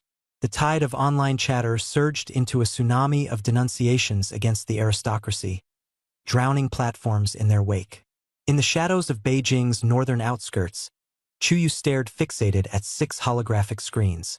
On the screens, a journalist she had clandestinely supported was being savagely beaten to a pulp by bodyguards bearing the emblem of the Hua family. The cold blue light reflected off her face, which trembled in despair. She realized she had lost this gamble entirely. She had hoped Jiang Rant's video would topple Lin Bei, believing the street violence orchestrated by the aristocrats would lead him to collapse. But now her defeat was undeniable. The once powerful aristocrats had collectively betrayed her plans, teetering on dishonor or awaiting forceful detainment by the Union's gendarmes. Lin Bei didn't even step outside the building. A mere faint response from him had sparked this entire upheaval. While questions about his genetic legitimacy loomed, no one dared breathe a word. Inside the room, Chuyu abruptly rose, smashing a bottle of red wine in a fit of fury. She tightly hugged her arms, as despair clung to her like an invisible noose tightening around her throat. Flashbacks of the oppressive pressure Lin Bei exuded when grasping her wrist during the banquet sent shivers down her spine. Her gaze involuntarily flicked to the flashing crimson numbers on the electronic calendar. Only 7 days remained until the genetic verification of the 28-day-old embryo in Yilin's womb. Simultaneously, waves of breaking news surged through her terminal. Beijing. City Daily News Flash Representative Hua issues a public apology. The parliament shelves the emergency contingency plan. Financial headlines: 18 top conglomerates urgently evaluating a $3 billion donation plan. Decision pending, results from tests scheduled in 7 days. Speaker's office statement reiterates that divine citizens are protected by the highest laws, urging rational patience while awaiting scientific results, avoiding rumors or misleading information. The storm had not crushed Lin Bei. Instead, it had swept away the noise surrounding him. Under the sky, Lin Bei calmed his mind as he blew wood shavings off his fingertips. The piece of Wangwali wood in his hands had been transformed through his precise craftsmanship into a sheathless tang blade. Its edges gleamed sharply, and the wooden grain reflected a cold, menacing light. After wiping his hands clean, he inquired about the situation outside. Gu Qing reported with a bow. Yilin's convoy has resumed movement. The mob blocking the streets has been apprehended by joint military police. The conglomerates are hastily funneling funds into the seed account and are pleading for your mercy. Lin Bei turned around, gazing down at the rain-cleansed streets. He casually placed the wooden tang blade on the tea table and instructed someone to find a courier box to privately send it to the Cloud Peak Group's president's office. Gu Qing's pupils contracted as understanding dawned on him. Without delay, he strode out briskly. The narrative cuts to the same day, less than 24 hours until the final genetic verification on day 28. The tea room was filled with swirling mist as Lin Bei skillfully worked the purple clay tea set. The fragrance of dragon well tea spiraled upward, permeating the heavy air inside. Across from him sat Yilin, dressed in simple black loungewear, his back impeccably straight. His hands were clasped together, the knuckles of his left hand unconsciously rubbed by his right, a subtle sign of his tension. Lin Bei poured tea into the cups and invited him to drink in a calm voice. He explained that tomorrow's procedure was straightforward. 10 milliliters of venous blood would be drawn for analysis of free-floating DNA, all non-invasive and radiation-free. Yilin's shoulders seemed to relax slightly as he lowered his head, took a sip from his tea, and swallowed quietly. Suddenly, the door burst open as Gu Qing entered with triumphant news. The chaos at the crossroads has been entirely quelled.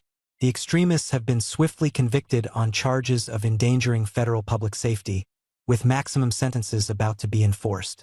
To absolve themselves of suspicion, the conglomerates personally ensured the perpetrators were transferred to maximum security prisons without visitation rights. Simultaneously, data from the seed account backend had refreshed. Gu Qing presented a tablet, showing the latest financial movements.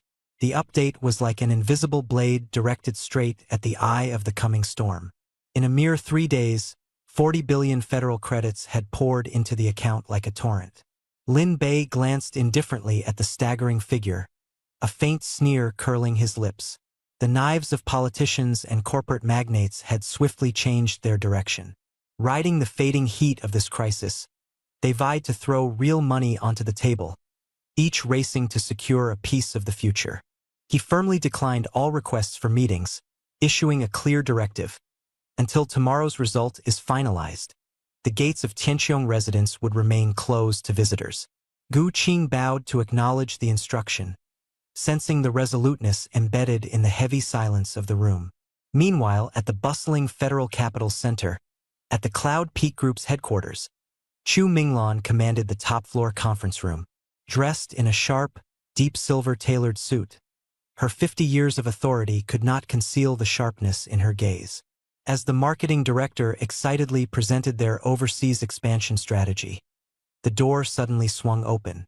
A senior secretary rushed in, panting, holding a black and gold wooden box. She approached Chu Minglan with urgency. A package from the National Security Bureau's Special Task Force courier, requiring your immediate signature. The secretary's voice trembled. The conference room fell silent instantly. Eyes from over a dozen senior executives fixated on the box. The label was clear as day, recipient Chu Minglan. Sender Lin Bei. The atmosphere froze, followed by a crescendo of shocked murmurs. A personal delivery from the divine citizen? Seed nominee? Preliminary selection. The eldest Mrs. Billion-dollar donation. It's paid off now. The patriarchs' faces flushed with excitement as they stood abruptly. Their gazes fixated on the box as if it contained the key to the future. The vice president even broke into a round of applause, and within seconds, an electric anticipation surged through the room. Chu Minglan, however, remained uncharacteristically detached. Her expression was ice-cold as she stared at the name Lin Bei. Decades of business acumen set her instincts on high alert, all hairs on her body on edge. Lin Bei's ruthless counterstrike at the crossroads, severing his foes with precision, wasn't something that could be smoothed over with a single courtesy package. Silence, everyone, she commanded curtly, her tone cold as frost. The executives froze, their smiles stiffening. All of you clear the room. No one approaches until I say otherwise. She gestured sharply as the doors shut behind the last retreating figure. Now the office was empty, save for Chu Minglan herself. Glancing at the box, she donned white velvet gloves, cautiously lifting the lid. Inside, there were no documents, no letter of gratitude, no confirmation of nominations. There was only a sheathless, foot-long tang blade carved entirely from Wangwali wood. The blade's edges were thinned like cicada wings, emanating a chilling air like a weapon honed in the depths of battle. Chu Minglan's pupils contracted sharply. Beads of cold sweat slid down her forehead, soaking through the silk backing of her suit. This was no olive branch. It was a guillotine blade hung over Cloud Peak's neck. She sank heavily into the high-backed chair, her mind spinning with calculations. While Cloud Peak's surface business operations had always been legitimate, the shadows concealed shades of gray. Yet even then, they had never dared to provoke Lin Bei, who stood over the very pinnacle of the sky. Now Lin Bei, a man known for his methodical and bloody rebukes, had sent a warning in the form of an unsheathed blade. The implications were as profound as they were chilling. Gripping the secure phone tightly, her voice was cold and ruthless. Immediately cut off Chu Yu's access to all financial transfers. Activate the Darknet team to thoroughly investigate her overseas accounts and communications for the past 3 months. Track down all suspicious contacts. The voice on the other end hesitated. Investigate Miss Chu? Should the board be informed? Not a word. Leaks will lead to death. She slammed the phone down with force and collapsed into her chair, her gaze fixed on the heavy tang sword, exuding a murderous aura. Tomorrow's test results were about to be revealed. A single sentence from Lin Bei could tear apart the foundation of the Yunding Group. In the northern outskirts of Jin City, inside an abandoned factory's underground bunker, Chu Yu huddled in the dim yellow light, utterly unaware of the storm brewing within the corporation. Before her was an offline computer. The screen looped a recording of Lin Bei's cold and ruthless counterattack. Her chest heaved violently, her gaze complex and fiery. While reason screamed to recognize him as the enemy, her instincts rebelled. The sense of life-threatening pressure lingering from their handshake that night haunted her relentlessly. Her legs tensed, her teeth bit down until they drew blood. He must die. Rage surged through her. She hurled the tablet hard against the wall, its shattered screen erupting into fragments, leaving darkness in its wake. Hugging her head, she crouched down, her silent, labored breathing swallowed by despair, consuming this small, dim refuge. As night descended, Beijing was drenched in an atmosphere of tension. The city hall issued the highest level of traffic control. All 10 main roads leading to Tianqiong Mansion were fully sealed off. Within a 3-kilometer radius, a solid iron defense was formed by the Military Police and National Security Bureau special agents. Armored vehicles were stationed at intersections, searchlights creating an interwoven net of light. 5 armed helicopters hovered on standby, their cannons primed and ready. This was an invisible war. Billions of eyes were glued to their screens, watching the red countdown tick like an ominous heartbeat. Across the world, it seemed as though even breathing ceased. Inside Tianqiong Mansion, before a massive floor-to-ceiling aquarium, Lin Bei stood with a resolute figure, his gaze calm and steady. Behind the swaying aquatic plants, a tiger shark thrashed violently, devouring prey in a frenzy. Gu Qing stood behind him, cautiously reporting, "The medical team is fully prepared, and the experts have completed final calibrations. By tomorrow morning, only 10 milliliters of blood will be required for the authoritative report." Lin Bei said nothing, tapping the glass lightly with his right hand. The soft knock sound echoed. The tiger shark abruptly ceased its feeding, its tail swaying as it darted into the crevices of the reef, still as a ghost. Retracting his hand, Lin Bei stood as quiet as a hunter waiting his turn on the list, biding his moment. In the corner of the living room, the gears of a vintage brass clock gently turned, the minute and hour hands aligning at midnight. The heavy chime echoed, announcing the arrival of day 28. At 5 in the morning, the first-floor hall of Tianqiong Mansion was transformed into a top-level sterile testing lab. The live broadcast across the internet was cut off, replaced solely by a black screen with white text displaying the countdown. At Beijing's Central Plaza, tens of thousands of citizens stood in the pouring rain, hands clasped, enveloped in a heavy, silent atmosphere. Within the Federal Supreme Council's roundtable room, the speaker and the heads of the financial clans had red-rimmed eyes, their gazes locked intently on the secure red telephone connecting to Tianqiong Mansion. In the northern outskirts of Jin City, within the underground bunker, Chu Yu curled up on a sofa, her pale face staring blankly at the digital red text, utterly lifeless. Inside Tianqiong Mansion's hall, the chief geneticist donned sterile gloves, drawing blood from Yi Lin's arm and injecting it into a cutting-edge DNA sequencer. The progress bar climbed slowly, the oppressive silence punctuated solely by the hum of the instrument's fan. When the progress reached 30%, a piercing alarm suddenly sounded. Red lights flashed wildly as a massive red error box popped up on the screen. Error. Logical conflict in database comparison. The entire room erupted into chaos. Gu Qing broke out in a cold sweat, his hand gripping the firearm at his waist tightly.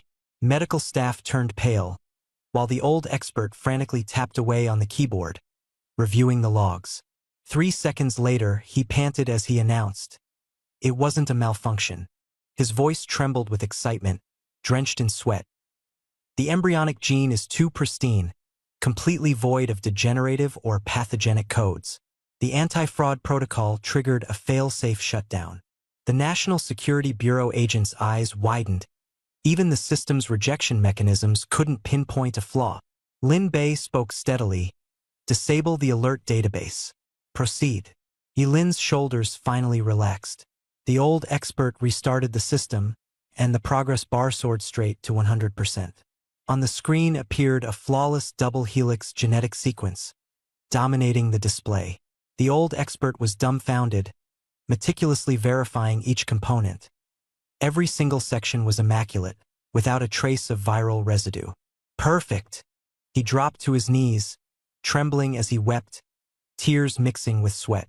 Choking with emotion, he shouted, "In 50 years, this is the first completely healthy genetic profile I've ever seen."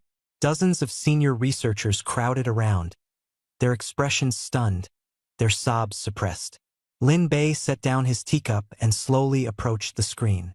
The old expert, still kneeling, tremblingly pressed enter to initiate the core report, chromosomal screening. On the screen, an enlarged image of sex chromosomes appeared, clearly displaying 2 letters, X, Y.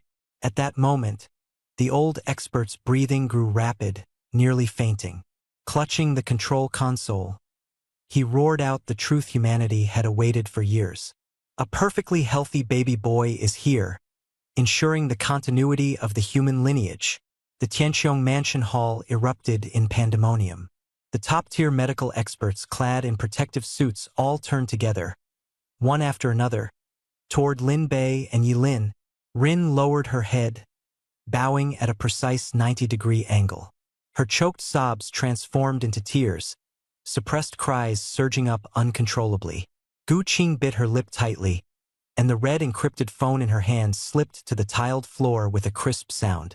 Lin Bei stared at the screen displaying the letter Y, his Adam's apple rolling precisely as his eyelids fluttered intensely to suppress the sting in his eyes.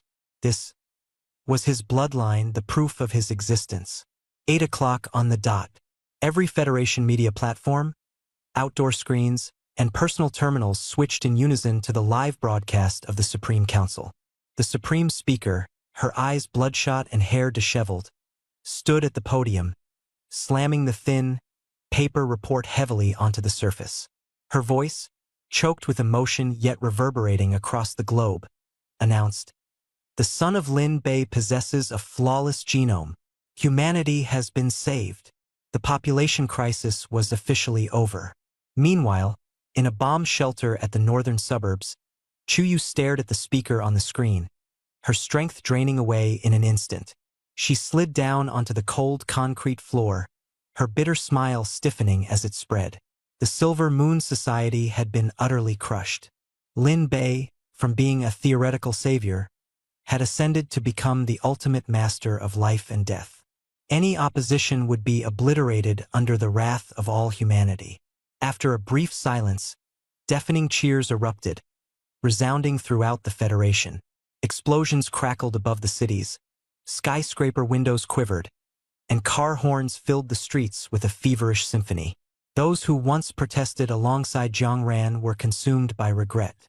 A middle-aged man knelt on the rain-soaked road, slapping his forehead and then striking his own face, shouting hoarsely, "I was blind!" More people dropped to their knees in reverence, water spraying around them.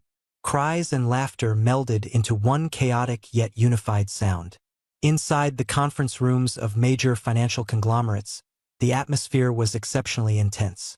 At the Yunding Corporation headquarters, CEO Chu Minglan slammed her palm onto the conference table, roaring as she gave the order to immediately freeze overseas acquisitions and redirect all funds to the Spark special account.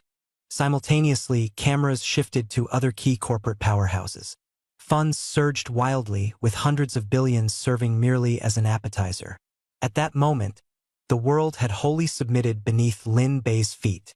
The existential extinction crisis that had loomed for decades was ruthlessly severed. Within the Sky Dome residence, Lin Bei turned back to the sofa, lifting a cup of cooling tea and draining it in one swift motion. His gaze pierced through the floor-to-ceiling windows, overlooking the jubilant city, his demeanor cold and impenetrable. The true battle was only just beginning. Those lurking in the shadows, bent on destroying the newly established order through violence, would face complete eradication. News of Yi Lin's embryo possessing perfect genes shook the Xia Federation like an earthquake. The fervor showed no signs of waning. Instead, it grew increasingly intense, spreading like a wildfire of unrestrained passion. The Supreme Council convened an emergency closed-door meeting overnight, voting unanimously within 3 hours to pass the Spark Security Act. The perimeter of the Sky Dome residence underwent a total overhaul, with joint military police and national security special forces doubling their presence. Missile-equipped vehicles paraded openly into the CBD Green Zone, signaling an unyielding defense. Over the skies of the capital, the Air Defense Command swiftly designated an absolute no-fly zone, securing a 50-kilometer radius around the Sky Dome skyscraper. Any unauthorized aerial objects would be shot down immediately, without hesitation. Within the Sky Dome residence, 2 of the most critical figures were placed under the highest security level by the National Security Bureau. Aside from Yi Lin, Su Qingying had also come under the spotlight. Her pregnancy was a secret known only to high-ranking officials and doctors, concealed entirely from the public. The indoor temperature was set to a perfect balance, contrasting starkly with the frenzied celebrations unfolding outside. Within the luxurious and tranquil space, Su Qingying carried a bowl of meticulously prepared nourishing soup and walked softly through the living room to Lin Bei's side. She was dressed in a silk camisole gown that accentuated every curve. Kneeling gracefully by his knees, her eyes followed Lin Bei's gaze out the window, where throngs of people were wildly cheering for perfection in jeans. Gently stroking her yet-to-protrude belly, undercurrents of emotion swirled in Su Qingying's eyes, a yearning for acknowledgement. She softly tested the waters, suggesting that her pregnancy be publicly announced so that the public could share in a dual joy. Lin Bei lowered his head, his eyes calm and indifferent toward her aspirations.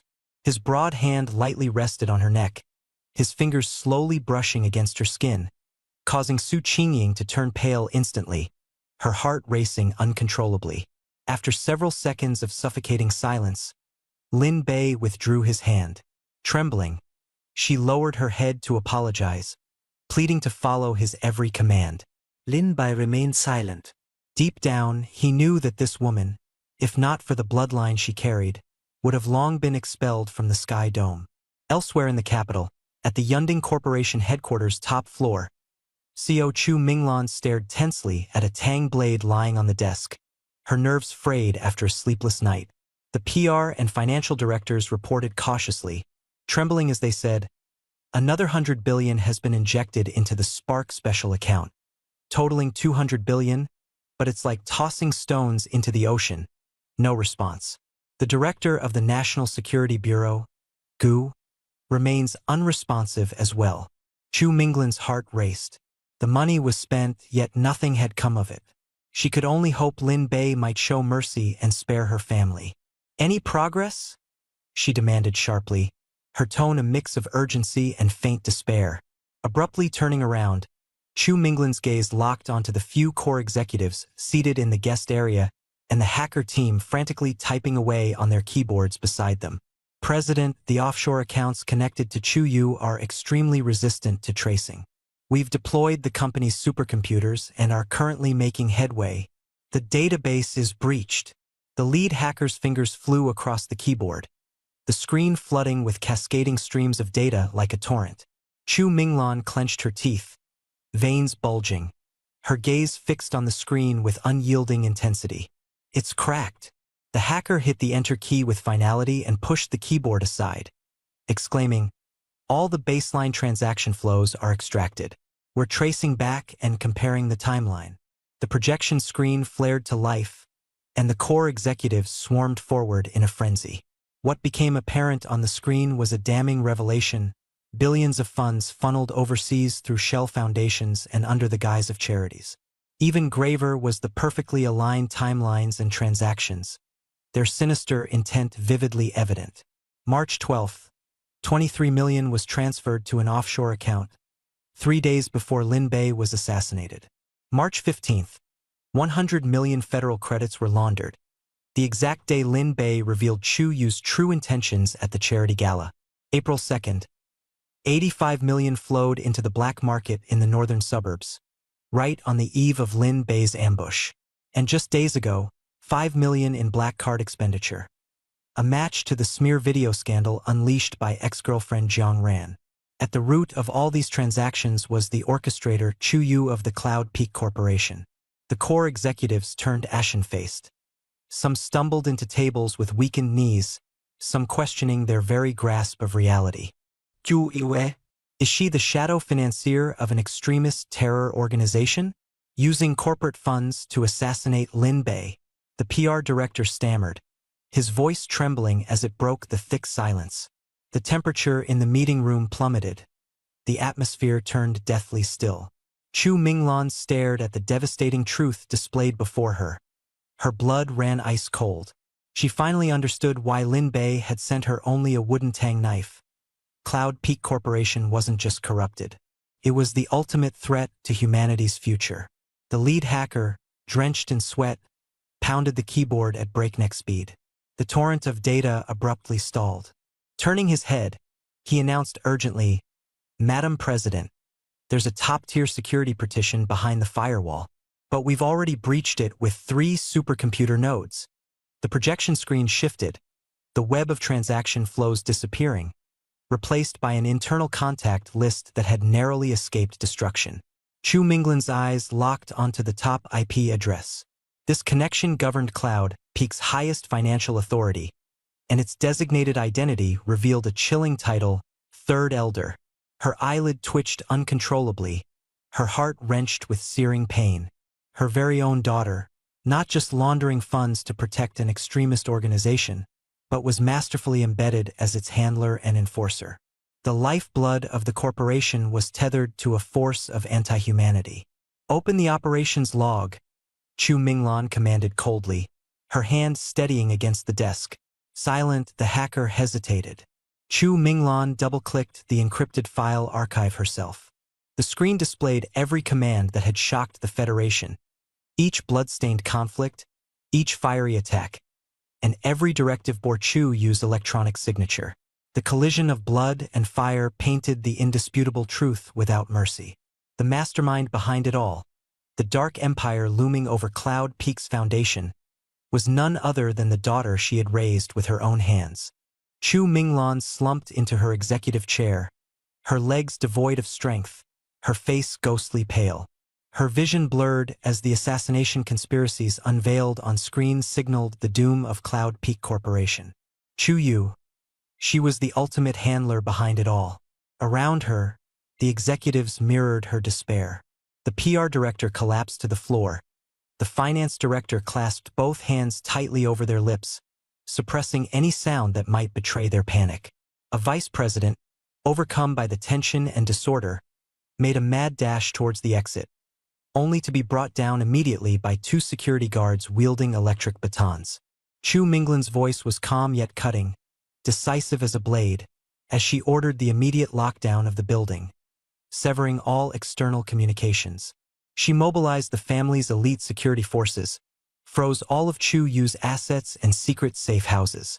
The directive was crystal clear. Chu Yu must be brought in, dead or alive. Meanwhile, atop the Sky Dome Tower, Lin Bei lounged on the sofa, idly flipping through a report from the Academy of Sciences. Beside him, a determined Yi Lin, pregnant and encased in strength, sat on the carpet with poise, peeling a plump green grape before handing it to Lin Bei. Nearby, Su Qingying brought over a bowl of bird's nest soup, crouching submissively at his side with a cautious demeanor, walking on eggshells. Lin Bei ate the grape, his expression calm as his gaze flickered towards Yi Lin. He inquired about her recovery. She clenched her fist, the crisp crack of her joints punctuating her words as she confirmed that every indicator showed improvement. To safeguard her unborn child, she had temporarily ceased high-intensity training. Her hands gently caressed her abdomen, her resolve unyielding yet tender.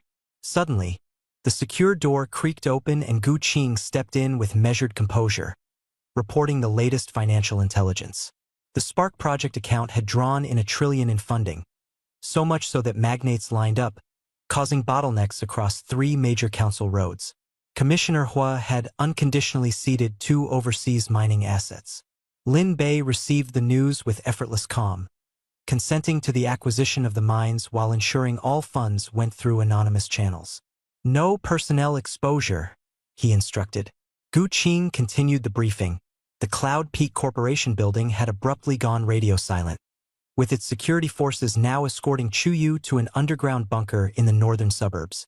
Lin Bei set aside the small blade in his hand, his demeanor sharpening. He declared the mobilization of the Joint Gendarmerie and the Anti-Air Command Unit to commence military-level surveillance. Special operations teams would stand by at strategic perimeters.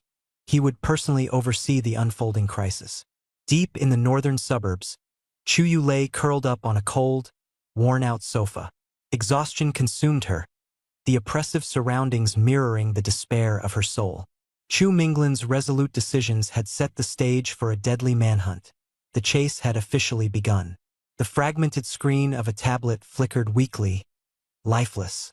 Warning sirens erupted as the cold, austere underground shelter reverberated with their blaring alarms. Crimson warning lights strobed through the rust-etched concrete walls. In the shadowed corner, an antiquated communicator exhaled a single sheet of paper. Chu Yu threw herself forward, snatching it hastily, her eyes scanning the handwriting as if grasping at a lifeline. The group directly into the Research Institute's most restricted area. The reinforced steel doors hissed open, revealing a sterile yet imposing laboratory filled with cutting-edge equipment.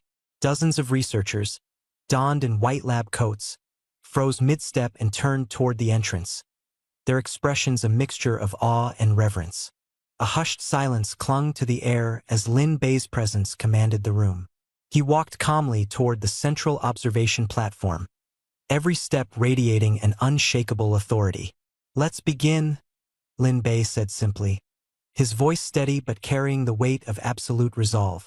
The head geneticist nodded, almost tripping over himself to comply, and swiftly brought up 3D projections of complex genetic schematics. Intricate double helixes rotated mid-air, displaying sequences that most would find incomprehensible. Yet to Lin Bei, they might as well have been open books. As the session commenced, whispers buzzed among the younger scientists. The man before them wasn't merely providing authorization. He was actively engaging in the complexities of their work. His insights were precise, his critiques cutting but constructive. Even the top researchers found themselves both humbled and inspired. Hours ticked away, but Lin Bei remained unfazed by the passing time. All eyes stayed glued to him, waiting for every word or gesture. When the discussion finally drew to a close, the impact left was undeniable. "Use it wisely," Lin Bei said as he gathered his documents and prepared to leave. "This is your responsibility now." He turned, his figure a blend of gravitas and mystery, before exiting the lab, leaving behind a room full of reinvigorated resolve. Meanwhile, far from the clinical precision of the research institute, another scene was unfolding in the dim, damp confines of a high-security facility. Specifically, the cold, unyielding chamber where Chuyu remained imprisoned. Bound by the relentless grip of the high-voltage electronic restraints, her every breath was shallow but defiant. The silence around her only amplified the weight of her isolation. A faint metallic creak echoed through the chamber as Chu Minglan appeared, her expression a mixture of exhaustion and icy determination. "Still so stubborn," Chu Minglan muttered as she approached her daughter. The flickering red light of the restraints cast ominous shadows across the room. Her voice lowered, though whether in disappointment or anguish was unclear. "Your actions have put everything at risk, Yu." Chuyu met her mother's gaze with unwavering intensity. "And doing nothing leaves the monster unchecked," she hissed through gritted teeth. "You're all cowards, too afraid to sacrifice for the greater good." The sharp words hung in the air, and for a fleeting moment, the cracks in Chu Minglan's stoic mask almost showed. Her hand hovered as if to offer a semblance of comfort, but it quickly curled into a fist, withdrawn.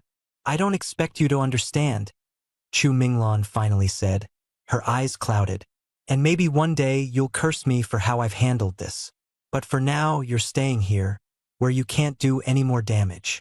She turned abruptly, her high heels echoing sharply as she exited, leaving her daughter to darkness and solitude once more. Back in the sprawling urban landscape, Lin Bei's motorcade approached the Federation capital through a sea of crowds held back by tight security. The streets buzzed with energy as news of his unparalleled contribution to the medical sector was splattered across headlines and broadcasts.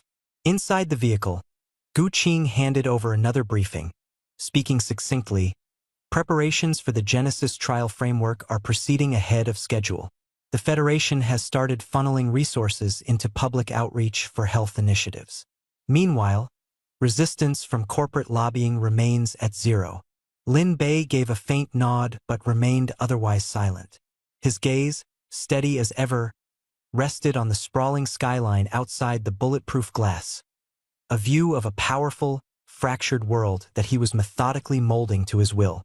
Stopping briefly outside a concealed Federation intelligence checkpoint, Gu Qing spoke again, this time cautiously. "Regarding the prisoner, there's still unrest surrounding her situation. The family factions may intervene if we delay further." Lin Bei's lips quirked into a cold, almost imperceptible smile. "Let her stew. Time will force clarity upon her." With sharp precision, the motorcade resumed its journey, each movement orchestrated like a grand, unspoken plan. The Federation's eyes were firmly fixed on Lin Bei, though his own sights were set far beyond their grasp. And thus, the threads continued to weave themselves, figures like Chuyu locked in grim defiance, Lin Bei shaping destinies with every calculated move, and the blurred line between hero and tyrant becoming ever more indistinct in the machinations of their world. The group passed through multiple disinfection chambers and entered a high-purity laminar flow room. He sat on the blood collection chair, pulled up his left sleeve, exposing a defined arm. An experienced senior nurse, wearing sterile gloves, began disinfecting and preparing for the blood draw. The needle tip approached his skin but suddenly stopped, bending sharply at an angle. The steel needle was bent back by the strength of Lin Bei's skin without even breaking it. The nurse's face turned pale, panic flashing across her eyes as she hastily switched needles. The observing senior dean and professors were utterly speechless in shock. The metallic needle had been bent purely by biological resistance. This was extraordinary, demonstrating an unparalleled level of physical defense in Lin Bei's body. Lin Bei lightly raised his right hand to reassure them, gradually relaxing the taut muscles back to their normal state. He gestured for the nurse to proceed once more. "This time I won't move." Trembling, the nurse used a specially crafted titanium alloy needle, finally succeeding in accessing the vein. Dark red blood slowly flowed into the vial, and the puncture wound scabbed over and sealed in mere seconds. Precise and efficient. The senior dean, acting as though he'd just discovered treasure, carefully placed the vial into a top-tier free-floating DNA analyzer. Streams of data instantly displayed across the screen, with the first health indicator maxing out well beyond any standard range. An elder expert on site exclaimed, "No signs of oxidative stress anomalies. Immune cell activity is 4 times higher than standard. This isn't evolution. It's a dimensional supremacy." The dean's eyes welled with tears, overcome with excitement as though a new continent had been found. "We've spent our lifetimes battling degenerative genes. What sits before us is a living treasure trove of ultimate life." He wiped his tears and looked at Lin Bei with deep reverence. "Would you like to see the true state of your cells under a high-magnification electron microscope?" Lin Bei nodded slightly, a glimmer of interest flashing in his eyes. Beaming with excitement, the senior dean led Lin Bei to the adjacent laboratory. Under the microscope, Lin Bei's cells appeared densely arranged, emitting a faint glow, brimming with astonishing vitality. In a trembling voice, the dean reported, his cellular metabolism was 3 times faster, his telomere degradation only 1/5 of normal levels, providing a theoretical lifespan exceeding 150 years. Lin Bei remained silent for a moment, then smiled faintly, his gaze exuding resolve. This lifespan would be enough for him to confront the winter-like world ahead and witness the rise and fall of 3 generations. The senior dean hesitantly brought up a procurement dilemma. The core equipment was only available from Wang Pharmaceutical domestically and would take 3 months to deliver. Lin Bei decided to handle this himself, instructing his assistant to immediately split and seal the samples. Adjusting his sleeve, his gaze was firm as he listened to the dean's promise. With sufficient funding, they would break through the issue of hereditary C-grade genetic diseases within 6 months. Lin Bei unequivocally demanded that all results must serve public health care and promised continued investment. Early next month, the National Security Bureau would deliver routine samples. Lin Bei turned and left, leaving the 12 top medical experts staring at his back, feeling an unshakable presence. 10 minutes later, the convoy set off. Lin Bei rested against the car seat, closing his eyes to relax. Gu Qing, intently focused on her tablet, calmly reported, "Mrs. Wenlan, wife of Commissioner Hua, has sent a donation list under the banner of medical charity. Among them are 3 urgently needed core pieces of equipment." Lin Bei sneered, the corner of his mouth curling in scorn. "Accept the items, reject the person. Tell her to scram." The elites hadn't yet realized who was truly in control. He instructed Gu Qing to set up a blockade 3 streets away. At the Hua family's main residence in Jing City, chaos erupted in the study. Hua Zhangting angrily kicked over a tea table, berating Wenlan for failing to break into Tianqiong Manor.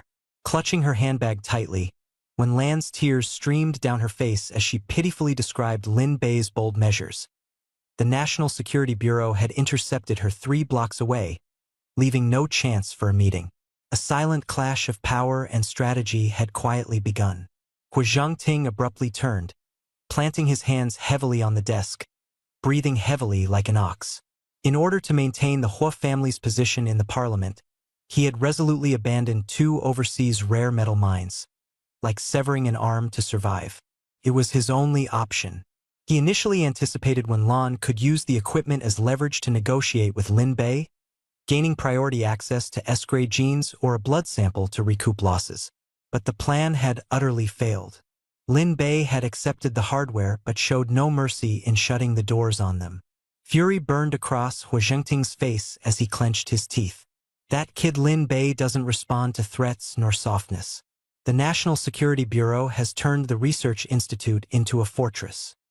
He adjusted his suit. His gaze cold as a name flickered through his mind. Speaking coldly, he ordered, "Go to your room and stay there. No coming out without my permission." With that, he passed by Wen Lan, leaving the study behind. Walking across 2 hallways, he pushed open a door on the east side. This was the workspace of Hu Zhangting's first wife, Su Wan, a senior pharmaceutical consultant for the Federation. The faint aroma of disinfectant and sandalwood lingered in the air.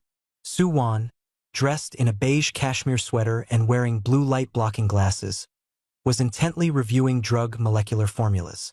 At the sound of the door, she didn't turn around but paused her typing briefly. Hu Zhangting sat down directly, his tone unguarded. The Research Institute has obtained Lin Bei's blood samples. The senior dean now holds the Federation's greatest treasure trove. Su Wan removed her glasses and turned around calmly. The Supreme Academy of Sciences and the National Security Bureau have jointly taken over. The core experimental area is heavily guarded. What do you plan to do? Hu Zhangting's expression remained resolute. You need to. The supervisor identity grants access to the core zone. As a senior medical consultant, you have the authority to intervene in billion-dollar special fund projects. Su Wan frowned slightly. The supervisor can only audit budgets. They have no access to the core experimental zone. Gu Qing's people monitor everything closely. Nobody can get near Lin Bei's samples. Hu Zhangting slammed the table ferociously, his gaze menacing. Get close to him personally. Lin Bei goes to the Research Institute for routine checks every month. Find an excuse to approach him. Collect his blood, sweat, any used medical items, and bring everything back. Su Wan stared at her delusional husband with an icy gaze. You're pushing the Hua family onto the path of ruin. Look at what happened to Yunding Group and Chuyu. You're asking me to risk my life stealing things. If the National Security Bureau investigates, both you and I will be destroyed. Hu Zhangting argued. Yunding played with assassination. What I'm asking for is just unnoticed medical waste. Get hold of even a tiny genetic sample, hand it over to the Hua family's secret laboratory, and we can crack the sequence. Not only will we reclaim the mines, but we'll monopolize the genetic resources of the elite. Risk is the only option. Su Wan remained silent, her gaze cold and distant. Hu Zhangting restrained his anger, his face darkening.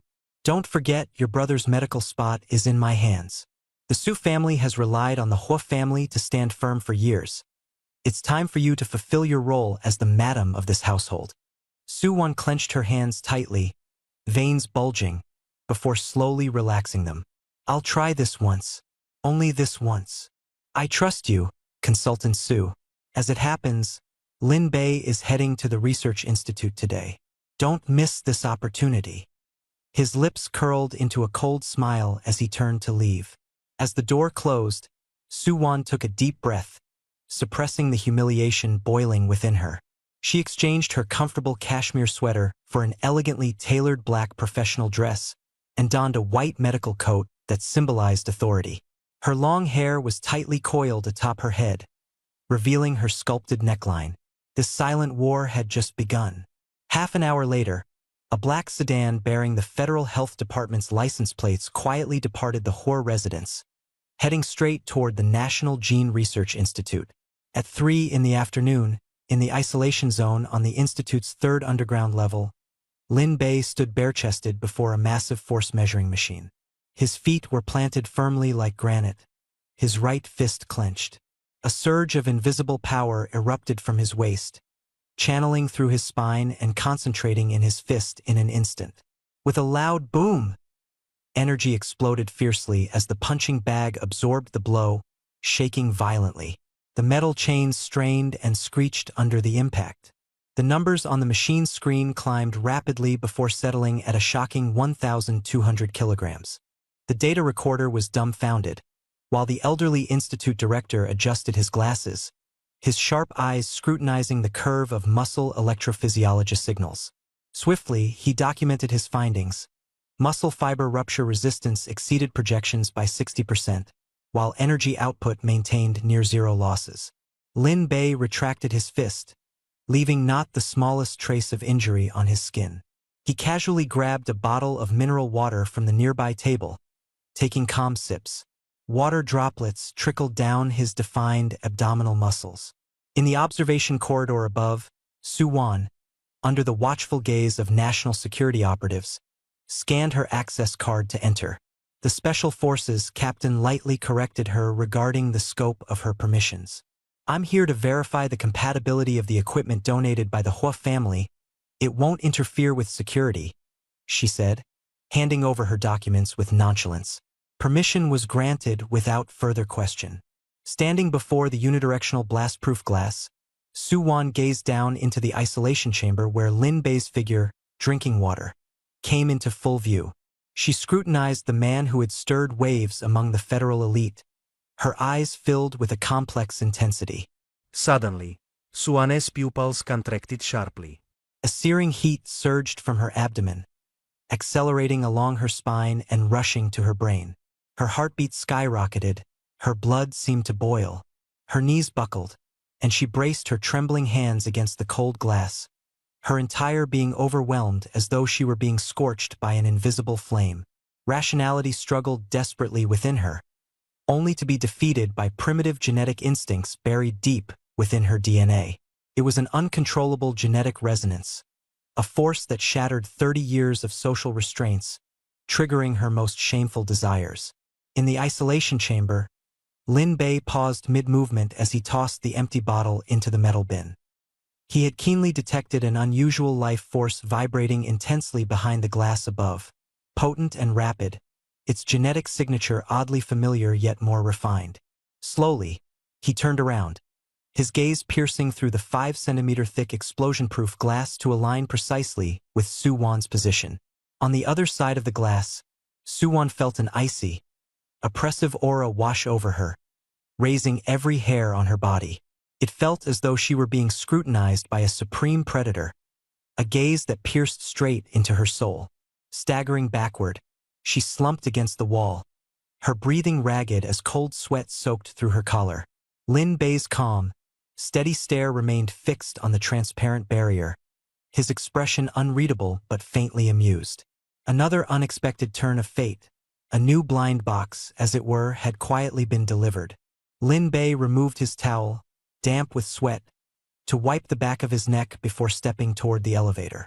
Pressing the call button for the intercom, he calmly announced the conclusion of the test, followed by a direct inquiry about the identity of external visitors. Upon receiving the response, he decisively gave permission for entry, overriding the elderly director's objections. In the corridor above, the Special Forces captain turned to follow his orders, facing a flustered, reddened Su Wan. Lin Bei had authorized her access to the core zone for equipment verification, and his command was absolute. Su Wan's eyes flickered, torn between fleeing and stepping forward. As the airlock door gradually opened, the heat in her body intensified, her legs felt like lead, and her bitten lip trembled. Summoning all her resolve, she stepped inside. The old dean introduced her identity, wife of Senator Hua Zhangting, and the Federation's chief medical advisor. Lin Bei shook off the white towel, his gaze sweeping over her with a mischievous glint. Su Wan held a tablet, pretending to verify data while secretly searching for traces of blood and residue. The old dean explained that the blood samples had been properly preserved, while the empty medical equipment revealed the gaps in her disguise one by one. In a moment of despair, She let herself collapse weakly onto the machinery and, unprepared, fell directly into Lin Bei's arms. The surveillance personnel held their breath. The old dean was taken aback, and Suwan's action openly revealed her vulnerability. Lin Bei didn't move, only catching her steadily, a look of amusement and surprise playing between his brows. "Advisor Su, are you all right?" His arm encircled her, tightening the embrace. The strong, masculine scent disoriented Suwan for a brief moment. Biting her tongue to regain clarity, she steadied herself by leaning on his shoulder, her fingers discreetly tugging at a strand of hair at the back of Lin Bei's neck, pulling it lightly. Though a small act, it didn't escape Lin Bei's sharp senses. His gaze carried a teasing edge, and instead of pushing her away, he held her tighter, whispering softly into her ear, "Madam and Senator Hua, what a devoted couple." Every hair on Suwan's body stood on end, panic quickly replacing the momentary disturbance. Lin Bei's words, was there a hidden meaning behind them? Suwan's entire body trembled violently. Her breathing quickened, and cold sweat soaked through her clothes. Lin Bei abruptly released her, stepping back suavely with impeccably gentlemanly manners. He calmly directed toward the door. "Advisor Su seems to be experiencing a bout of hypoglycemia. Assist her out for some rest." The special team members rushed in to support the weakened Suwan out of the isolation room. She tightly gripped the strand of hair with the follicle she'd seized, avoiding Lin Bei's gaze at all costs and desperately yearning to escape the sharp scrutiny of the man. The airlock doors of the hallway sealed slowly, the cold walls reflecting Suwan's ragged breaths. She made a silent vow. No matter how the Hua family fell, she would never again set foot near Lin Bei. Inside the isolation room, Lin Bei exchanged his attire for a clean light gray shirt, his movements unhurried and composed. For him, taking Suwan down, ruining her reputation, was an easy feat, and yet he had chosen restraint. After all, unraveling an S-class genetic code with just a strand of hair was impossible. The Hua family's elaborate schemes were nothing more than them entangling themselves in a trap. While Suwan appeared to work tirelessly in a futile effort as a medical specialist, an ulterior motive likely lay beneath the surface, unless she and Hua Zhangting harbored hidden ambitions. This was an open plot, one which Lin Bei observed with cold detachment. He knew full well that gambler Hua Zhangting would be lured into the depths of scientific despair by false promises, leading his family's legacy to wither away in hopelessness. A sudden surge of blood flow heightened the resonance of Suwan's genes, activating his evolutionary instincts. Securing her would not be a simple task. A fleeting image crossed his mind, Chu Yu's face filled with hatred as seen in the surveillance footage from the air raid shelter. Lin Bei decided that the chessboard now needed to be fully revealed. In a safe house hidden within the Chu family's dungeon in the northern suburbs of Jing City, Chu Minglan gripped a communicator in her trembling hand. An internal source had just leaked explosive news. Lin Bei had generously invested $1 trillion into the research institute and even broke protocol to meet with Hua Zhangting's wife, Suwan.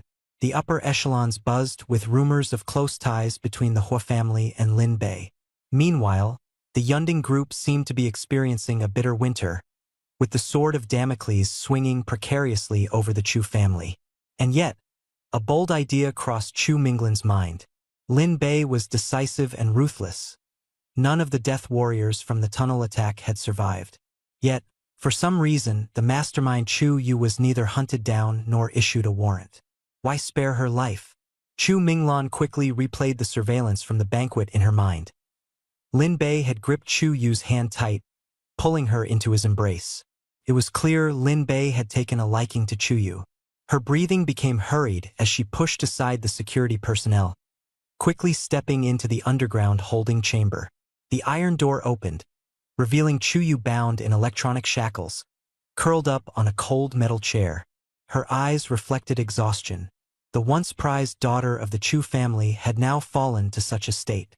Chu Minglan strode over purposefully, harshly grabbing Chu Yu's collar and relaying the urgency of the situation. The conglomerates are fighting to throw money at him. Hua Zhangting sent his wife to seduce him at the research institute. He hasn't killed you. It's clear he's interested in you. For you to be alive right now is a blessing from our ancestors. Clean yourself up immediately and follow me to Tianqiong residence. Chu Yu was taken aback, humiliation flooding over her like a breached dam. Her scream, raw with hate, tore through the air. You're telling me to become a plaything for that man? Her violent struggle triggered the electronic shackles, blue electric arcs igniting as her body convulsed uncontrollably. Biting her lip, blood trickled from the corners of her mouth. She seethed. I'd rather die here than let him lay a finger on me. Slap! A crisp slap resonated sharply, and Chu Minglan's expression turned icy, utterly merciless. Her eyes glaring with rage, Chu Minglan fixated on Chu Yu, her voice as frigid as the grave. You've caused this mess, and now you want to drag the family down with you? Even if I have to tie you up, I'll make sure you face his bed. Chu Yu suddenly ceased her struggles, a mocking smile tugging at her lips. Would you dare? Afraid I might slit his throat the moment he lets his guard down. The air grew still, crackling with tension as the mother and daughter faced off like gunpowder ready to ignite. At dusk, inside the Hua family's study, Suwon carefully placed a strand of hair with its follicle intact into a temperature-controlled vacuum container, her hand trembling slightly. Hua Zhengting's voice shook with excitement as he stared at the delicate black strand. Fa. I got it. I really got it. Suwon turned around expressionless, her voice cold as she reminded, I've repaid everything I owe you. Stop using my brother's medical quota to threaten me. Hua Zhengting ignored her, immediately grabbing an encrypted phone and commanding the mobilization of all available cash flow and collateralizing property to fully activate Underground Lab Number 7, determined to crack the genetic sequence. At the door, Suwon revealed a trace of mockery on her lips, slammed the door shut, and left. Morning, Tianqiong residence. Lin Bei, bare-chested, was controlling the last set of muscle fibers, tiny tremors enhancing his finely tuned strength. Just as he prepared to shower, the Director of National Security, Gu Qing, walked in quietly with a message. The principal and your old classmate Wang Xian are waiting downstairs. Lin Bei paused for a moment, shook off the shadows of his old life, coldly ordered them to be allowed in, and walked toward the bathroom. 10 minutes later, Lin Bei appeared in the guest area with a calm demeanor. The principal of Beijing University sat nervously upright, while Wang Xian looked even more restrained and timid. Lin Bei entered the room in a casual white shirt, his gaze steady, his aura imposing. Wang Xian, who had wanted to call out Brother Bei, swallowed his words and bowed his head, the immense distance between them immediately apparent. Lin Bei poured tea with ease, casually retrieved a chilled Coke from the fridge, and tossed it precisely into Wang Xian's lap, a familiar gesture that instantly eased the tension. The principal stood up in surprise, and Wang Xian finally showed a rare smile. As pleasantries were being exchanged, Gu Qing approached and whispered, The Intelligence Division intercepted news that the Hua family's underground lab number 7 has been running non-stop for 24 hours. Hua Zhengting is leveraging cash and property to focus all efforts on decoding that one strand of hair with the follicle. Lin Bei sneered upon hearing this, his eyes filled with disdain. Let him burn. Burn through his fortune so thoroughly, there won't even be ashes left for burial. With a wave of his hand, he signaled Gu Qing to step back, the entire scene cold and profoundly meaningful. In the meeting room, Lin Bei's voice was low and composed but so impactful that the principal and Wang Xian were left almost dumbfounded. The respectful attitude of the Director of National Security revealed that Lin Bei's power far exceeded its understated appearance. Lin Bei turned a smile to Wang Xian, who was clutching the can of Coke tightly, and nonchalantly mentioned how genetic mutations had altered his identity as a university student, instantly sweeping away the oppressive atmosphere. Seizing the moment, the principal solemnly presented a golden-accented diploma and degree certificate, announcing that Lin Bei had been exempted from all graduation requirements and was granted the title of Distinguished Honorary Graduate. Wang Xian exclaimed in amazement, finding it thrilling that the rigorous academic rules of the past seemed meaningless in the face of true strength. Lin Bei ran his fingertips lightly across the cover of the certificate, the weight of recognition reflecting his 21 years of effort and defiance of fate. As the atmosphere eased, the principal revealed the true purpose of the visit, inviting Lin Bei to deliver a live-streamed speech at the upcoming freshman convocation. Amidst the tense atmosphere, Lin Bei calmly nodded in agreement. Before the principal could breathe a sigh of relief, Lin Bei made a shocking promise. All public healthcare benefits of the future Gene Research Institute would prioritize free access for Beijing University and the municipal orphanage. This unprecedented act of generosity sent waves of astonishment through the room, provoking the principal to kneel in gratitude, while the security personnel and Gu Qing were filled with newfound respect. The meeting came to a close. The principal left courteously to attend to his duties. Security personnel retreated in an orderly fashion, and multiple layers of explosion-proof doors sealed tight. Wang Xian, finally relaxing from the tension, popped open the chilled Coke and exclaimed with a hearty laugh, "Brother Bei, you're unstoppable. Absolutely soaring." Lin Bei raised his glass for a light toast, the crisp sound resonating through the serene mansion, momentarily reclaiming the carefree spirit and vigor of his 21-year-old self.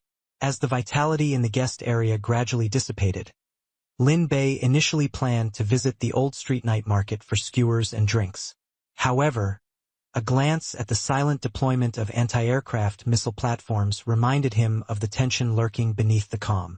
Even the dazzling lights of the CBD at night could not mask the layers of security in place. National security heavy-duty vehicles patrolled back and forth on the streets, enforcing a 50-kilometer no-fly zone with an ironclad grip, a place where even unregistered birds couldn't get through. Lin Bei withdrew his gaze, abandoning the idea of visiting the night market out of concern that vendors might get scrutinized. Instead, he picked up a private line and issued a succinct instruction: prepare seafood and barbecue in the 68th floor restaurant. Half an hour later, on the top floor of Tianqiong residence, Persian wool rugs were spread out beside the floor-to-ceiling windows as Lin Bei and Wang Xian sat cross-legged on the carpet. Plates were laden with grilled meats, oysters, and red prawns, while chilled beer cans lay scattered nearby. Wang Xian gazed at the skyscraper clusters below. What once seemed untouchable was now utterly beneath him. He opened a beer, letting the cool liquid soothe his throat and nerves. The atmosphere between the two was relaxed. Lin Bei casually grabbed a skewer of roasted meat, while Wang Xian's face flushed slightly as he chuckled. "Never thought I'd sit here with you, drinking $10 beer and eating this first-class barbecue." Lin Bei raised his can for a toast. Though the beer's intoxicating effects were useless on him, as the alcohol was quickly metabolized, he still clinked with Wang Xian. After 3 rounds of drinks, the topic drifted into sensitive territory. Wang Xian tightly gripped his empty can and finally, cautiously, mentioned a name. "Brother Bei, about Jiang Ran. I've seen it all." He furiously recounted how his girlfriend switched to the arms of a wealthy man and even spread slanderous videos. Lin Bei tilted his head back, drinking without expression. His eyes revealed no turbulence, and his reply was calm. "That's long gone." Wang Xian, doubtful, found it hard to believe Lin Bei's composure. Before the brewing tension could deepen, light footsteps echoed from the spiral staircase. Wang Xian instinctively glanced upward, his gaze passing over the sofa as his pupils abruptly widened, his throat seizing in sudden shock. A woman descended the stairs, dressed in an elegant linen loungewear outfit, her waist tied with a light blue apron. Her hair was loosely pinned up, her face bare of any makeup, exuding a purity and softness to the point of appearing otherworldly. On the tray she carried were 2 steaming plates of simple, homemade dishes, the stir-fried kidneys and peanuts Lin Bei had casually ordered. Wang Xian almost held his breath. The national award-winning actress Su Qingying.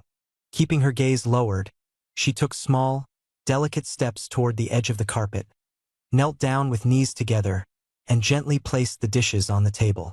Then, she picked up an unopened bottle of beer, her slender fingers prying open the ring pull, and slightly bowing, handed the beer to Wang Xian. Her voice was soft and delicate. "You're a friend of Mr. Lin. Please enjoy." Wang Xian practically jolted in shock, hurriedly taking the beer from her hands, too flustered and tongue-tied to form coherent words. Su Qingying withdrew her hand quickly and turned towards Lin Bei. Any trace of cold aloofness that she displayed on-screen was absent from her gaze, replaced by docility and an eagerness to please. She lightly set down another can of beer, meekly reported that the dishes were served, and retreated upstairs without uttering an extra word. The living room descended into a deathly silence.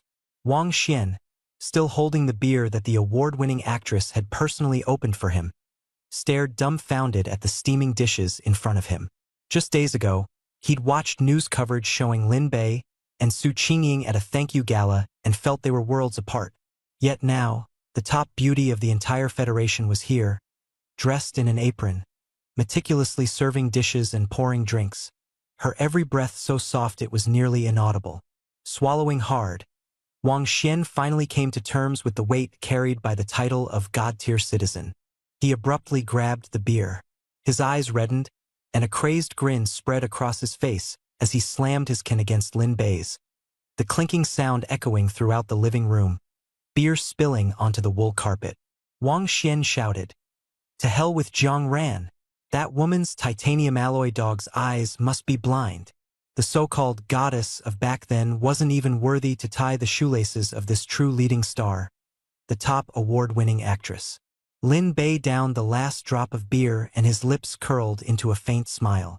The scene transitions to the southern outskirts of Beijing, inside the Federation's maximum security prison.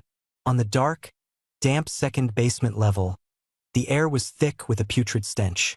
Jiang Ran, clad in a tattered prison uniform, her hair tangled, curled up on a cold cement bed, clutching a half-soured piece of coarse bread. Her fingernails were caked with grime. Having been swiftly sentenced to life imprisonment for endangering public safety and spreading fear-inducing rumors, all visitation rights were revoked. On the prison block's large wall-mounted screen, Federation news was being reported. A top-level Federation tycoon wept and swore to donate his fortune publicly, while an elderly hospital dean gave a deep bow. The broadcaster passionately narrated Lin Bei's multi-billion-dollar donation, praising him as the light of human civilization, and lauding his S-class genetic makeup and boundless generosity. The screen flashed to the exterior of a luxurious mansion. Through the floor-to-ceiling windows, a graceful figure flickered by, their perfect profile captured just briefly. It was none other than the national actress Su Qingying.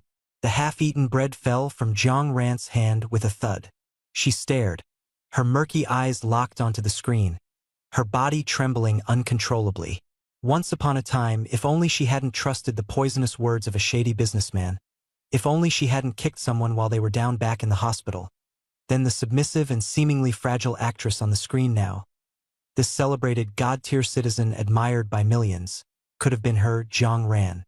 The vast gap shattered her spirit like termites gnawing through her soul. Regret and resentment twisted her face into an unrecognizable mask. Inside the cell, a burly female prisoner stomped a heavy boot into Jiang Ran's stomach, her expression brimming with cruelty and venom.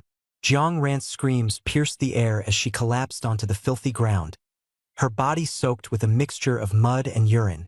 The female prisoner spat on her face and sneered, "A measly B rank, nobody dares to spread rumors about a God-tier citizen? You're not even fit to carry Mr. Lin's chamber pot." The physical agony and humiliation obliterated the final remnants of Jiang Ran's sanity. Covered in filth and tears, she clawed desperately at her own hair, her cries of despair breaking the stillness, echoing through the cell like the howls of a hopeless stray dog.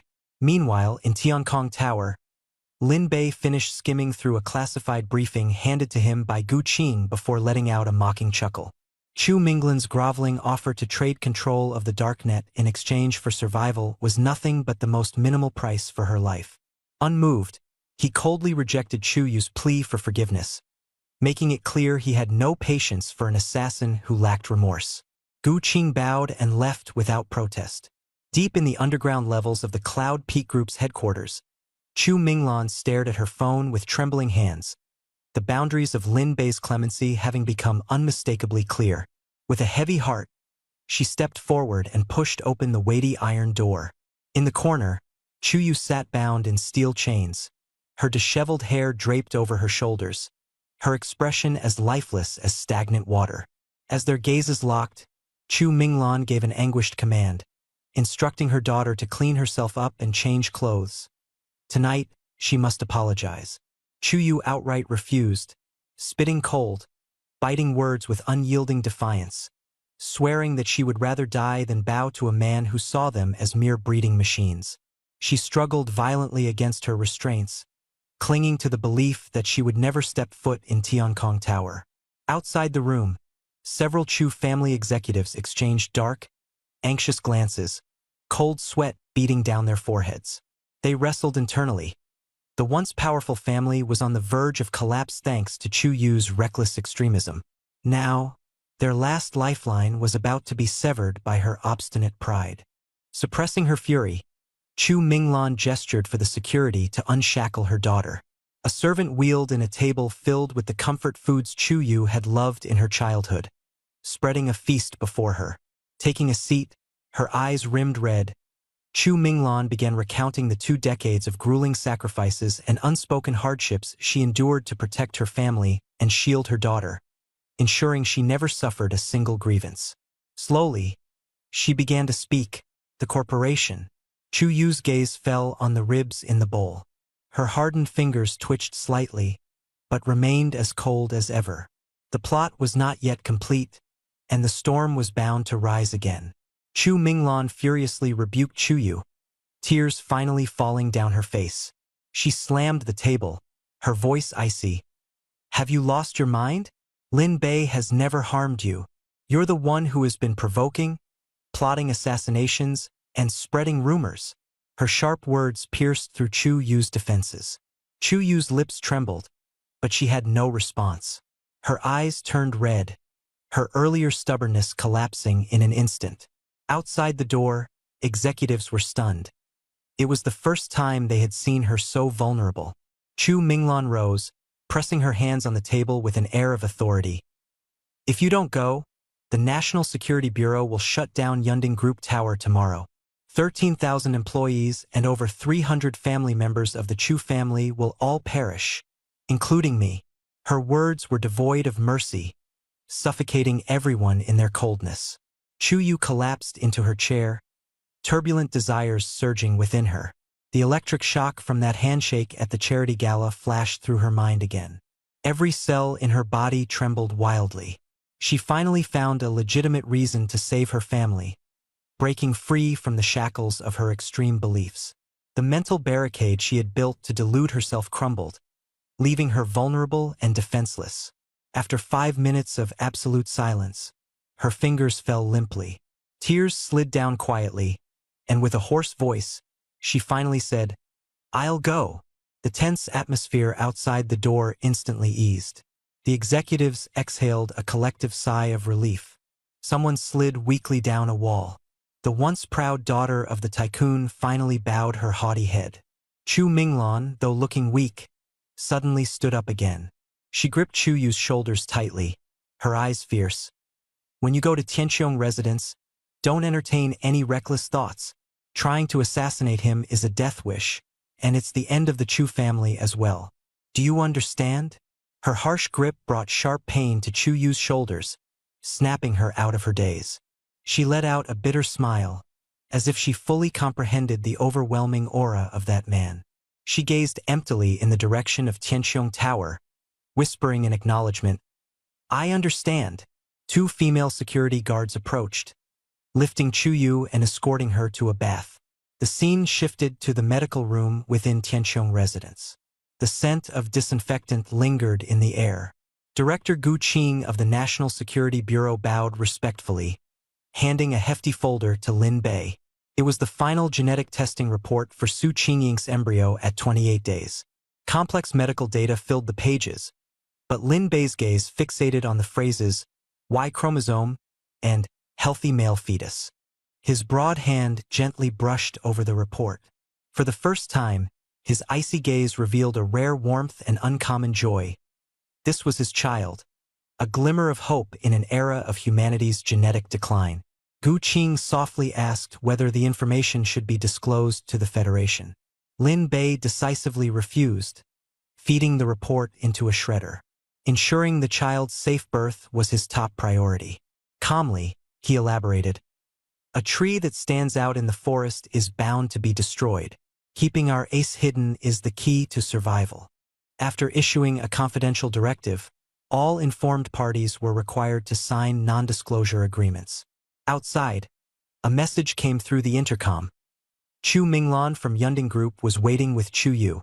In the number 1 reception hall, Chu Minglan stood in a sleek black suit, hands clutched tightly. Beside her, the wan and expressionless Chu Yu stood silently. As Lin Bei entered, Chu Minglan immediately bowed, her hands trembling as she handed over a USB drive. She had brought a trump card, critical data, and core keys from the dark web. Tears streaming down her face, she made an impassioned plea. "Chu Yu has committed a grave sin. From this day forward, she is willing to serve as your personal attendant unconditionally, just to preserve a sliver of hope for the Chu family." Nearby, Su Qingying quietly stepped aside, gripping her teacup tightly, shock rippling through her heart. She was convinced Lin Bei would not let such leverage slip out of his grasp. However, Lin Bei remained expressionless, taking out a brass lighter, igniting and extinguishing the flame repeatedly. His eyes as cold as ice, he spoke, "President Chu, do you take me for a fool?" His voice biting, he directly confronted her, using evidence of crimes against the National Security Bureau as a bargaining chip? "Do you really think handing over a few data files and offering a woman who once conspired to kill me could erase her sins?" His words rang out like thunder, freezing the entire room. Chu Minglan fell to her knees, and Chu Yu snapped her head up, overwhelmed by the invisible pressure. Special agents tightened their grips on their weapons. Lin Bei slowly retrieved an agreement from a secret compartment and tossed it at Chu Minglan's feet. 51% controlling interest in Yunding Group. I call the shots now." The room descended into a suffocating silence. The power struggle had only just begun. Standing at a higher vantage, Lin Bei delivered his final, unyielding ultimatum in a tone devoid of emotion. The Chu family must fully submit to him, or the National Security Bureau would take over Yunding Tower by tomorrow, reducing the Chu family to destitute beggars on the streets. Staring down at the cold and unforgiving terms of the agreement, desperation spread across Chu Minglan's face. Tears trickled down as she grasped the fragility of her family's fortune, realizing it was like a soap bubble on the brink of bursting under the weight of tyranny. This wasn't a negotiation, it was a brazen seizure of power. Lin Bei's tone softened slightly, dangling one meager concession amidst the cruel agreement. After its execution, Chu Minglan would still oversee Yunding Group's daily operations. As long as there were no incidents, the Chu family could still maintain a facade of their former glory. A faint spark flickered in her eyes, carrying a mix of helplessness and calculation. Trembling, she signed her name, and her biometric data was simultaneously uploaded. Yunding Group was now entirely a subsidiary under his control. The agreement took effect, and as if struck by a blow, Chu Minglan's body weakened. As if she had aged 10 years in an instant. Under the escort of Gu Qing and 2 security guards, she was weakly removed from the premises.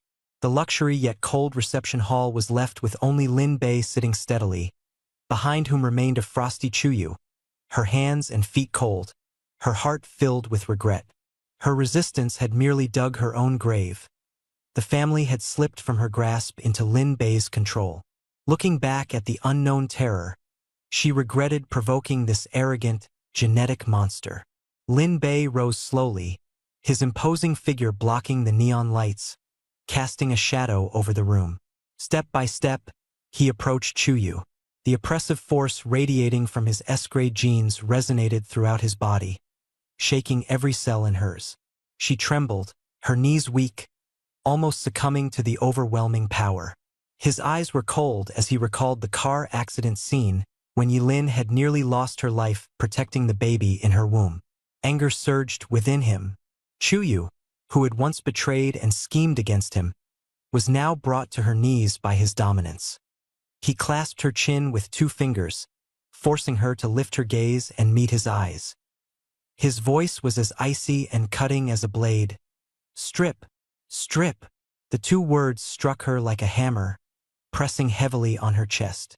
Humiliation, anger, and defiance interwove in her gaze as her once noble identity was brutally torn apart. Her mind raged in resistance, the taste of blood filling her mouth, but her body had long been captured under the uncontrollable resonance of their genes. Logic and determination crumbled in despair. An invisible and primal masculine aura emanated from Lin Bei, sweeping over her like a tidal wave. Her entire body trembled, her knees buckled, and she clutched desperately at the hem of her garment, struggling to stay upright. Primitive instincts burned like an uncontainable wildfire, shredding her rationality. Despair and terror coalesced in her eyes as tears rolled down her cheeks. Resigned, Chu Yu let go of her defenses, slowly unfastening her silk gown. The fabric slid silently to the floor, revealing her fair skin, exposed like a fragile dream under his gaze. There was no compassion in Lin Bei's eyes, just a hint of a mocking smile. Memories of past betrayals flashed vividly in his mind. Meanwhile, the ravenous hunger of the ancient genes within him awoke like a beast, eager to devour the woman before him. His steps were resolute as he fiercely clasped her wrist. A startled cry escaped her lips before he pulled her forcefully toward the bedroom. The redwood door was kicked open, and Lin Bei threw her onto the bed with an unforgiving strength.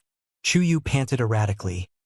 Dizziness and an unbearable longing intertwined, her body yielding instinctively despite the storm raging in her soul. Abruptly, Lin Bei's hand tightened around her neck, cutting off her air supply.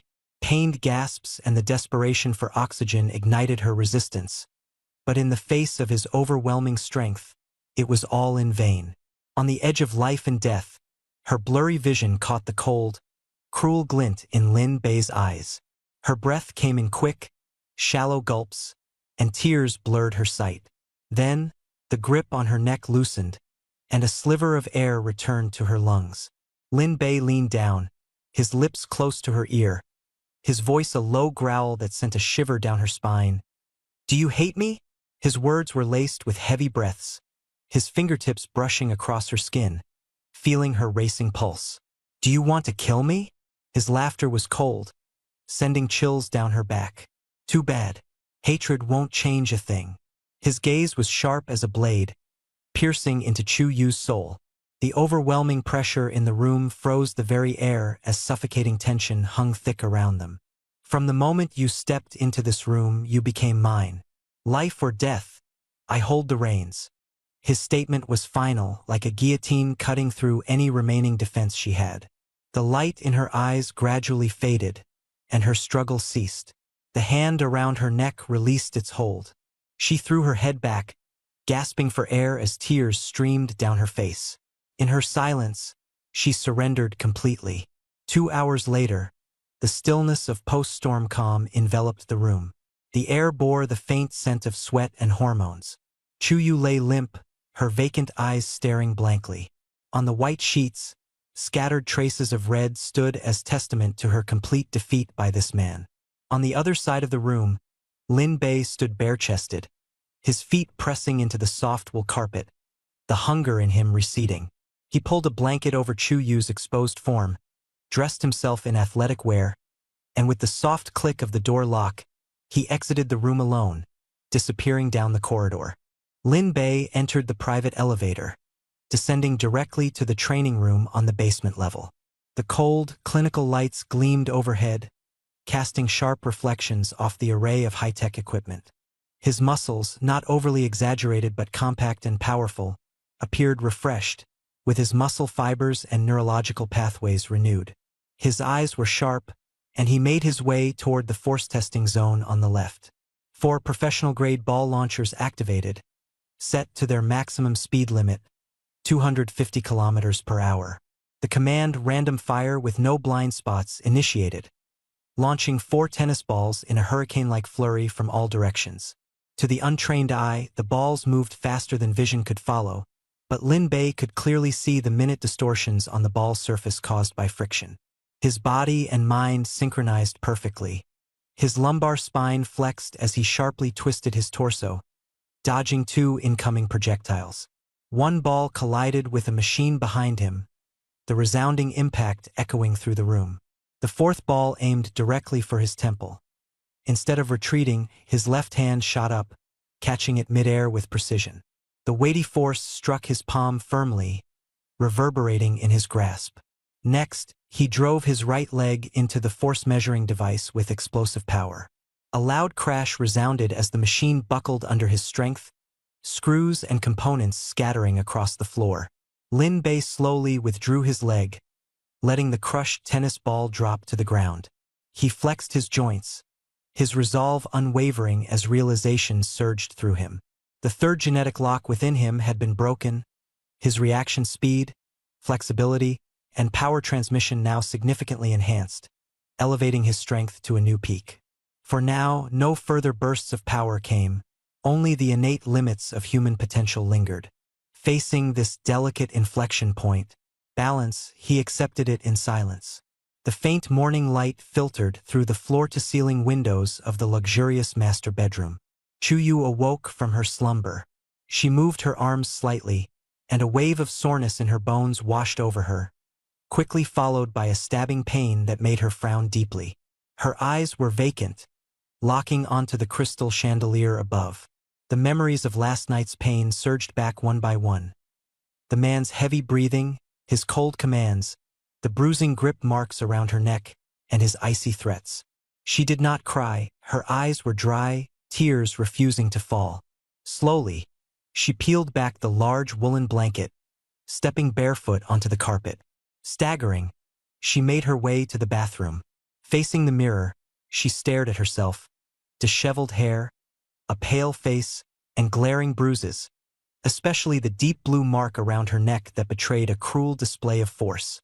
Her fingers brushed against the bruises, and in her mind, his obsidian-black gaze flashed sharply, cold and violent, as if he might tear her apart at any given moment. Her breathing grew rapid, her chest heaving uncontrollably, while a paralyzing sensation overwhelmed her body, mixed with a secret shame. She swiftly withdrew her hand and gripped the edge of the sink tightly, her knuckles turning white. She had harbored hatred for men for years, even viewing them as insignificant. But in this moment, within the fortress that had been destroyed the night before, her body betrayed her, yearning with a sorrowful desperation defying reason. Scalding water poured down, blistering her skin. The sound of water drowned out her labored breaths. She wrapped herself in a bathrobe and returned to the bedroom. The room was still permeated with the lingering intensity of the previous night, domineering and invasive, like a territorial mark left by the masculine hormones. She approached the bedside, her limbs weak, collapsing onto the edge of the bed. She bent over, burying half her face into the same pillow. Her breaths became overrun by that scent, her very bones seemingly melting. Eyes tightly shut, she greedily inhaled. Her spirit, long constrained by her family and principles, found a fissure at this moment, yielding to primal instincts, oblivious to the world beyond the door. At that moment, faint footsteps sounded from outside. Click! The door was pushed open gently. Chuyu jolted upright as if electrified, clutching her bathrobe tightly. Sukinging walked in gracefully, carrying a tray. Her silk loungewear accentuated her elegance. Her makeup was flawless, her footsteps steady. Her gaze swept the room.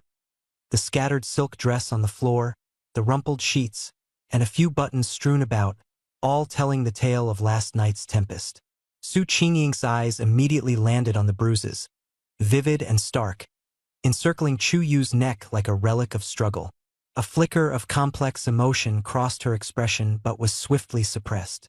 She stepped closer in her slippers, carefully placing the tray on the bedside table, a faint smile playing across her perfectly shaped lips.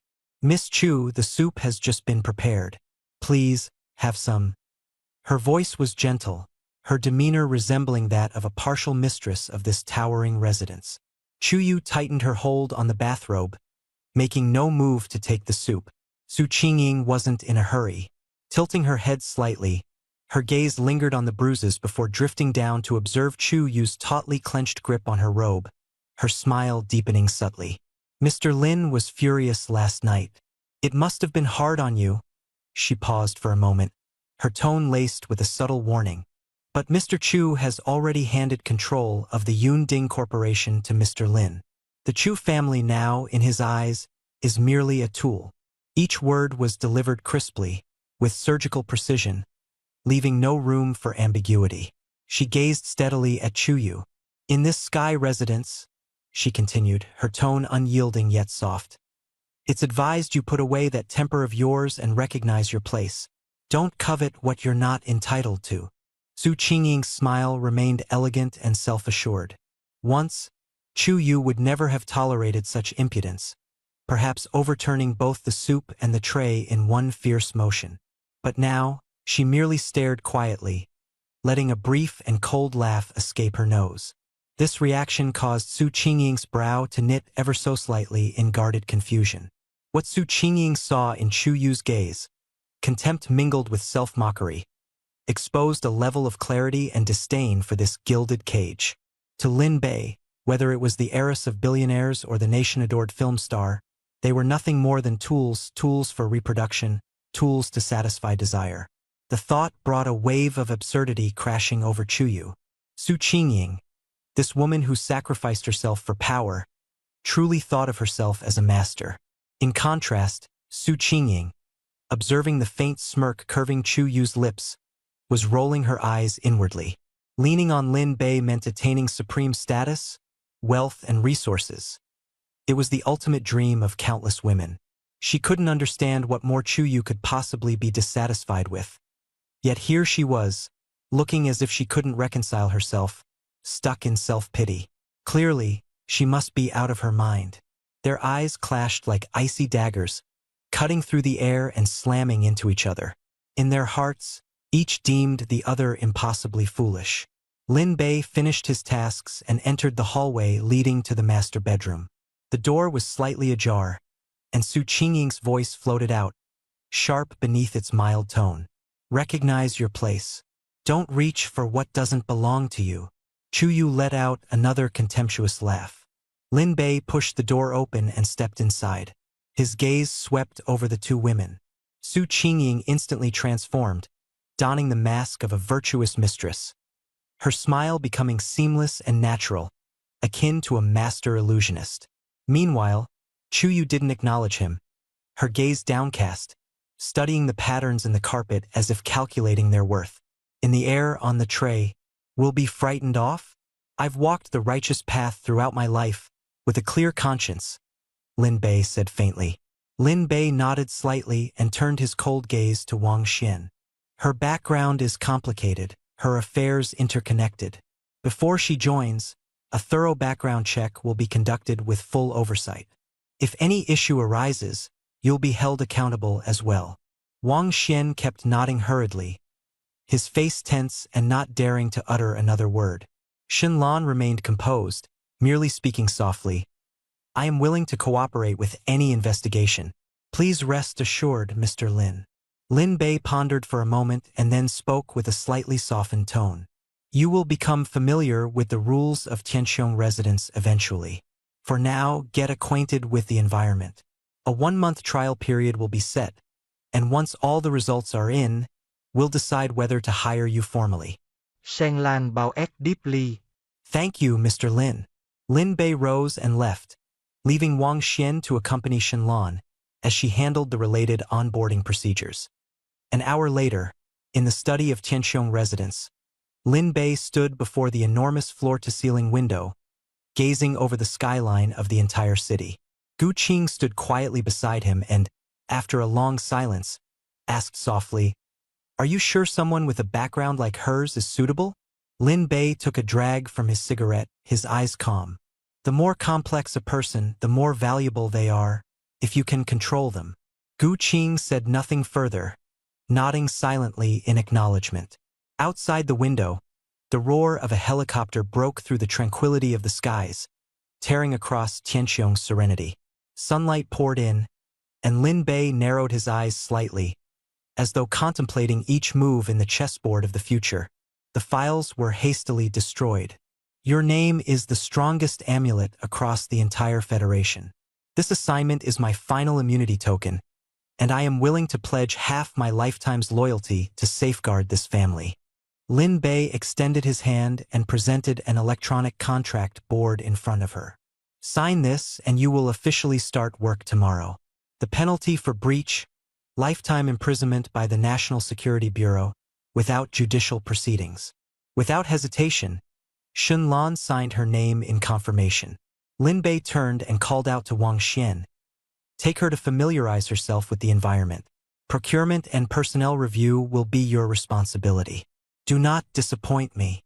Wang Xian's eyes welled up with tears, and he nodded heavily in acknowledgement. Gu Qing stood silently throughout, her expression complicated as she struggled to hold herself together. Finally, she could no longer maintain her composure. Lin Bei glanced at her, his tone cold yet courteous. The living arrangements, dining, and all material provisions within Tianqiong residence will henceforth be fully managed by Xunlan. The National Security Special Forces will retreat to guard the outer security perimeter. They will no longer concern themselves with internal affairs. Though calmly worded, this was an absolute decision. The National Security Bureau's oversight within Tianqiong residence was completely severed. Every detail of Lin Bei's life would now escape their control.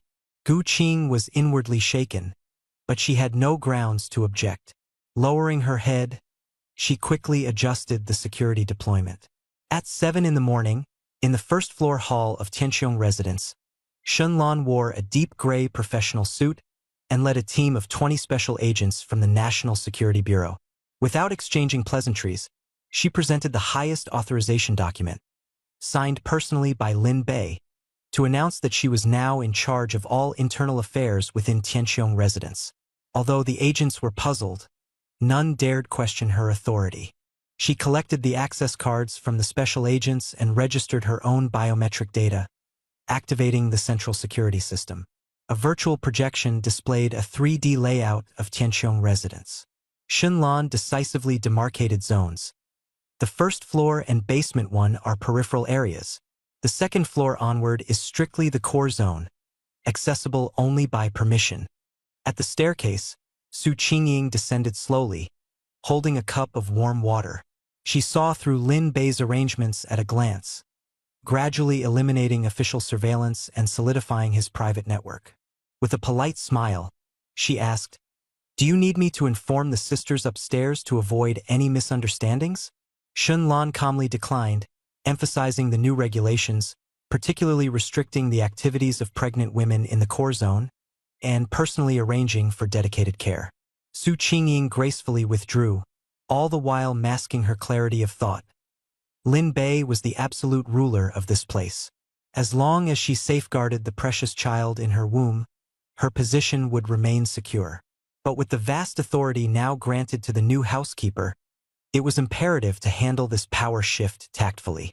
From a corner, Chuyu observed coldly, fully aware that Lin Bei had now entirely stripped the National Security Bureau of its authority, transforming Tianqiong residence into an independent kingdom beyond state control. At 9 o'clock, in the Federation's top-secret council chamber, 12 power-wielding figures sat tensely. At the far end of the room, Gu Qing submitted her report on the National Security Bureau's withdrawal from Tianqiong residence. The moment the report was projected on the screen, Hua Zhangtian slammed the table in anger, questioning whether Lin Bei intended to privatize the entirety of humanity's seed of hope, thus removing it from state control. Other council members exchanged worried whispers. An S-class citizen whose strength eclipsed all oversight was a profound threat in their eyes.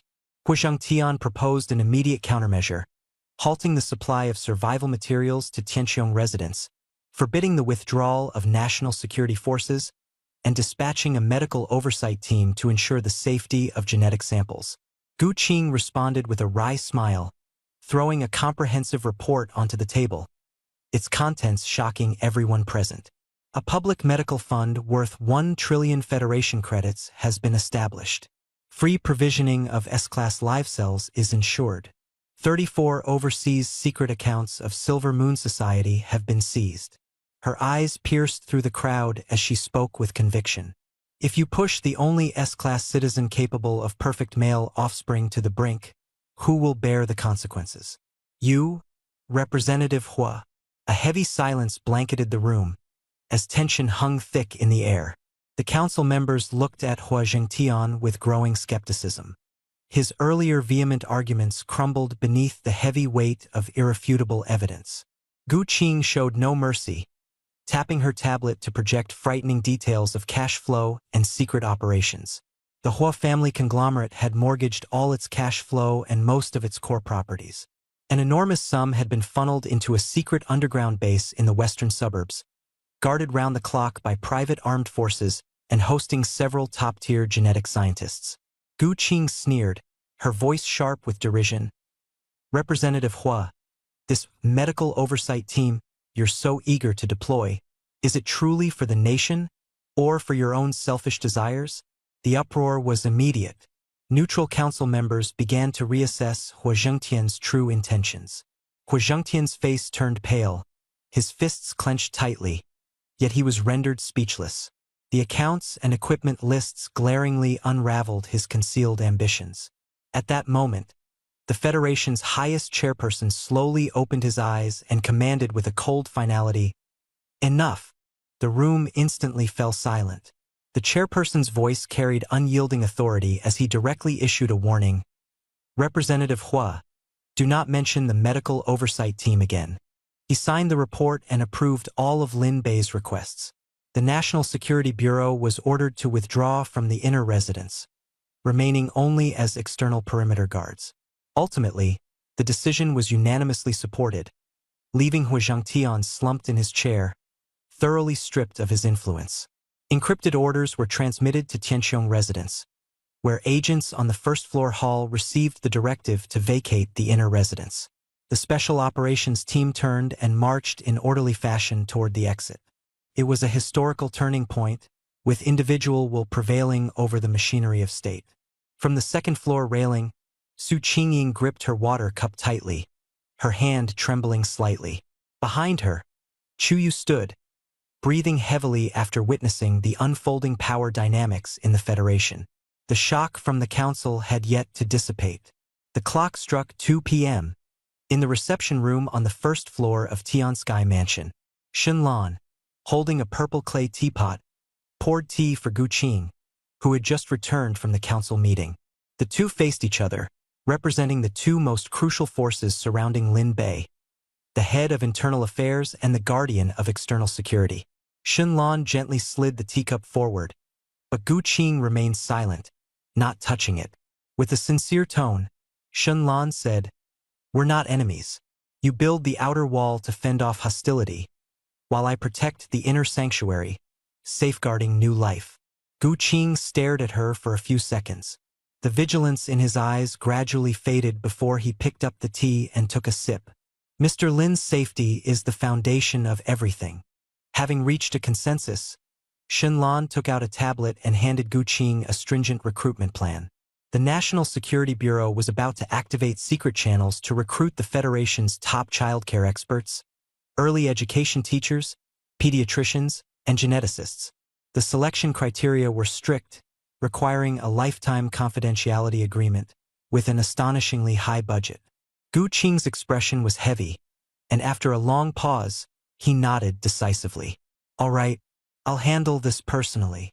Meanwhile, in a concealed underground laboratory on the third floor in the western suburbs of Beijing, cold, shadowless lights illuminated a steel operating table. The air reeked of chemical fumes, and the rhythmic beeping echoed throughout the silence. The secret research continued.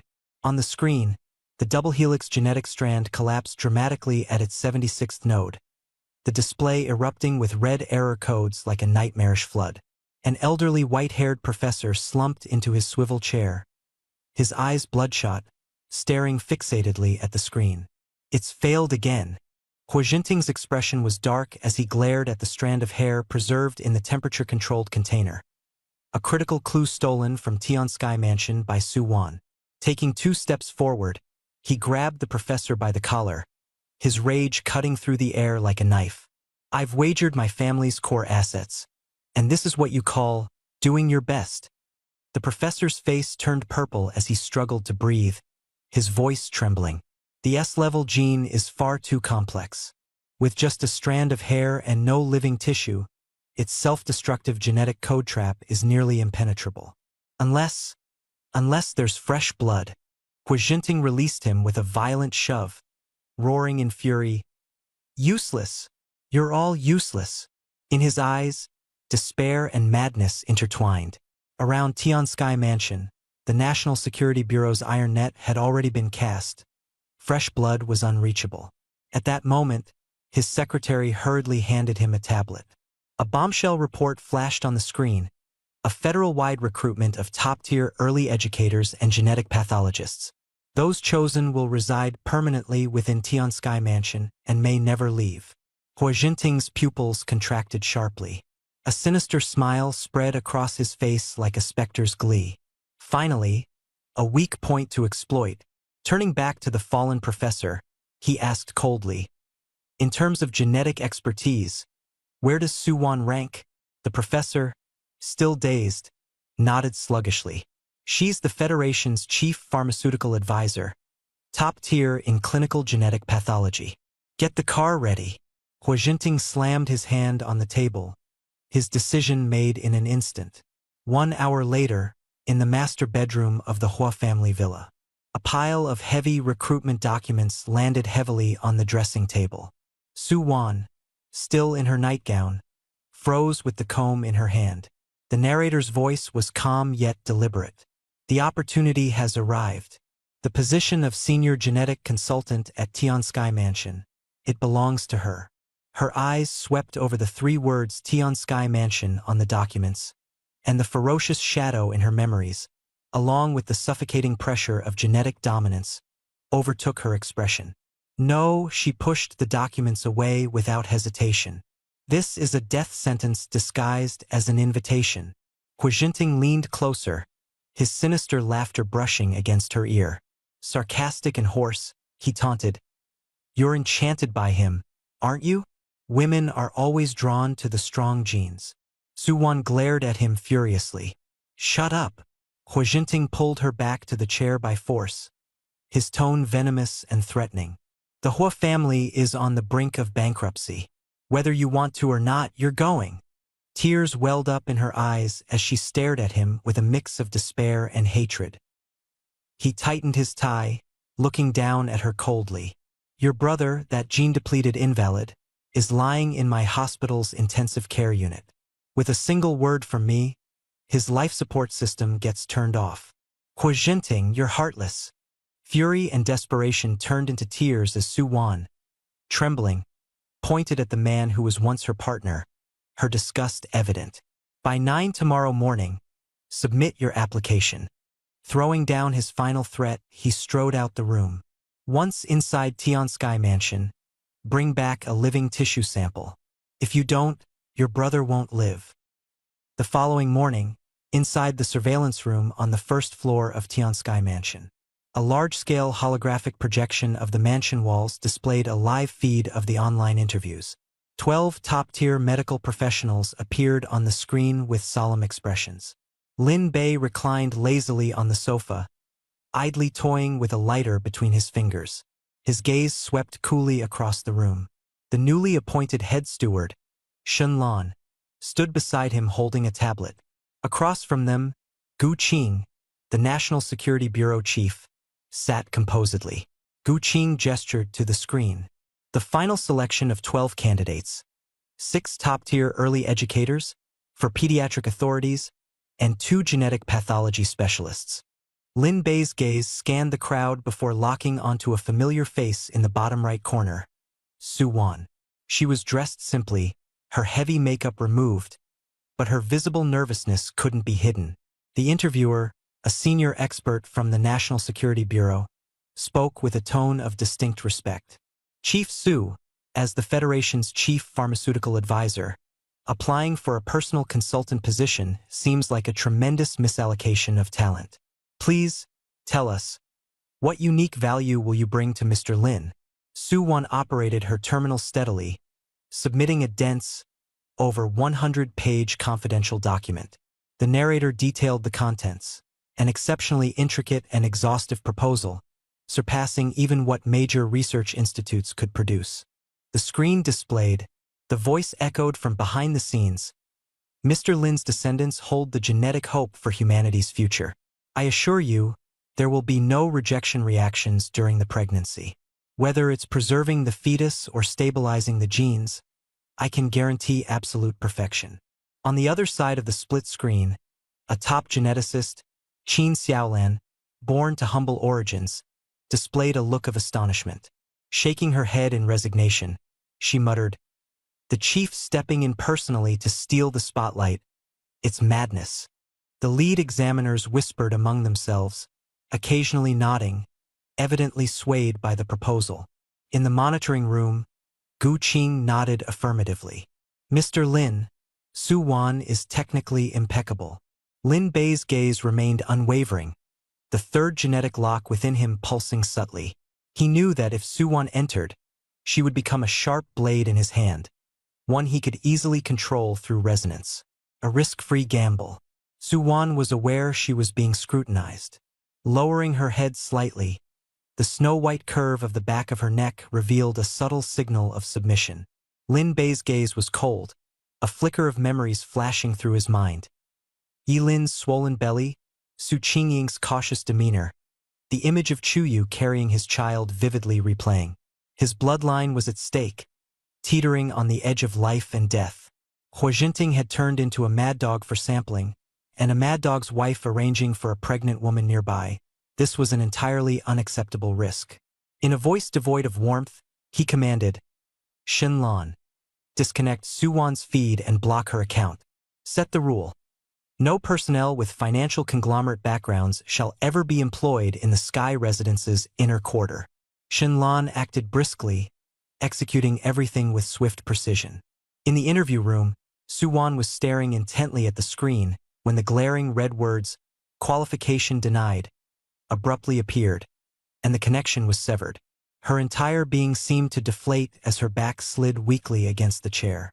On the far end of the split screen, Qin Xiaolin widened her eyes in shock. The chief medical consultant had been kicked out in seconds? Now she was the only genetic pathology expert left.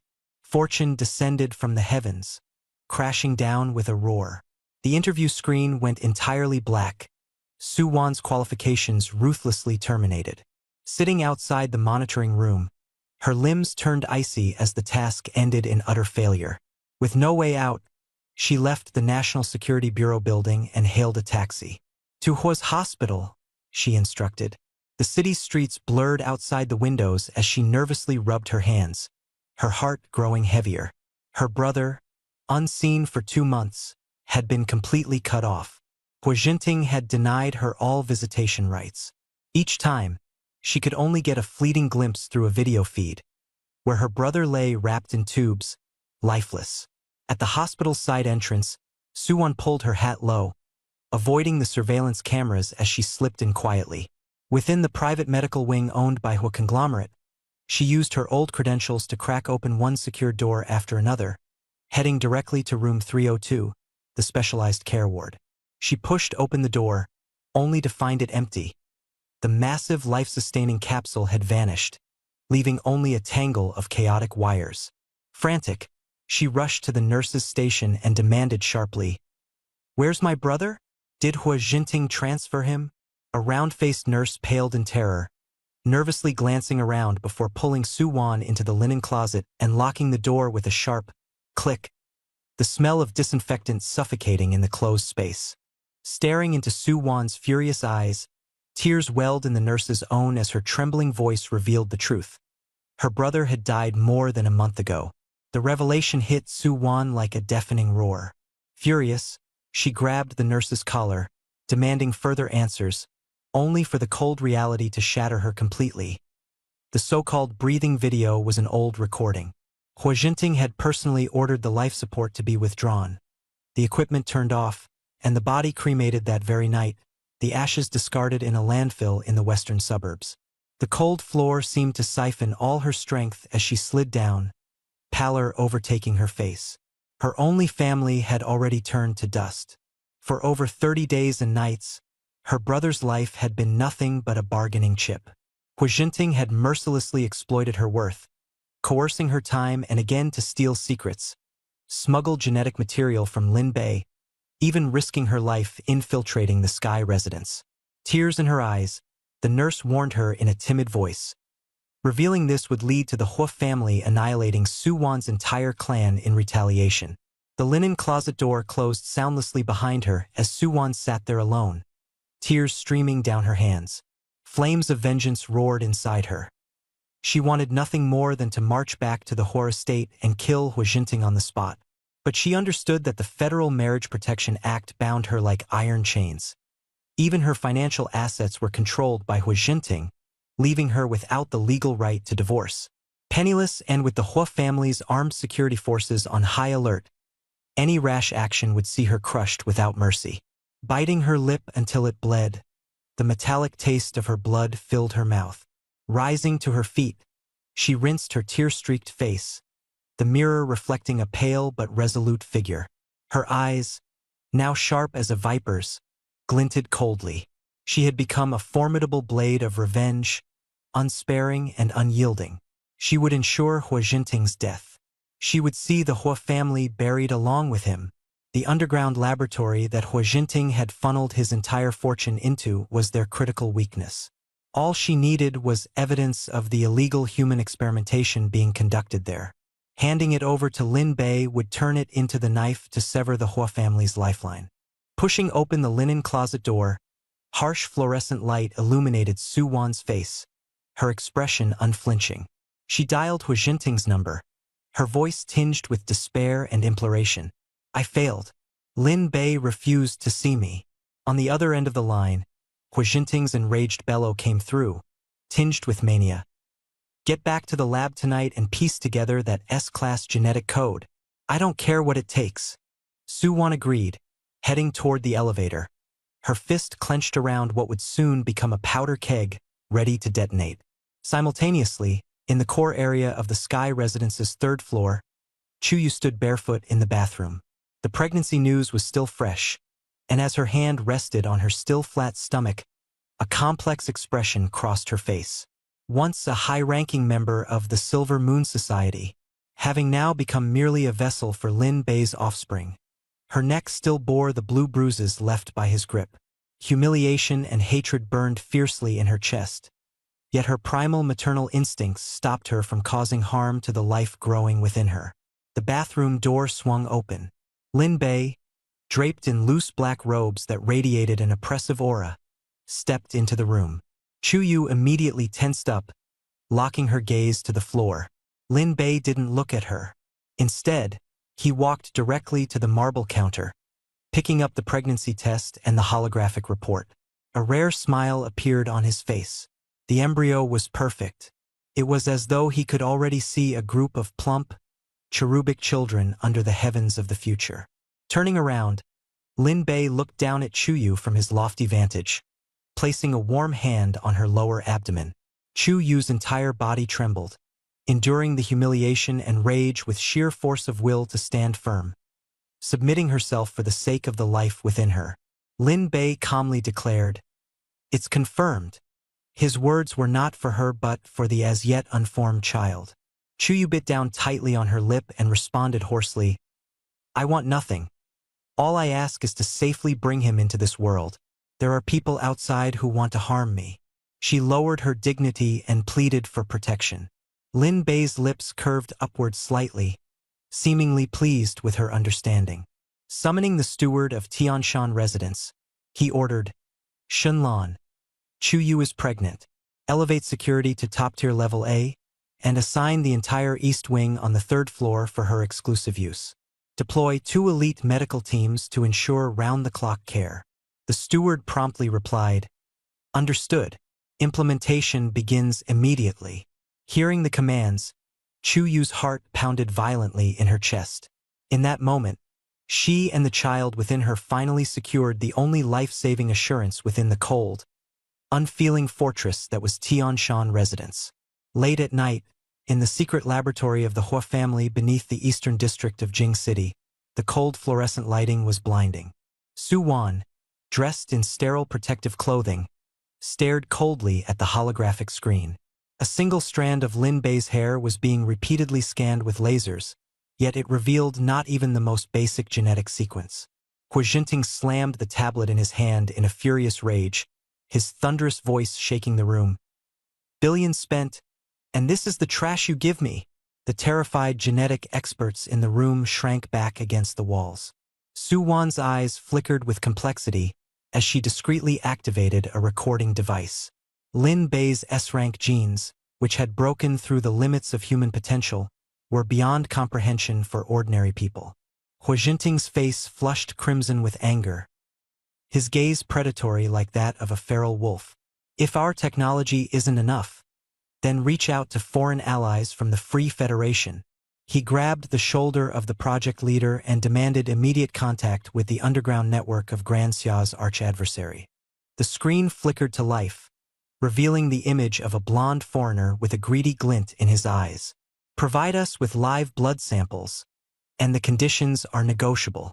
Gritting his teeth, Hu Jinting agreed, dispatching the infamous Ghost Squadron.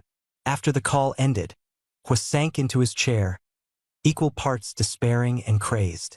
In a shadowed corner of the room, Su Wan clenched a tiny storage disk in her palm, her gaze unwavering. The crime of treason, punishable by the extermination of one's entire clan. Hu Jinting had set his own trap, his fate hanging by a thread. Meanwhile, at the Royal Grand Hotel of Jing City, the top-tier gala of the entertainment industry was in full swing. President Zhang and several female stars were filled with indignation. Su Qingying, the nation's beloved movie queen, had not only arrived late, but also exuded an air of dismissiveness toward everyone. The fury of the capital elites was simmering. Suddenly, the two grand golden doors were flung open. A team of black-clad special forces, fully armed and equipped, marched into the hall with cold precision. The gleaming emblem on their uniforms, representing the National Security Bureau, left everyone utterly dumbfounded. Su Qingying, escorted by 8 special operatives, entered slowly. Her gown was loose-fitting, yet it couldn't conceal her breathtaking aura. Even the low-profile flat shoes she wore, meant for pregnancy care, couldn't detract from her commanding presence. With each step, the room seemed to tremble beneath her.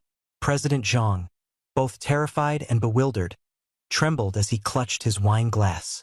Such an entourage, this was a level of precaution even top government officials rarely experienced. Su Qingying cast a cold, sweeping gaze over the assembly, her presence as heavy as a mountain bearing down upon them. With a faint smile, she spoke nonchalantly. The security checks were extensive, which delayed my arrival. The sheer weight of her presence left the entire room dead silent. Unable to suppress himself, President Zhang ventured timidly, "Miss Su, could it be that you've provoked some powerful nemesis?" The amalgamation of curiosity and fear in everyone's eyes bore down on her. Lightly patting her still flat abdomen, her lips curled into a faint smile. "No enemies, only that the rules at Tianshan residence are quite particular. Leaving the house is rather troublesome. Everything was only just beginning." An eerie silence descended upon the banquet hall, so quiet that the sound of a pin dropping would resonate clearly. President Zhang's eyes widened in disbelief, his face frozen in shock. Tianshan residence? Those 3 words struck every soul in the room like a bolt of lightning, sending shivers down their spines. No one across the Federation was ignorant of Tianshan residence's master, that legendary S-class fireseed, Lin Bei, who could casually donate billions and topple the most powerful financial tycoons with a single word. And now, Su Qingying had just announced that she lived in Tianshan residence. President Zhang's knees buckled, collapsing onto the cold marble floor, his entire body trembling as goosebumps spread across his skin. Su Qingying smiled serenely, her gaze sharp and taunting as she watched him lose his composure. Frantically, President Zhang covered his mouth, cold sweat soaking through his luxurious suit as he stammered apology after apology, inwardly wanting to strangle himself. That earlier outburst about blacklisting Su Qingying, if those words reached Lin Bei's ears, The demise of Xinhuang Entertainment would be inevitable the very next day. The roomful of capital magnates finally grasped the gravity of the situation, rushing forward like a wave to offer their gifts. Ice Jadeite, a manor in the heart of Jing City, the lead role in a top-tier production, they bowed and scraped, desperate to earn the favor of this mistress of Tianshan residents. Su Yinjin. Standing at the center, her expression exuded pride, her aura blazing like wildfire, instantly transforming everyone present into invisible servants. She waved her hand coldly, cutting through the endless stream of flattery. "I'll only stay for 10 minutes tonight. Mr. Lin doesn't allow me to stay up late." As soon as those words dropped, the atmosphere grew even more astonished. To spend the night at the majestic Tianqiong residence and to have Lin himself dictate her schedule meant she was fully integrated, her status untouchably elevated. The Special Forces captain barked an order, immediately clearing the venue, carving a tangible vacuum of space in the air. Through the floor-to-ceiling windows, Su Qingying's gaze was resolute, fixed on the towering Tianqiong Tower that stretched into the heavens. This move had long been orchestrated in the shadows. At this moment, on the rooftop terrace of Tianqiong residence, Lin Bei lounged on a leather recliner, holding a terminal screen in his hand, monitoring the banquet hall's movements in real time. Su Qingying's borrowed authority was met with his faint, dismissive smile and a shake of his head in disdain. He didn't mind her flaunting borrowed power. As long as she behaved and safely delivered the child, everything else was negotiable. Just then, the head butler, Shun Lan, hurried forward, presenting an anti-eavesdropping communication device. "Mr. Lin, Su Wan from the Hua family has sent an encrypted top-priority message." Lin Bei raised an eyebrow, took the communicator, and replied with a calm yet icy tone, "Put her through." On the line, Su Wan's voice was choked but firm as she exposed critical intel. Hua Jinting was guilty of treasonous collusion. Not only was he attempting to decode Lin Bei's genetic data, but he was also collaborating with the Free Federation to dispatch the Ghost Squad to infiltrate Tianqiong residence and steal his live genetic samples. Lin Bei's expression froze, a chilling killing intent spreading like frost, as if a sharp blade had split through the night sky. The Free Federation, those white-skinned enemies obsessed with genetic modification and indiscriminate destruction of humanity's genetic foundations, dared to act so boldly. Lowly, he asked, "What do you want?" His voice was emotionless yet laden with deadly undertones. Su Wan, her voice laced with wet-blooded desperation, pierced the air with her demand. "I want Hua Jinting dead. I want the Hua family obliterated." Lin Bei rose to his feet and walked to the edge of the terrace, his gaze sharp and icy as it scanned the glittering city lights of Jing City below. He commanded coldly, "Send the evidence to Xinlan." The winds howled, and the undercurrent of power struggles and conspiracies surged ferociously at this very moment. Lin Bei stretched his neck, the crisp crackling of his joints echoing as volatile energy all but erupted from his muscled form. Staring at the horizon with a blade-like decisiveness, he ordered resolutely, "If they dare to extend their claws into Daxia, they will perish at Tianqiong residence." The call cut off, the communicator tossed onto a small table. The night wind swept across the terrace, instantly thickening the air with tension. Xinlan followed closely behind, a tablet in hand displaying the latest intel. Hua Jinting's financial transactions from the past 3 months and a secret call 10 minutes earlier with the Free Federation's military. Lin Bei accepted the tablet but didn't open it immediately. His fingers tapped the screen's edge lightly as his thoughts ran wild. Shun Lan cautiously suggested, "Should I notify Director Gu for synchronized deployment?" A cold smirk flickered at Lin Bei's lips. The national security arrangement, treating him as if he were porcelain, felt suffocating. He replied icily, "Lower Tianqiong residence's perimeter security grid by 1 level tonight, creating a 2-minute blind spot." Shun Lan vehemently objected, warning of the Ghost Squad's brutality and danger, but Lin Bei remained composed. He knew that only by loosening the noose slightly would Hua Jinting dare to show his face. Returning the tablet to Shun Lan, Lin Bei's gaze lingered on the city lights far below as he spoke with icy calm. When they die on Tianqiong Residence's red carpet tonight, deliver the evidence, and the bodies, straight to Hu Jinting's face. Understanding, Shun Lan swiftly retreated to make the arrangements.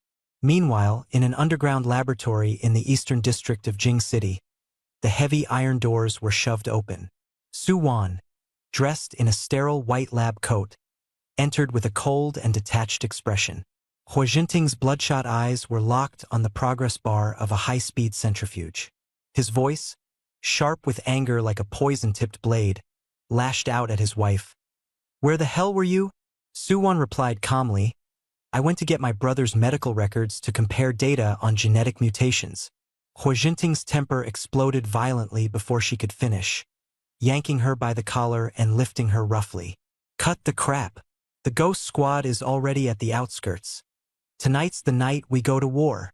He shoved Su Wan harshly against the edge of a cold metal table, issuing a cruel threat. "The moment Lin Bei's live sample is delivered, you start the cloning immediately. If not, your brother's life support gets pulled." Su Wan's back hit the table's edge.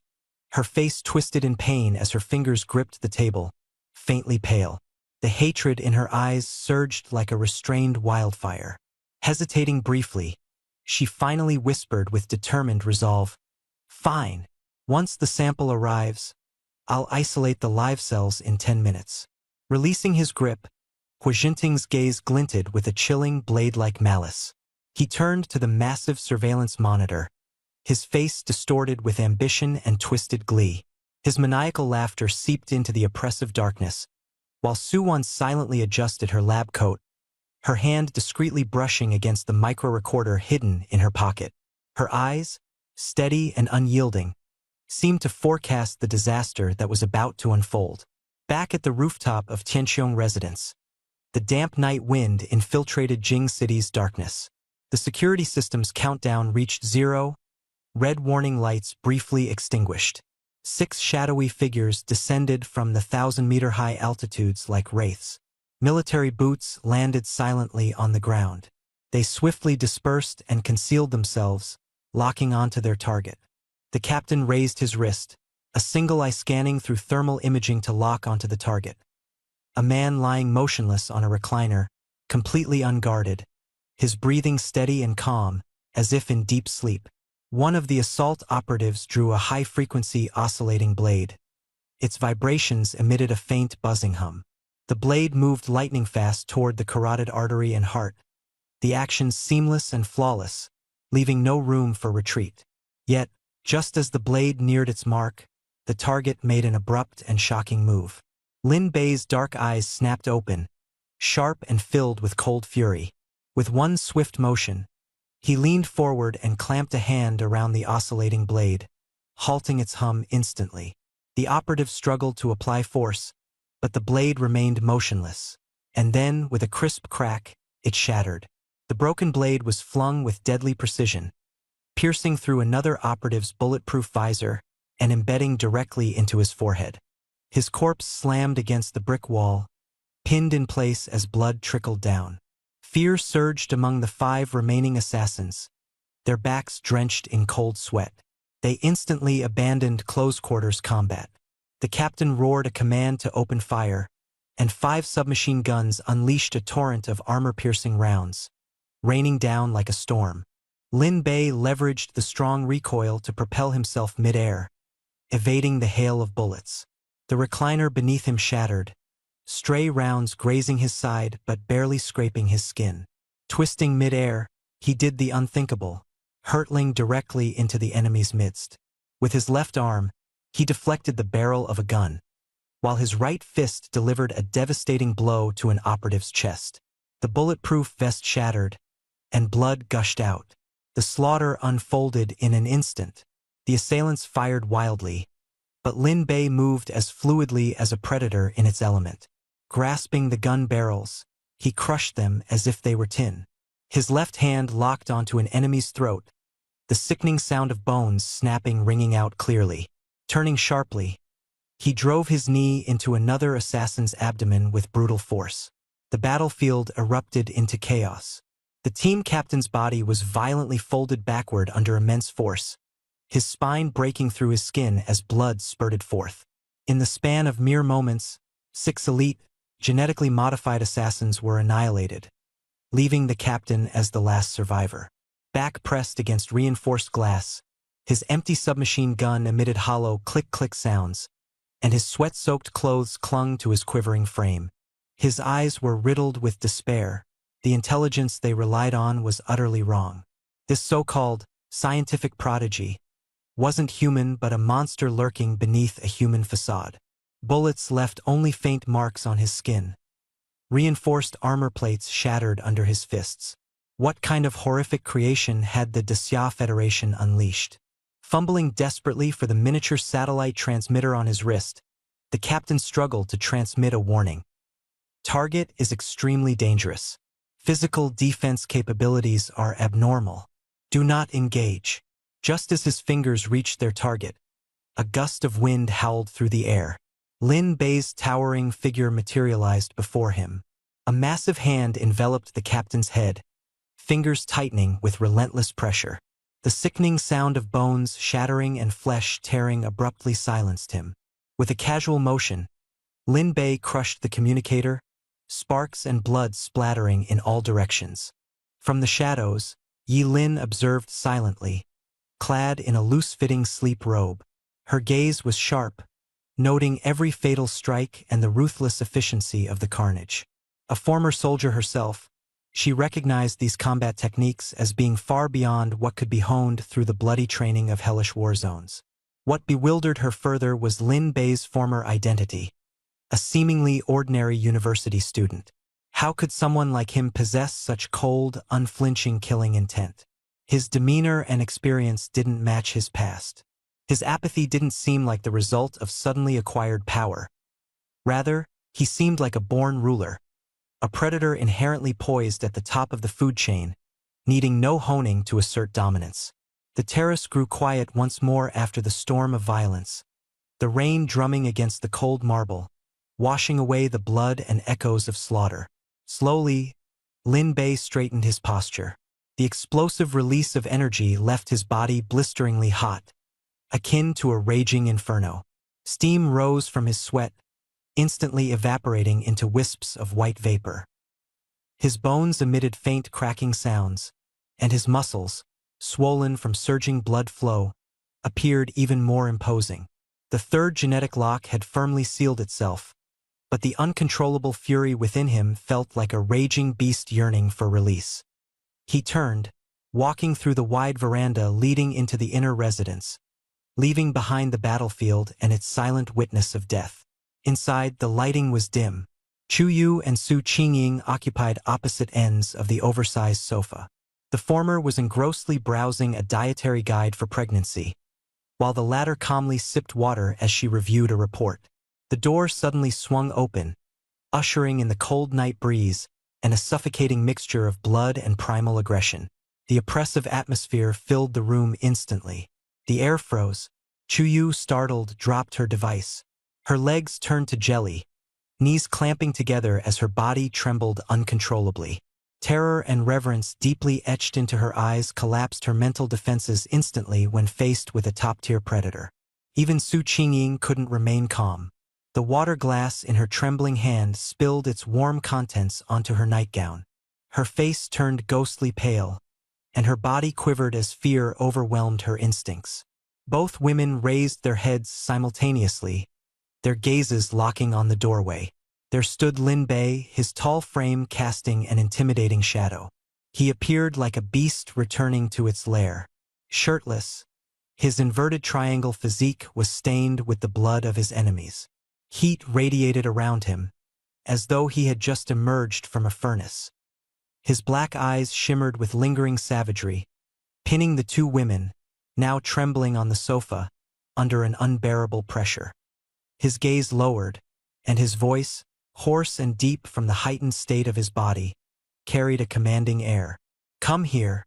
Chu Yu's body reacted involuntarily, abandoning all pretense of pride, as she crawled toward him on hands and knees.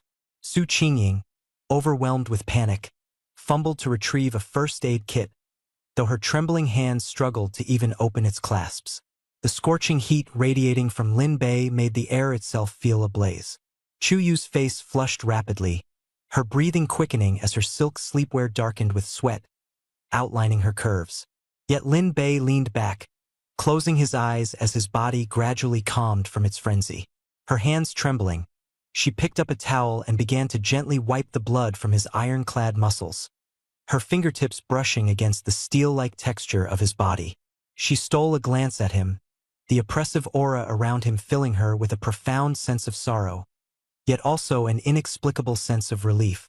The identity she once held high above others had now been utterly crushed. Her only desire was to survive, and compliance became her sole choice.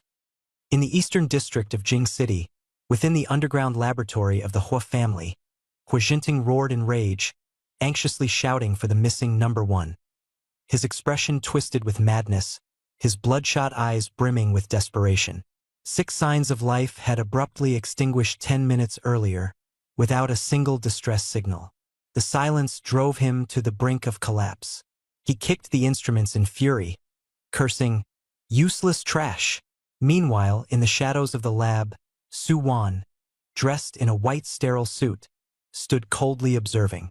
In her hand was a miniature terminal transmitting a 10 gigabytes encrypted data package, its destination directed straight to Shenlan, the steward of Tianqiong residence. Ding! The data transfer was complete. Su Wan let out a quiet sneer. Lifting a wrench, she suddenly struck the cooling pipe with a forceful swing. A sharp crack resounded, and in an instant, liquid nitrogen and dry ice vapor hissed outward, engulfing the entire laboratory in a suffocating cloud of freezing mist and blaring alarms. As Hua Jinting panicked, questioning the chaos around them, the researchers frantically scattered to escape.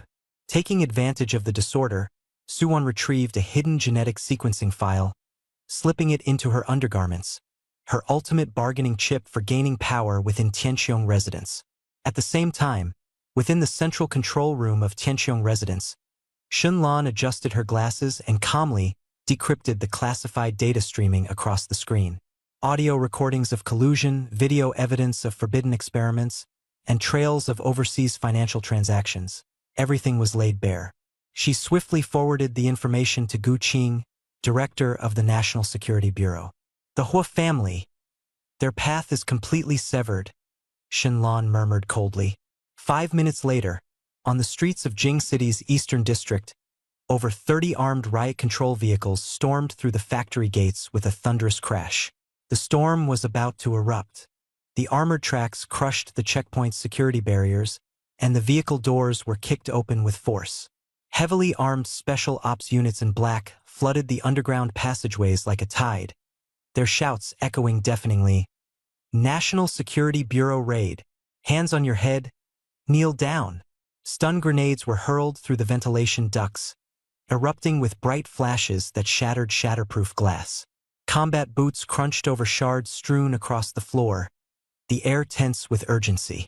Hua Jinting had barely recovered from the chaos caused by the centrifuge explosion when 2 massive special ops officers charged toward him. Their riot shields slammed into his chest with brutal force, sending him hurtling several meters back before landing heavily in the muddy, water-soaked ground. Before he could rise, a knee pinned him down against the small of his back, and the barrel of a gun pressed against the back of his head. His face twisted against the slush, forced into a grotesque shape. Gu Qing, clad in a black trench coat and exuding a chilling air of authority, strode forward with deliberate steps. Towering above the fallen man like a predator looming over its prey, her gaze bore into him with unrelenting killing intent. Her voice was as cold as Arctic ice as she delivered her verdict. "Committee member Hua, conspiring with the enemy, illegal human experimentation. All evidence is conclusive. Take him away." 2 special ops officers roughly hauled Hua Jinting to his feet. Yet he suddenly burst into deranged laughter, spitting out blood as he locked his bulging eyes onto Gu Qing. He thrashed wildly, his voice hoarse and filled with fury. "I am a High Council member with real power, granted absolute judicial immunity, without over 2/3 of the joint mandate. How dare you arrest me?" I demand a hearing to impeach you. He shouted most ferociously with the gun barrel against his head. His face twisted in malevolence, his arrogance unyielding. Gu Qing's brows furrowed, her hands frozen stiff as they gripped her firearm. Yet constrained by the federal laws and entrenched political hierarchies, she could not act rashly. At Tianqiong residence, hot water cascaded over Lin Bei's back in the shower, washing away the stench of gunpowder and blood. Chuyu lowered her head to cover herself, while the green light on the communicator blinked incessantly. Xinlan's report came through, stating that control over the situation had shifted to Director Gu. Hua Jinting was invoking his immunity to demand a hearing. Awaiting instructions, Lin Bei pushed the trembling Chuyu aside, stepping out from the shower decisively, and firmly pressed the call button. Back in the Hua family's underground laboratory in Jing City's eastern district, alarms wailed, liquid nitrogen spewed, and chemical reagents mixed with blood and shattered glass into a chaotic mess. Heavy assault rifles pointed at Hua Jinting, who slowly straightened with effort. A mocking smirk played on his lips as his eyes swept over the special ops officers before finally locking onto Gu Qing. He sneered in provocation. Director Gu, barging in here with this many people? Who are you trying to intimidate? You want to kill me? Show me the joint mandate. He jabbed his chest with 2 fingers, his arrogance growing more insolent. I'm a High Council member with absolute judicial immunity. Dare to pull that trigger. The tense expressions of the special ops officers reflected the weight of his power, the shield of his immunity as cold and oppressive as bronze. Gu Qing clenched her jaw, veins bulging on her tightened fists. Murderous intent surged within her, yet she was bound by the chains of protocol, unable to act first. The deadlock lingered. Time seemed frozen. Suddenly, her communicator chimed sharply, breaking through the silence as Lin Bei's voice resonated through the underground space. Icy and unyielding. Kill him. Hua Jinting froze momentarily before laughing maniacally and shouting. Lin Bei? That trash from Tianqiong residence? You think a pretty face can override the law? He leaned closer to Gu Qing, goading her to shoot. Pull the trigger. Listen to that fool's command. From the communicator, there was only the sound of running water. Lin Bei's voice cutting through indifferently, ignoring Hua Jinting entirely. Director Gu, if he keeps talking, the High Council will lose one healthy bloodline. Hua Jinting's smile instantly froze. He understood all too well the terrifying implication of that veiled threat. The lifeblood of the council was entirely at Lin Bei's mercy. Gu Qing weighed the stakes, her gaze a steely resolve, chambering her weapon. Committee member Hua, the times have changed. Now he is the law. With that, she lifted her gun and decisively pulled the trigger. Amid the deafening roar, dozens of assault rifles opened fire simultaneously, muzzle flashes lighting up the confined space. Bullets tore through Hua Jinting's body like a storm. He crumpled to the ground like a broken rag doll, leaving behind only a bloody, indistinguishable mess. In the underground laboratory, the symbol of power was utterly obliterated. The lingering mist of liquid nitrogen filled the air with an icy, desolate odor. The scene shifted to the bathroom of Tianqiong residence. Warm water streamed down Lin Bei's skin. Fresh from a life and death struggle, he silently ended the communication. Chuyu knelt on the ceramic tile floor, trembling uncontrollably after hearing that fatal command. The pride of the once prestigious heiress was utterly shattered. Lin Bei stepped onto the carpet barefoot, a towel wrapped around him. His gaze steady, he walked toward the balcony. Outside, the night's rain had just ceased, and the lights of Jing City glimmered faintly in the haze. Propping a hand against the window, he gradually calmed the violent energy coursing through his veins from the genetic lock. In his heart, his resolve solidified. He would form his own faction. Retreat was not an option.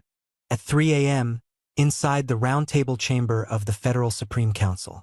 In the heavily shielded room, 11 council members sat in their nightwear, their faces grim.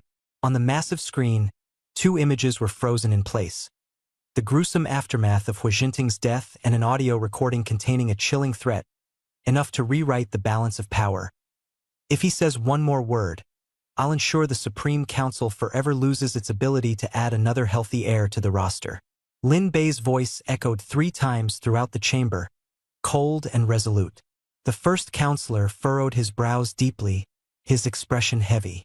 Hu Jinting's death was a certainty, but what was far more dangerous was the young man regarded as the spark of humanity.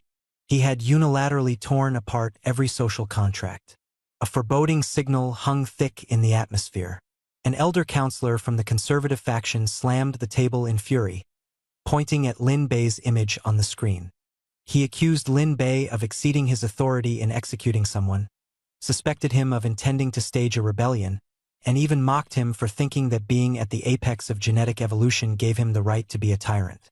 Meanwhile, counselors allied with the Hua family clamored to arrest Lin Bei, seal off Tianqiong residence, and impeach Gu Qing. The chamber erupted into chaos, anger surging like a tidal wave. Suddenly, the door to the chamber was forcefully pushed open. Gu Qing strode in, a black trench coat draped over her shoulders, her expression cold and unyielding. A cutting gaze like the edge of a blade accompanied her as she tossed a blood-stained enforcement recording device onto the table and linked it to the main screen. The footage switched to a scene that silenced the cacophony. Inside a container of liquid nitrogen, malformed infant specimens floated silently. The audio recording from the underground lab played. Hu Jinting's urgings for live subject experiments, swift and relentless. This was indisputable evidence, a violation of the Federation's most sacred principles. Yet the elder counselors didn't falter. Instead, they pressed aggressively, bringing up procedural justice and emphasizing that killing without the council's approval was illegal.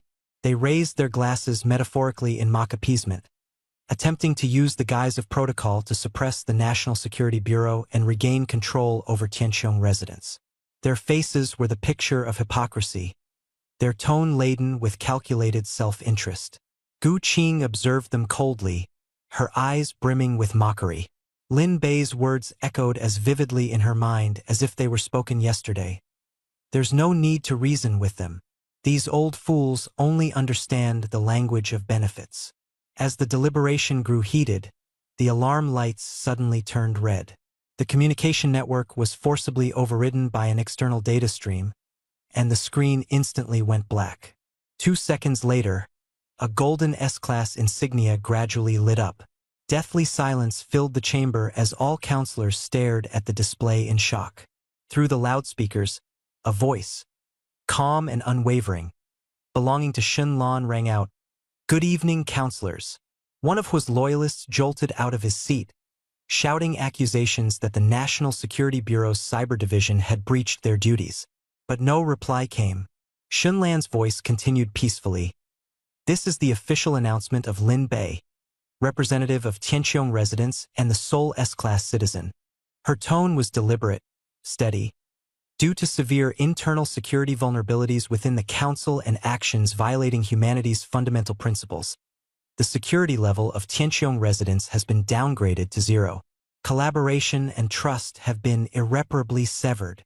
With immediate effect, Lin Bei has indefinitely suspended all family reproductive quotas. Previously submitted genetic candidate files are to be withdrawn and destroyed. The pronouncement was like a thunderbolt out of the blue, shattering the commotion in the roundtable chamber. Those who had earlier clamored for procedural justice now turned pale as ghosts. One leading elder clutched at his chest, his legs giving out as he fell back into his chair, gasping for air. The suspension of genetic quotas meant the cutting off of family lineages. Genetic decay would become inevitable. Power and wealth turned meaningless in a heartbeat. The screen shifted again, presenting irrefutable evidence of Hu Jinting's collusion with external forces. The flow of overseas funds, recordings of military communications, acts of treason laid bare for all to see. A counselor who had been neutral but leaning toward the Hua faction rose in fury, denouncing Hu Jinting's crimes as unforgivable. The tide turned instantly, and the chamber became a courtroom denouncing the Hua family. Their supporters turned pale, silenced, and incapable of rebuttal. The reversal was shockingly swift, leaving everyone stunned. The first counselor finally broke their silence, their voice hoarse as they halted the uproar, their fatigue overshadowing their authority. Lin Bei's decision is far too rash.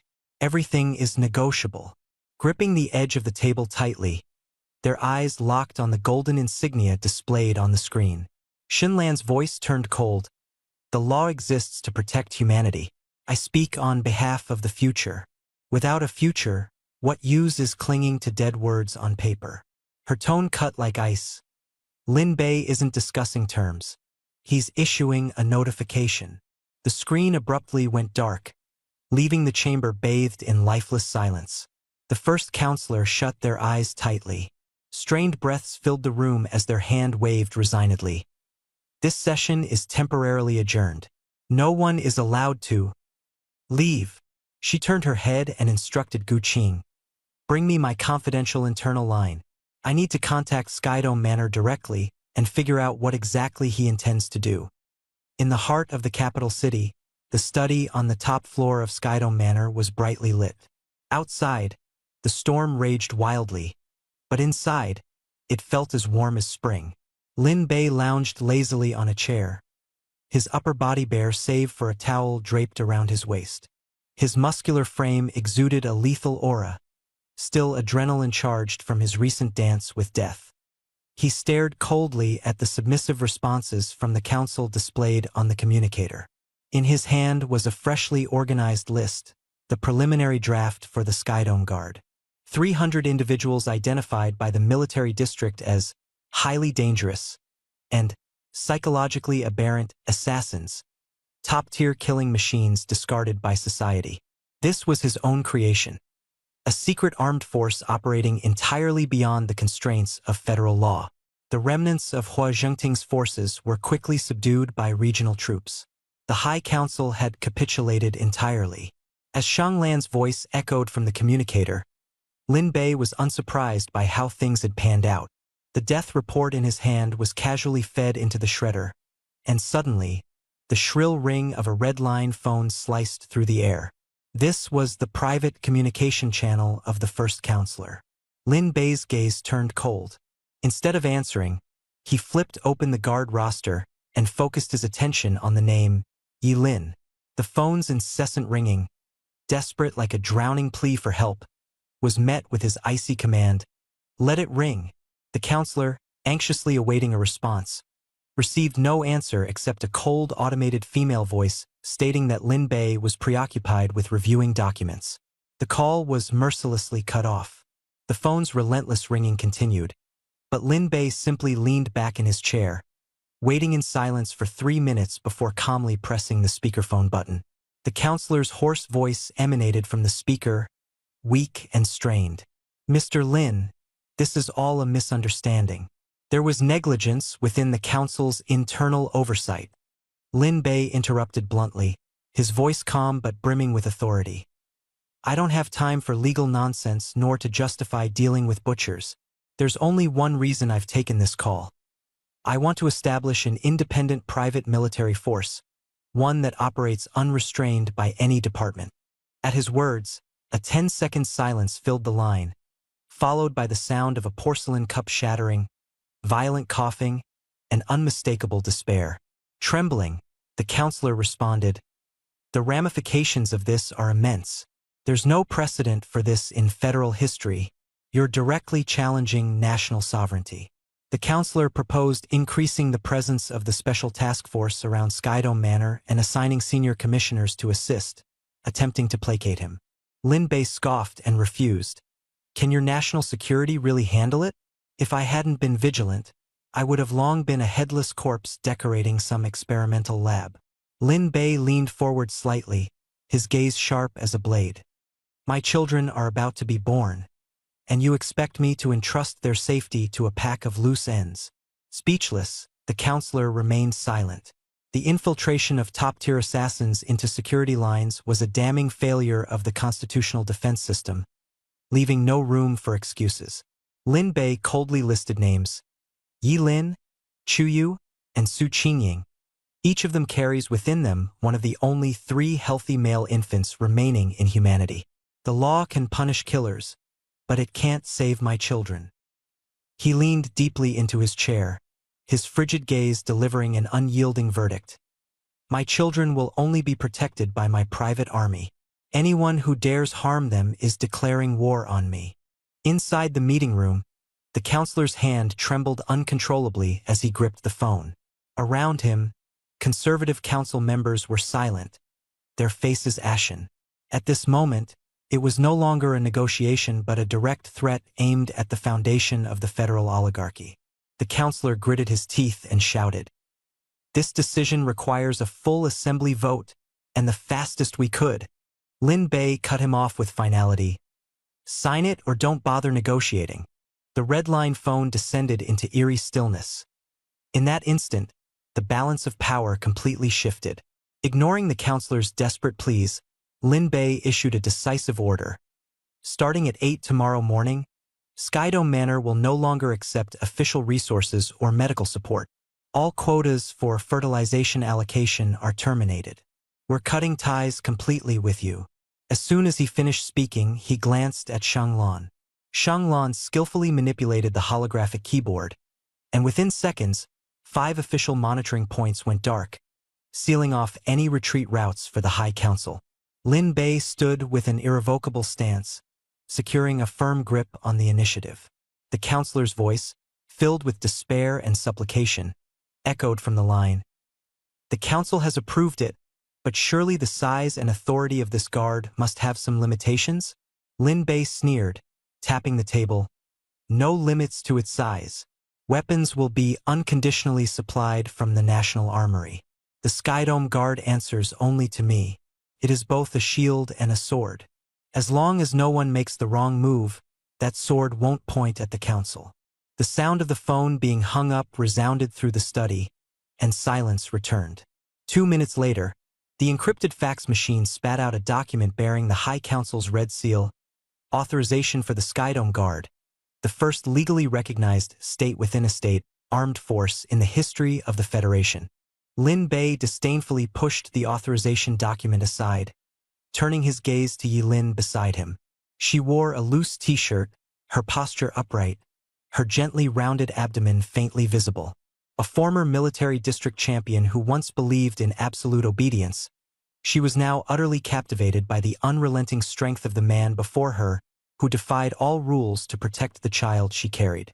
The sense of security he exuded passed through his fingertips as she gripped his hand firmly, her eyes resolute and her loyalty as unyielding as steel.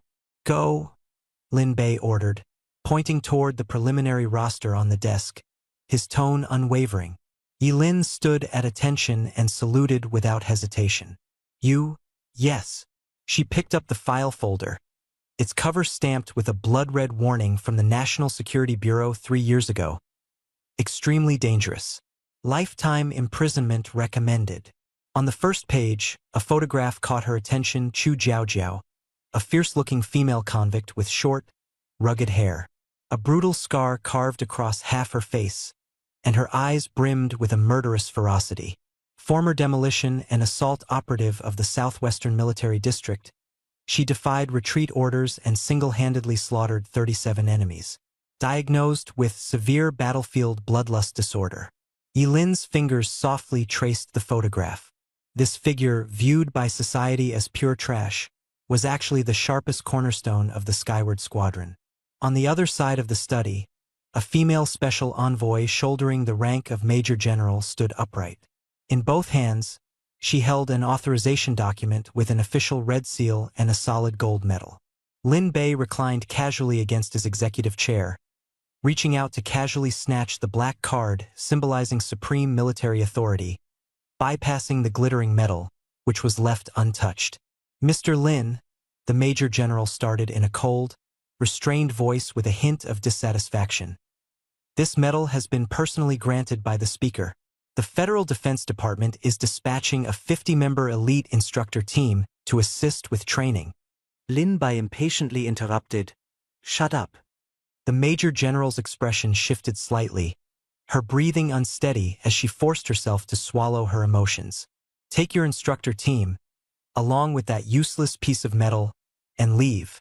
Lin Bei slapped the black card onto the desk, his voice resonant and commanding. "I demand absolute control. My squadron will never be puppets for the military. The Major General's face became complex, but after a moment's hesitation, she saluted sharply and exited without further argument. The door closed with a heavy thud. The inner room's door creaked open, and Shunlan entered, pushing a cart laden with military-grade equipment. Her tone was calm and steady. The gear is prepped. Tactical vests and sniper systems are all in place. However, during inspection, I found backdoors and self-destruct codes embedded inside.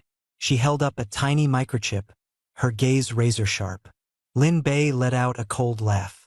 Such petty tricks were nothing new to him. All backdoor mechanisms intercepted are to be boxed up and drone-delivered to the entrance of the Federal Defense Department first thing tomorrow, he ordered curtly, his tone leaving no room for objection. Shenlan nodded and promptly set to work. Lounging sideways on the sofa, Yilin glanced toward the terminal screen, which continued to scroll through profiles of the Federation's most lethal soldiers. Her fingers brushed over the small swell of her abdomen, her gaze icy. She switched off the screen, clearly unimpressed. These soldiers are too clean-cut, she said bluntly. 7 years of brainwashing by the military. One wrong moment and they'll turn their guns on us. Lin Bei gestured for her to continue. Yilin made a call to Gu Qing. As the video feed activated, Gu Qing's face appeared on screen, visibly irritated. These lunatics are uncontrollable. At the border, they slaughtered drug lords indiscriminately. During drills, they damn near shot their commanding officers. Unleashing them here will be pure chaos. Yilin's gaze was firm as steel. Conventional forces can't stop assassins. The insane ones are the only true shields. Her tone was as sharp as her stare, and she clashed with Gu Qing like blades crossing. After a long pause, Gu Qing reluctantly entered a top-level access code, unlocking a classified file. Blood-red warnings lit up the screen, followed by grisly records of violence. Chu Jiaojiao, single-handedly breaking through enemy lines, killing 37. Gu Ying, snapping the neck of her superior officer with her bare hands. Xiao Shui, calmly sniping hostages, ruthless to the core. 50 names, each abandoned by society, silently appeared on screen, one after another, as Yilin began methodically locking them onto her recruit list. Lin Bei rose from his seat and approached Yilin, casting a shadow that blotted out the warm light above her. His imposing presence felt cold and unyielding. Reaching forward, he grabbed the collar of her shirt, his subtle motion radiating dominance. His sharp eyes pierced into hers. What I need are mad dogs. Ones that will take the bullets for you. He released her collar and added crisply, any that disobey, kill them. Yilin straightened her back, her voice decisive. Understood. The sky was iron gray, a stormy haze pressing down heavily. Fierce winds raked up dust and sand as 10 heavy-duty armored vehicles drove onto the training field. 50 women in bright orange prison uniforms stumbled disorganized off the convoy. Their lack of discipline was obvious, but so was the ferocity of their presence. A murderous aura seemed to permeate the air around them as the brutal chapter of the Skyward Squadron was about to begin. Among the female prisoners, towering above the rest, was Chu Jiaojiao, standing close to 2 meters tall.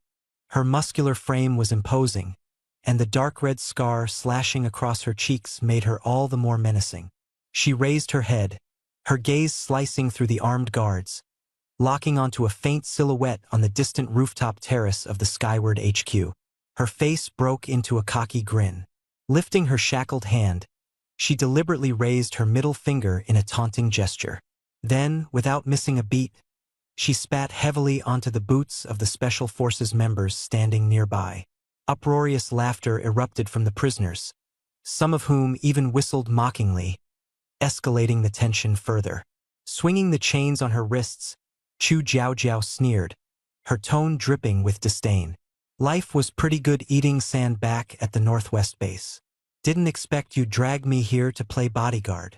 Her icy gaze swept over the nearby bulletproof covers with an air of unabashed aggression.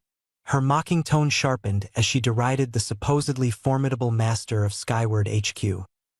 A man? I could crush him with a single finger. The captain of the special forces glared at her with narrowed eyes, barking orders. Maintain your distance. Everyone, stay alert. On the rooftop terrace, Lin Bei leaned nonchalantly against the railing, one hand in his pocket, coldly observing the madhouse below. None of the petty provocations stirred so much as a flinch in his expression. Yilin opened her mouth to speak, but was immediately silenced as Lin Bei's firm hand rested on her shoulder, silently signaling her to hold back. Lin Bei removed his jacket, rolling his wrists with calm precision. His demeanor was unshaken, ready to personally deal with the tumultuous pack of mad dogs. A minute later, the heavy iron gates creaked open. Lin Bei stepped out alone. Clad in a black t-shirt that outlined his toned physique, he carried no weapon, no backup. His footsteps were steady as he strode into the training field. Less than 5 meters away from Chu Jiaojiao, he halted and issued a deep, commanding order. Shun Lan, release their restraints. The heavy shackles and cuffs clicked as their gears disengaged and fell to the ground with a metallic thud. The female prisoners were stunned for a brief moment, but then an aura of ferocity erupted amongst them. Chu Jiaojiao flexed her wrists, which were marked with bruises, and coldly stared at Lin Bei, who was significantly shorter than her in stature. She sneered, "Alone, are we? Your skin looks pretty tender. A pretty boy like you? Bet you're just a street-level punk. One slap would smash you flat." Her taunting and sharp words incited laughter from the prisoners behind her, while several battle-hardened soldiers stood poised, exuding murderous intent. Lin Bei remained entirely still, his expression blank as if carved from stone. Within his body, something primal was awakening, and the surrounding atmosphere became suffocatingly oppressive. His voice, steady and composed, carried an unshakable authority as he proclaimed, "No schemes today. All 50 of you come at once. Whoever survives, stays." Chu Jiaojiao made the first move, charging forward, her giant fist aimed directly at Lin Bei's face like a wrecking ball.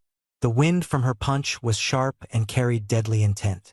The onlookers smirked, ready to witness this S-class golden boy being obliterated with a single blow. Lin Bei stood as steady as a mountain, leaning subtly to evade.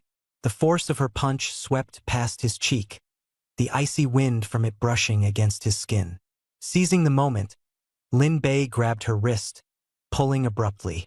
His right leg swung with precision, striking the nerve in her left knee with the unforgiving heel of his military boot. Agonizing pain shot through Chu Jiaojiao's left leg, her colossal frame losing balance and crashing heavily into a mud pit. Lin Bei's boot immediately pressed down on the back of her neck with unrelenting force, splattering mud everywhere and throwing the situation into sudden despair. The 49 female inmates fell silent in an instant. They all recognized this wasn't a mere scuffle but an utter domination. Every ounce of force unleashed was unmistakably lethal. Chu Jiaojiao struggled, veins bulging on her forehead, but against the force pinning her down, she was utterly powerless. Lin Bei looked down at her, his frigid warning voice cutting through the silence, freezing the very air around him. After a tense moment of silence, he kicked her body 2 meters away, summoning the medics to intervene with a simple command. His murderous gaze swept across the remaining prisoners, radiating an undeniable threat. From the crowd emerged a fierce and commanding woman, Gu Ying, a former Marine Corps underwater specialist with a lean, battle-hardened frame that exuded danger. She mocked Lin Bei's tactics, calling them cheap tricks of leverage, and provocatively dared all 50 of them to face him together. Lin Bei responded with a cold laugh, showing no sign of fear, and declared the next phase. A blood-soaked escalation scheduled at Training Arena 1 in 15 minutes. As dusk fell and torrential rain ensued, mud and water engulfed the training grounds nestled in the mountains. 50 female prisoners dressed in sleeveless tank tops struggled under the weight of massive logs, their squatting exercises rendered even more punishing by the downpour. Gu Ying's shoulders were scraped raw, her breaths raspy, while Chu Jiaojiao dragged her numbed left leg, stubbornly holding her place at the edges of the group. From the loudspeakers, Yilin's cold, disciplinary voice lashed out like an electric current, commanding every ounce of muscle and blood within the women. High-pressure water cannons mounted on the surrounding walls mercilessly swept across the yard, sending any slacker like Guing tumbling into the mud. Sweat mixed with sludge, showcasing the brutal extremes of this relentless regime. Guing fumed, protesting that real combat was the only true measure, to which Yilin replied with an icy sneer, "Obedience knows no reasoning." By 2 in the morning, the brutal training ground them down to their very limits. Vomiting from exhaustion, many bordered on collapse. Suddenly, the entire atmosphere shifted. The air itself grew heavy, imprisoning like a cage. Sensing the change, Guing turned her head sharply toward the observation corridor above. Behind the bulletproof glass, Lin Bei silently stood. Shrouded in his black uniform, his presence loomed like a storm cloud of devastation. Without so much as a word or movement, his overwhelming S-class aura engulfed the arena in an invisible terror. The oppressive force washed over them like an instinctual, primal dread. Clenching handfuls of muddy earth, her fingertips bleeding, Guing swallowed rainwater and repeatedly steeled her resolve. "No matter how strong you are, I will rip your throat apart." By dawn, the storm had passed. A cold wind carried the scent of dirt across the training grounds, now scarred and soaked with rain. 50 prisoners, covered in filth, hoisted their logs and completed the final grouped exercises. Lin Bei, dressed in nothing but a thin black athletic outfit, quietly walked into the flooded terrain, owning the battlefield with natural authority. As he neared, female soldiers once notorious for their iron will and combat grit found their legs weakening uncontrollably, collapsing into the mud as if before an unrelenting predator. With a detached expression, Lin Bei headed straight for the pile of disused equipment, casually pulling out a thick steel rod. Weighing over 40 pounds, it appeared feather-light in his grasp. Without so much as pausing for a deep breath, his arms pulsed with explosive force, and he single-handedly twisted the rod into the shape of a pretzel. The snapping of metal echoed through the dim training grounds, blanketing the space in stunned silence. Lin Bei tossed the deformed steel bar into the mud at Gu Ying's feet, the splash spattering her face with mud. She stared unblinkingly, her breath caught in her throat. His cold voice sliced through the stagnant air like a blade. "Your so-called killing techniques? They're nothing but a weak excuse, a facade. Against raw strength and speed, all technique crumbles into nothing." Raising his gaze, he stared at the bulletproof glass atop the building's main tower and declared resolutely, "Shun Lan, double the intensity of the training. What I need are beasts who can match my pace, not yapping chihuahuas." Behind the glass, Yilin observed Lin Bei, who stood like an apex predator among the chaos. His sharp eyes glimmered with something profound. Terminating the communication link, he slid his hands into his pockets and disappeared into the shadows of the corridor, his resolute back fading into the distance. What remained was a yard flooded with mud and the shock-stricken 50 prisoners. Eventually, Guing collapsed into the mud, her mental fortitude shattered. In the underground combat hall on level 1, the air was saturated with the sour stench mixed with the odor of sweat. 50 soldiers, having endured grueling physical trials yesterday, stood in formation outside the octagonal cage, all dressed in gray. Chu Jiaojiao clenched her teeth, the pain from yesterday's ordeal still etched on her face. Lin Bei stood at the center of the circle, shrugging off his jacket to reveal a stark black shirt beneath. His gaze swept over the assembled soldiers as he delivered a succinct declaration, an open challenge.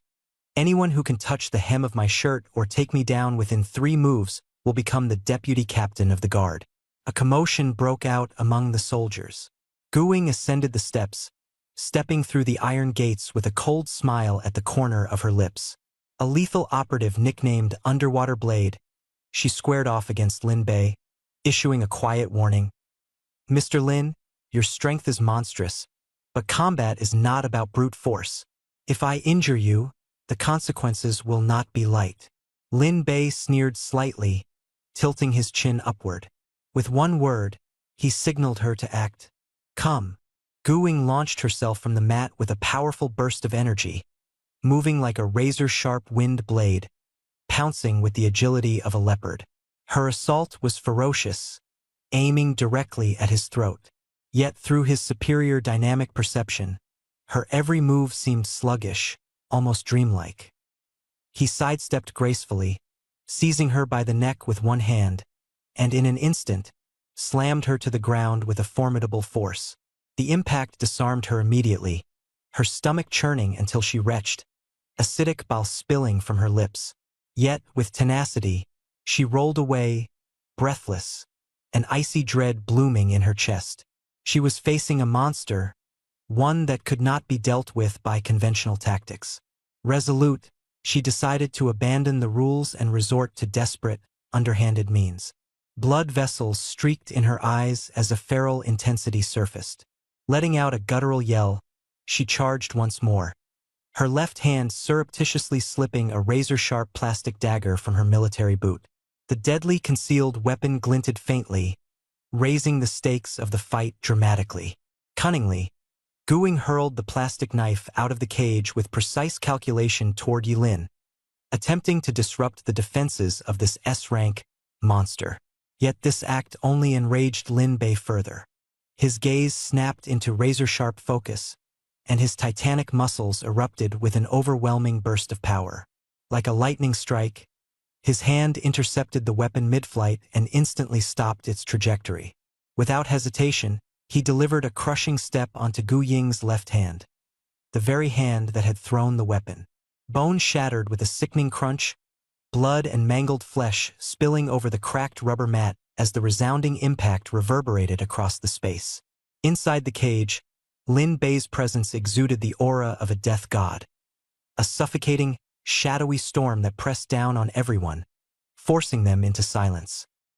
He coldly set the boundary of his rules: harm my bloodline and you die. The declaration left the spectators speechless and trembling. Just yesterday, Lin Bei had been testing the waters. Today he had surpassed all limits. Nearby, Chu Jiaojiao and the most elite assassins in the crowd knelt one after another, demonstrating their submission. Only Night Owl moved imperceptibly, subtly activating a covert communication device to send an urgent alert. Target danger level escalating. Immediate reassessment of the action plan required. Meanwhile, at the main tower of Skydome residence, Lin Bei immersed himself in icy water, the chill finally bringing his body temperature under control. Outside the room, Butler Shenlan handed over a tablet, reporting on the critical intelligence delivered by Director Gu. Suwan has reached the safe house, she informed, and has submitted evidence of the Hua family's treason, along with recovered, defunct genomic sequencing files. On the screen were red seals emblazoned with the mark of the Free Federation, their documents detailing an ongoing cloning project, a shocking attempt to cultivate warriors with 30% of Lin Bei's prowess from his genetic remnants. An icy and murderous glint flickered in Lin Bei's eyes. Shenlan continued her report. Suwan has requested a meeting. She offers information on underground surveillance nodes in exchange for protection from Skydome residents. Lin Bei's voice was like iron as he gave his order to Yilin. Assemble the guard. Suit up in tactical vests. Prepare for a blood battle. The night's rain had just ceased, and a cold wind carrying the scent of earth and gasoline swept through the top-floor suite of Skydome residence, a harbinger of the storm looming ahead. Lin Bei pulled off his soaked workout clothes and donned a black trench coat, his gaze frigid as he stood by the window. Without a word, Shenlan entered the room, placing a device directly on the desk. "Mr. Lin," she said succinctly, "there's a plant among them." Lin Bei took the tablet. On the screen was a lean woman's face marked as Shadow, a former reconnaissance operative from the southern military region and now a death row inmate. Shenlan projected additional data. The underground sensors in the training hall detected a brief, high-frequency jamming signal masked as white noise from the underground pipes.